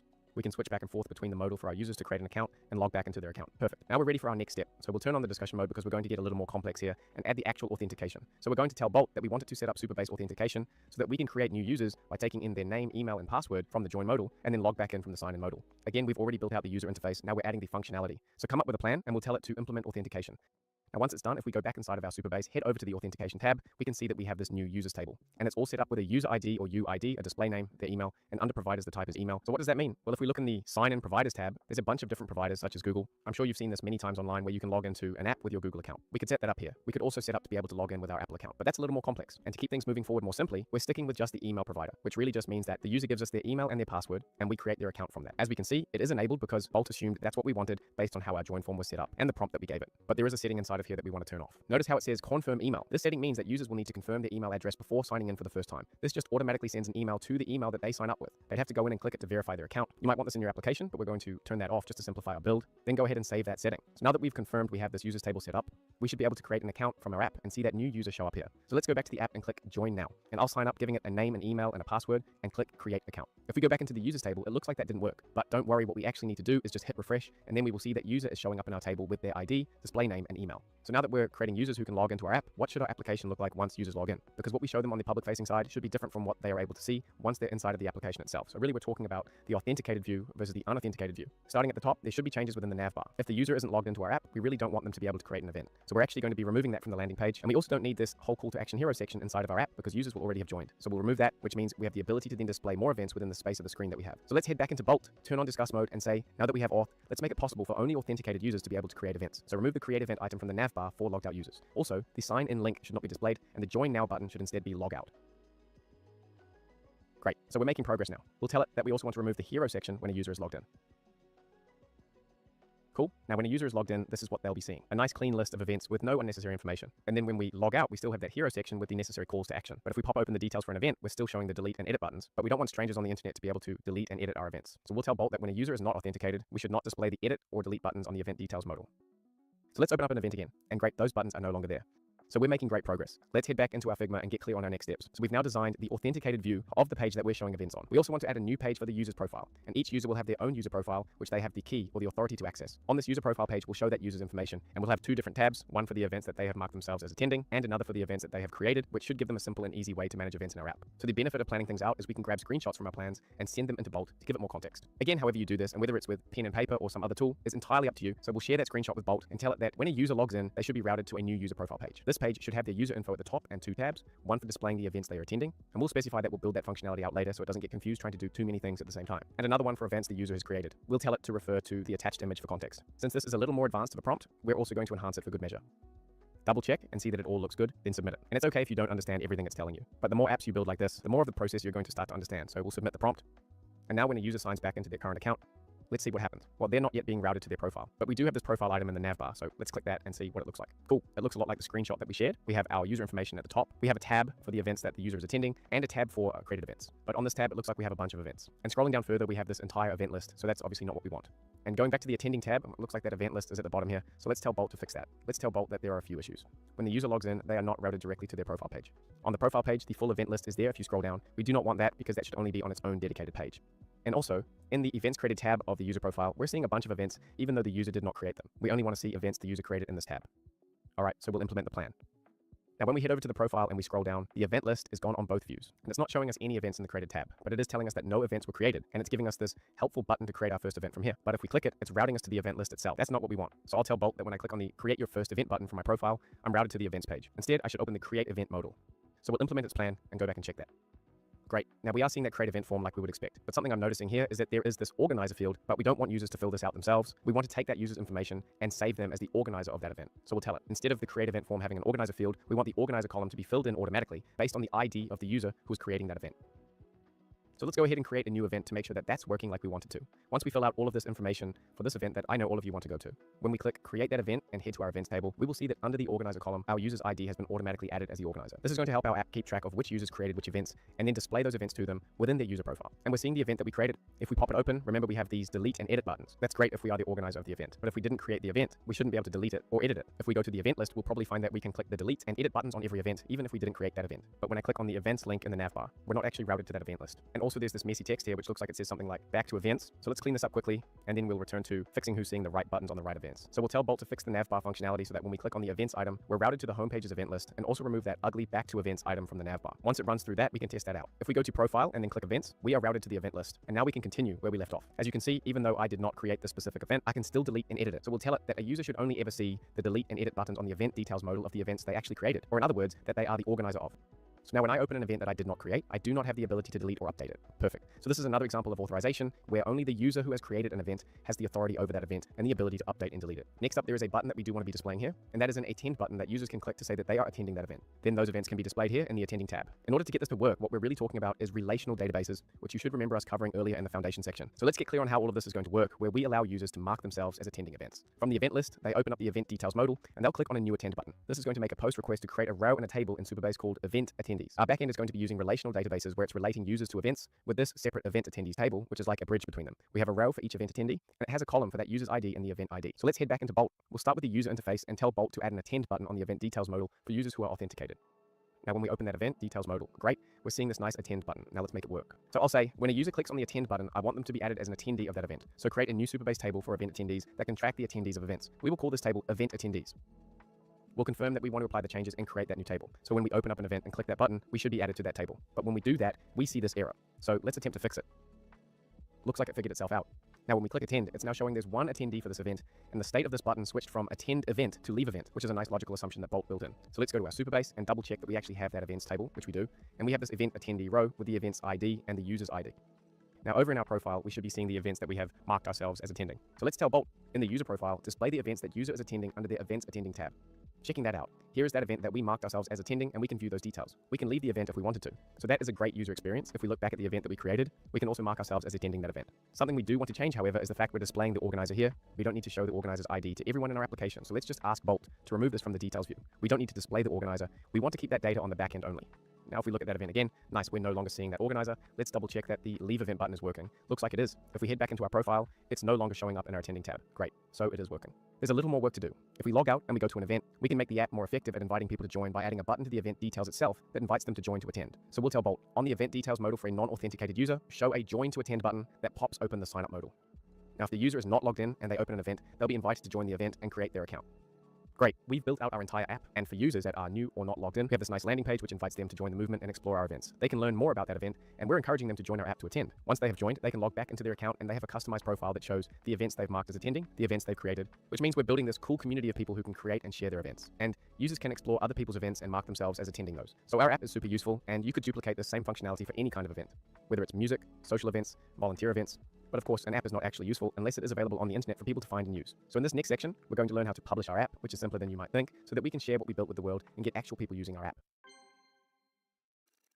The official term for publishing your app is called deployment, which is the process of putting your finished site online. So when you hit publish in Bolt, it builds your project, packaging up everything you've created into a ready-to-go website. Then Netlify, a hosting service that puts websites live on the internet, picks up that package and delivers it to the world through your own link. When it's finished with that process, it'll tell us that the site has been successfully published. And you can view it at this link. And here is the app we built, living live on the internet for anyone to use. If we share this URL, then other people can use our actual app. In order to take ownership and control over this project, you can transfer this Netlify project into your own Netlify account. If we click this, we can either log into our Netlify account or sign up. If we don't yet have one, we could use something like GitHub or GitLab, or just sign up with an email. If it's our first time, we're going to have to go into our email and verify our account. Then go ahead and log in. Notice how it's telling us we can claim our apps on Netlify, so we will click Claim Apps. Now we've successfully claimed our Bolt project. We can view that project, and here's the dashboard for the project. We can go into the configuration and do things like change the project name, because we probably don't want to name this Sensational Cactus or whatever random name was generated for it. So instead we'll call this Show Go App. A benefit of using Netlify is that it offers continuous deployment, which means that your site can be set up to automatically update whenever you make changes to your app. Netlify enables this by watching your project for updates and instantly publishing them live. We won't set that up now, but it is a powerful option you can explore. I also want to show you domain management, because right now, the domain name that our app lives at is showgoapp.netlify.app. This is what users would have to type into their browser to find you, and it's likely that you actually want to set up your own custom domain. So if you go to add a domain, you can add a domain you already own. If you purchase one on another site, like GoDaddy.com, or we can actually buy a domain name within Netlify. We can search for something that we want, like showgo.app, and it looks like that's not available. But there is showgo.live, which is a perfect domain name for our app. So if we wanted to, we could go ahead and buy this. And then in domain management, we could set that up as the primary domain name that users would actually type in and see in the browser. That covers the basics of what you need to know to deploy your site, customize your domain name, and release your app into the world so that people can start using it, giving you feedback, and most importantly, making you money. And I'm about to tell you all of my tips for how to monetize these kinds of projects. But before I do that, I want to make sure that you have even more confidence to build these projects on your own. So let's go through a checklist for debugging when things go wrong during software composing. Even when you're using powerful tools like Bolt, building software doesn't always go according to plan. But here's the good news. That's all completely normal. Bugs and errors aren't a sign that you did something wrong. They're just part of the building process. What matters is how you approach them. One of the most common things you'll run into is a terminal error. We ran into a number of them during our app build. When that happens, try this. First, click Attempt Fix. If that doesn't solve it, turn on Discuss mode and explain exactly what you're seeing. Phrase your request as clearly as you can. Now let's talk about UI and UX issues. These can show up in all kinds of ways. Maybe a button doesn't take the user where it should, or something shows up in the wrong place on the screen. When that happens, the best thing you can do is walk through your app like a real user would. Click around, notice what feels off. Then, clearly explain to the AI what you expected to happen and what actually happened instead. Screenshots can really help here, especially for visual issues. Another thing that can trip you up is what I call an AI error loop. That's when the tool keeps trying to apply the same fix again and again without getting anywhere. If you find yourself in that loop, it's time to switch things up. If you've tried something 3 times and it's still not working, go back and revert to a version that did. Then reword your request or break it into smaller steps. And if nothing's working, just take a short break. That mental reset can make a big difference. Sometimes a feature looks like it's working, but it's not. You might see a confirmation message saying something was added or deleted, but nothing actually changed inside the database. So always check your database to verify that what your app looks like it's doing on the front end matches what is actually happening on the back end. In the build section, you saw me open Chrome's developer tools and look at the console. That's where you'll see useful logs and error messages you can share with the AI. If you're running into an issue, open the console, clear any existing errors, messages, or warnings, and then recreate the problem. That way, you will see only the fresh, relevant output, making it easier to spot what's actually going wrong. Take a screenshot of what's in the console and ask your AI to help you debug. And just like that, you've done it. So just take a quick second to appreciate what you've accomplished. You have built a complete full-stack web application from the ground up. Think back to the start of this course. We began with the foundational concepts, the front end and the back end, the database as your app's memory, APIs as the messengers, and then authentication as the gatekeeper. These were just some abstract ideas and concepts back then, but now they are real. You didn't just learn about the front end, you designed and prompted a beautiful, interactive user interface. And you didn't just learn about the back end, you built one, creating a database in Superbase to store real data for your users and events. And you didn't just learn about authentication, you implemented a secure login system that gives users their own personal experience within your app. So what you've just done in a matter of hours is something that just a few years ago would have required a computer science degree, 3 years of coding experience, and probably tens of thousands of dollars to build. So you now have a superpower. You have the ability to take an idea from your mind and turn it into a real working piece of software that can be used by anyone in the world. And this is what it means to be a winner in the AI revolution. It's not about watching from the sidelines as many people are doing right now. It's about stepping into the arena and feeling uncomfortable and becoming a builder. You've taken a massive step on that path today. So now you have the skills and you've proven that you can do it. The only question left is how do you monetize it? So in our final chapter, I'm going to answer that for you. I'll show you the exact blueprint for turning these powerful new skills into a real and sustainable income. So let's get into it.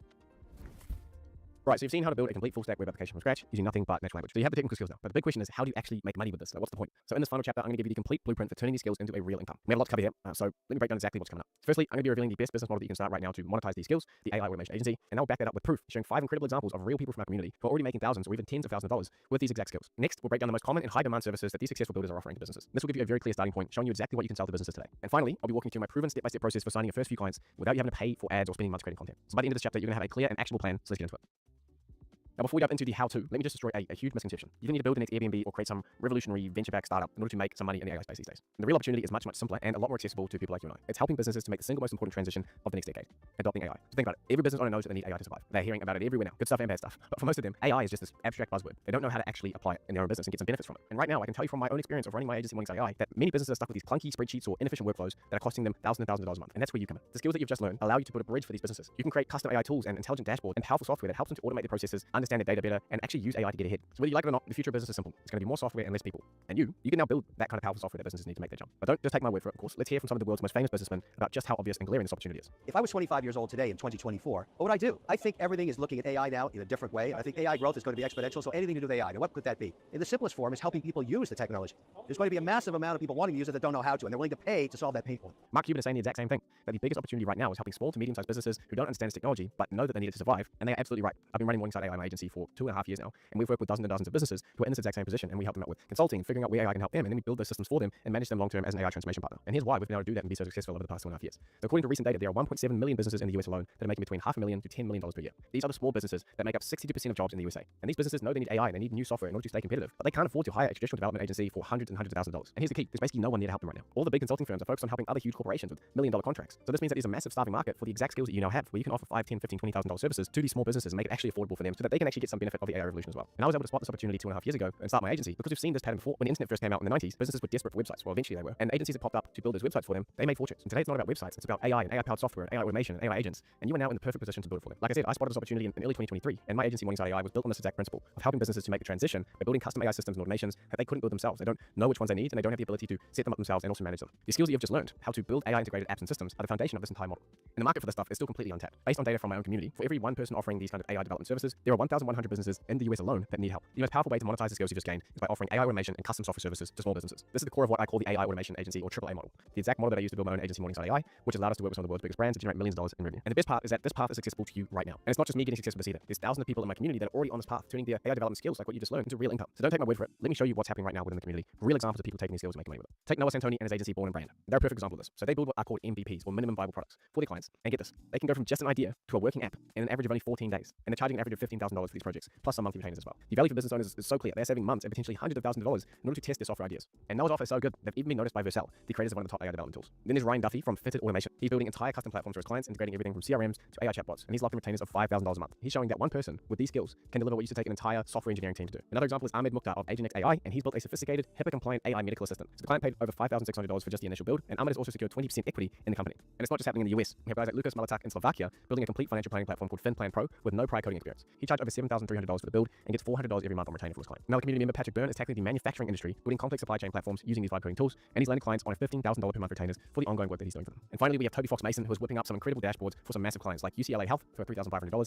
and the Saudi Ministry of Health for $1,800. So what I'm saying is that this stuff isn't hypotheticals. These are real people from my community achieving incredible results with the exact kinds of skills that you're developing right now. So the next step is, what can you actually offer? So based on what's clearly working, here are some of the high demanded services that you can start with. Firstly, we have rapid prototyping and MVP development. So think about it. Lots of people have ideas, particularly business owners, but they're terrified of spending $50,000 or waiting 3 to 6 months for a traditional developer to get it done. With these skills you have now, you can be the solution. You can offer to build a functional prototype, a minimum viable product in weeks, not months, and for a fraction of the cost. Remember Noah's agency we just talked about? Their offer is so powerful that they have an 87.5% close rate on their sales calls. So you can structure similar packages, maybe starting at $1,000 to $5,000 for an initial MVP. You then prove the concept, and then you can upsell them with more development later. The second proven offer that you can start with is the custom internal tools and dashboards. Like I said before, so many businesses are running on clunky and outdated systems, or just like a total mess of spreadsheets. And so with these skills, you now have the power to fix that. You can build them custom CRMs or project management tools or intelligent analytics dashboards that streamline your entire operation. For example, Stefan Florin built a custom CRM for a HVAC company for $3,700 up front, plus a monthly retainer, or Toby Fox Mason's dashboards from before. These projects solve a very specific and very expensive problem for businesses. And the third proven offer is niche SaaS MVPs. So this is a bit more of an advanced play, but as your skills grow, you can start to spot recurring problems in a specific industry. It's like Ahmed's Helix AI for the medical field that we talked about before. You can build a targeted software solution and potentially even get equity in the business if you help one of your clients to build one of these softwares that solves a specific problem in their industry. Okay, so now you know what you can offer. Let's break down how you actually get your first client. Step 1 is to deepen your skills and build your portfolio. First things first, if you haven't already, you need to join my free school community. This one is a non-negotiable because it's where you're going to find all the resources and the templates and the guides that I mentioned. The link is in the description if you haven't joined already. And once you're in, you can find the YouTube resources post for this video, and then there'll be a link to all the resources I've mentioned. And inside there's also my entire free course, which is all around how to start an AI automation agency, so what a business strategy, concepts, and also full guides like this on how to build AI automations and also AI agents as well. The next step is that you need to practice deliberately. Become a real builder and practice these skills more. An easy way to do this is to go into my community and find what others have built on Bolt or Lovable or Replit. Just search up vibe coding or Bolt or Lovable, etc., and then challenge yourself to be able to rebuild what they've done. And this is how you truly learn, by taking the skills we've taught here and be able to flex them to solve your own problems and build on top of what we've taught here. Another great way to further your skills is to build your own personal projects. Create some handy tools or apps for yourself. Maybe you want to make a LinkedIn content generator or an AI performance coach. These kind of projects become your portfolio of things that you've done, the proof that you know what you're talking about. And that's going to help you to get your clients in the next step. And finally, you need to stay on the cutting edge. This space of software composing and vibe coding is moving very, very fast. So keep watching tutorials, keep staying active in the community to see what other people are doing with it, and just really make sure you're up to date on the latest tools and techniques. And for those who want to take your skills to the next level, once you've got a good grip on things like Bolt, you can then explore tools like Cursor to add even more advanced functionality to the app you build. A very common way of building more advanced apps is to build it initially in Bolt and to move it to Cursor to do even more advanced stuff, and then move it back to Bolt and then deploy it there. And step 2 is to gain real world experience by offering your value for free. And this step is crucial, and many people miss it. The fastest way to build credibility and testimonials is to do your first 1 or 2 projects for other people for free. So you can frame it as building your portfolio. If you just go into my school community and post an introduction, something like, hey everyone, I've been mastering AI app development with tools like Bolt, and I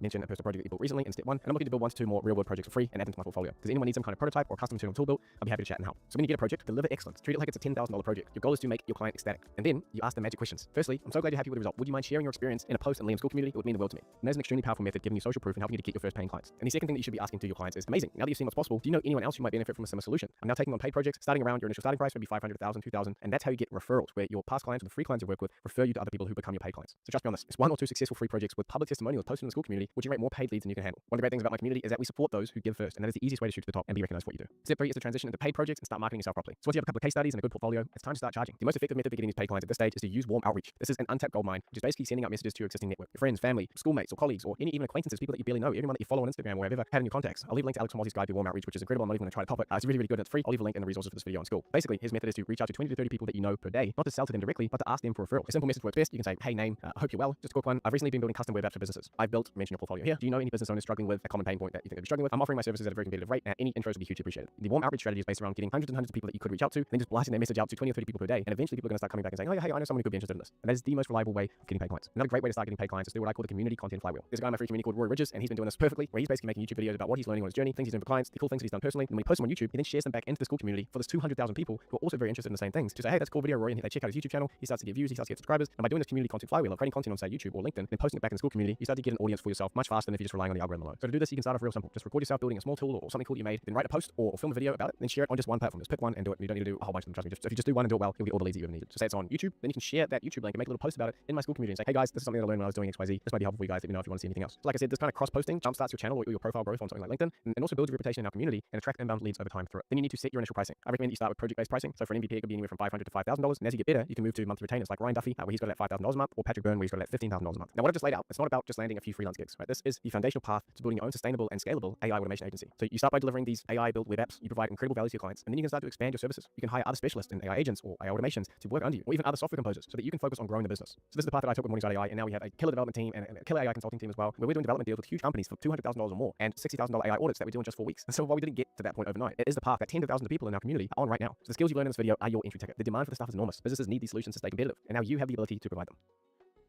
So the opportunity is here. Right now, you have the foundational skills. You've seen the proof. The next step, the most crucial step, is to take action. If you haven't already followed these tutorials and you just skipped the end, go back and do it. And then dive into my school community. It is the best place to be if you're trying to start an AI business and learn AI skills. So if you haven't already, that is your immediate next click after this video. The resources, the incredible network in there, and the support, it's all there for you. The link is going to be in the first link in the description. Then once you're in there, you need to start building more projects.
Don't let these skills get rusty. Replicate, innovate, build for yourself, your own projects, copy what other people have done. The more you build, the more confident and more capable you'll become, the more skills you're going to add on to this incredible foundation that you've got now. And then next you need to start offering your skills. You got to take that leap, reach out to your network, post in the community, and don't be afraid to start small. Your first paid project doesn't need to be $15,000. Just aim for a fair price for the value you deliver and grow from there. You need to think about this long term. And overcharging someone and watching it blow up in your face because you couldn't deliver that value is just going to completely derail your journey. And of course, like this video and subscribe if you haven't already, and share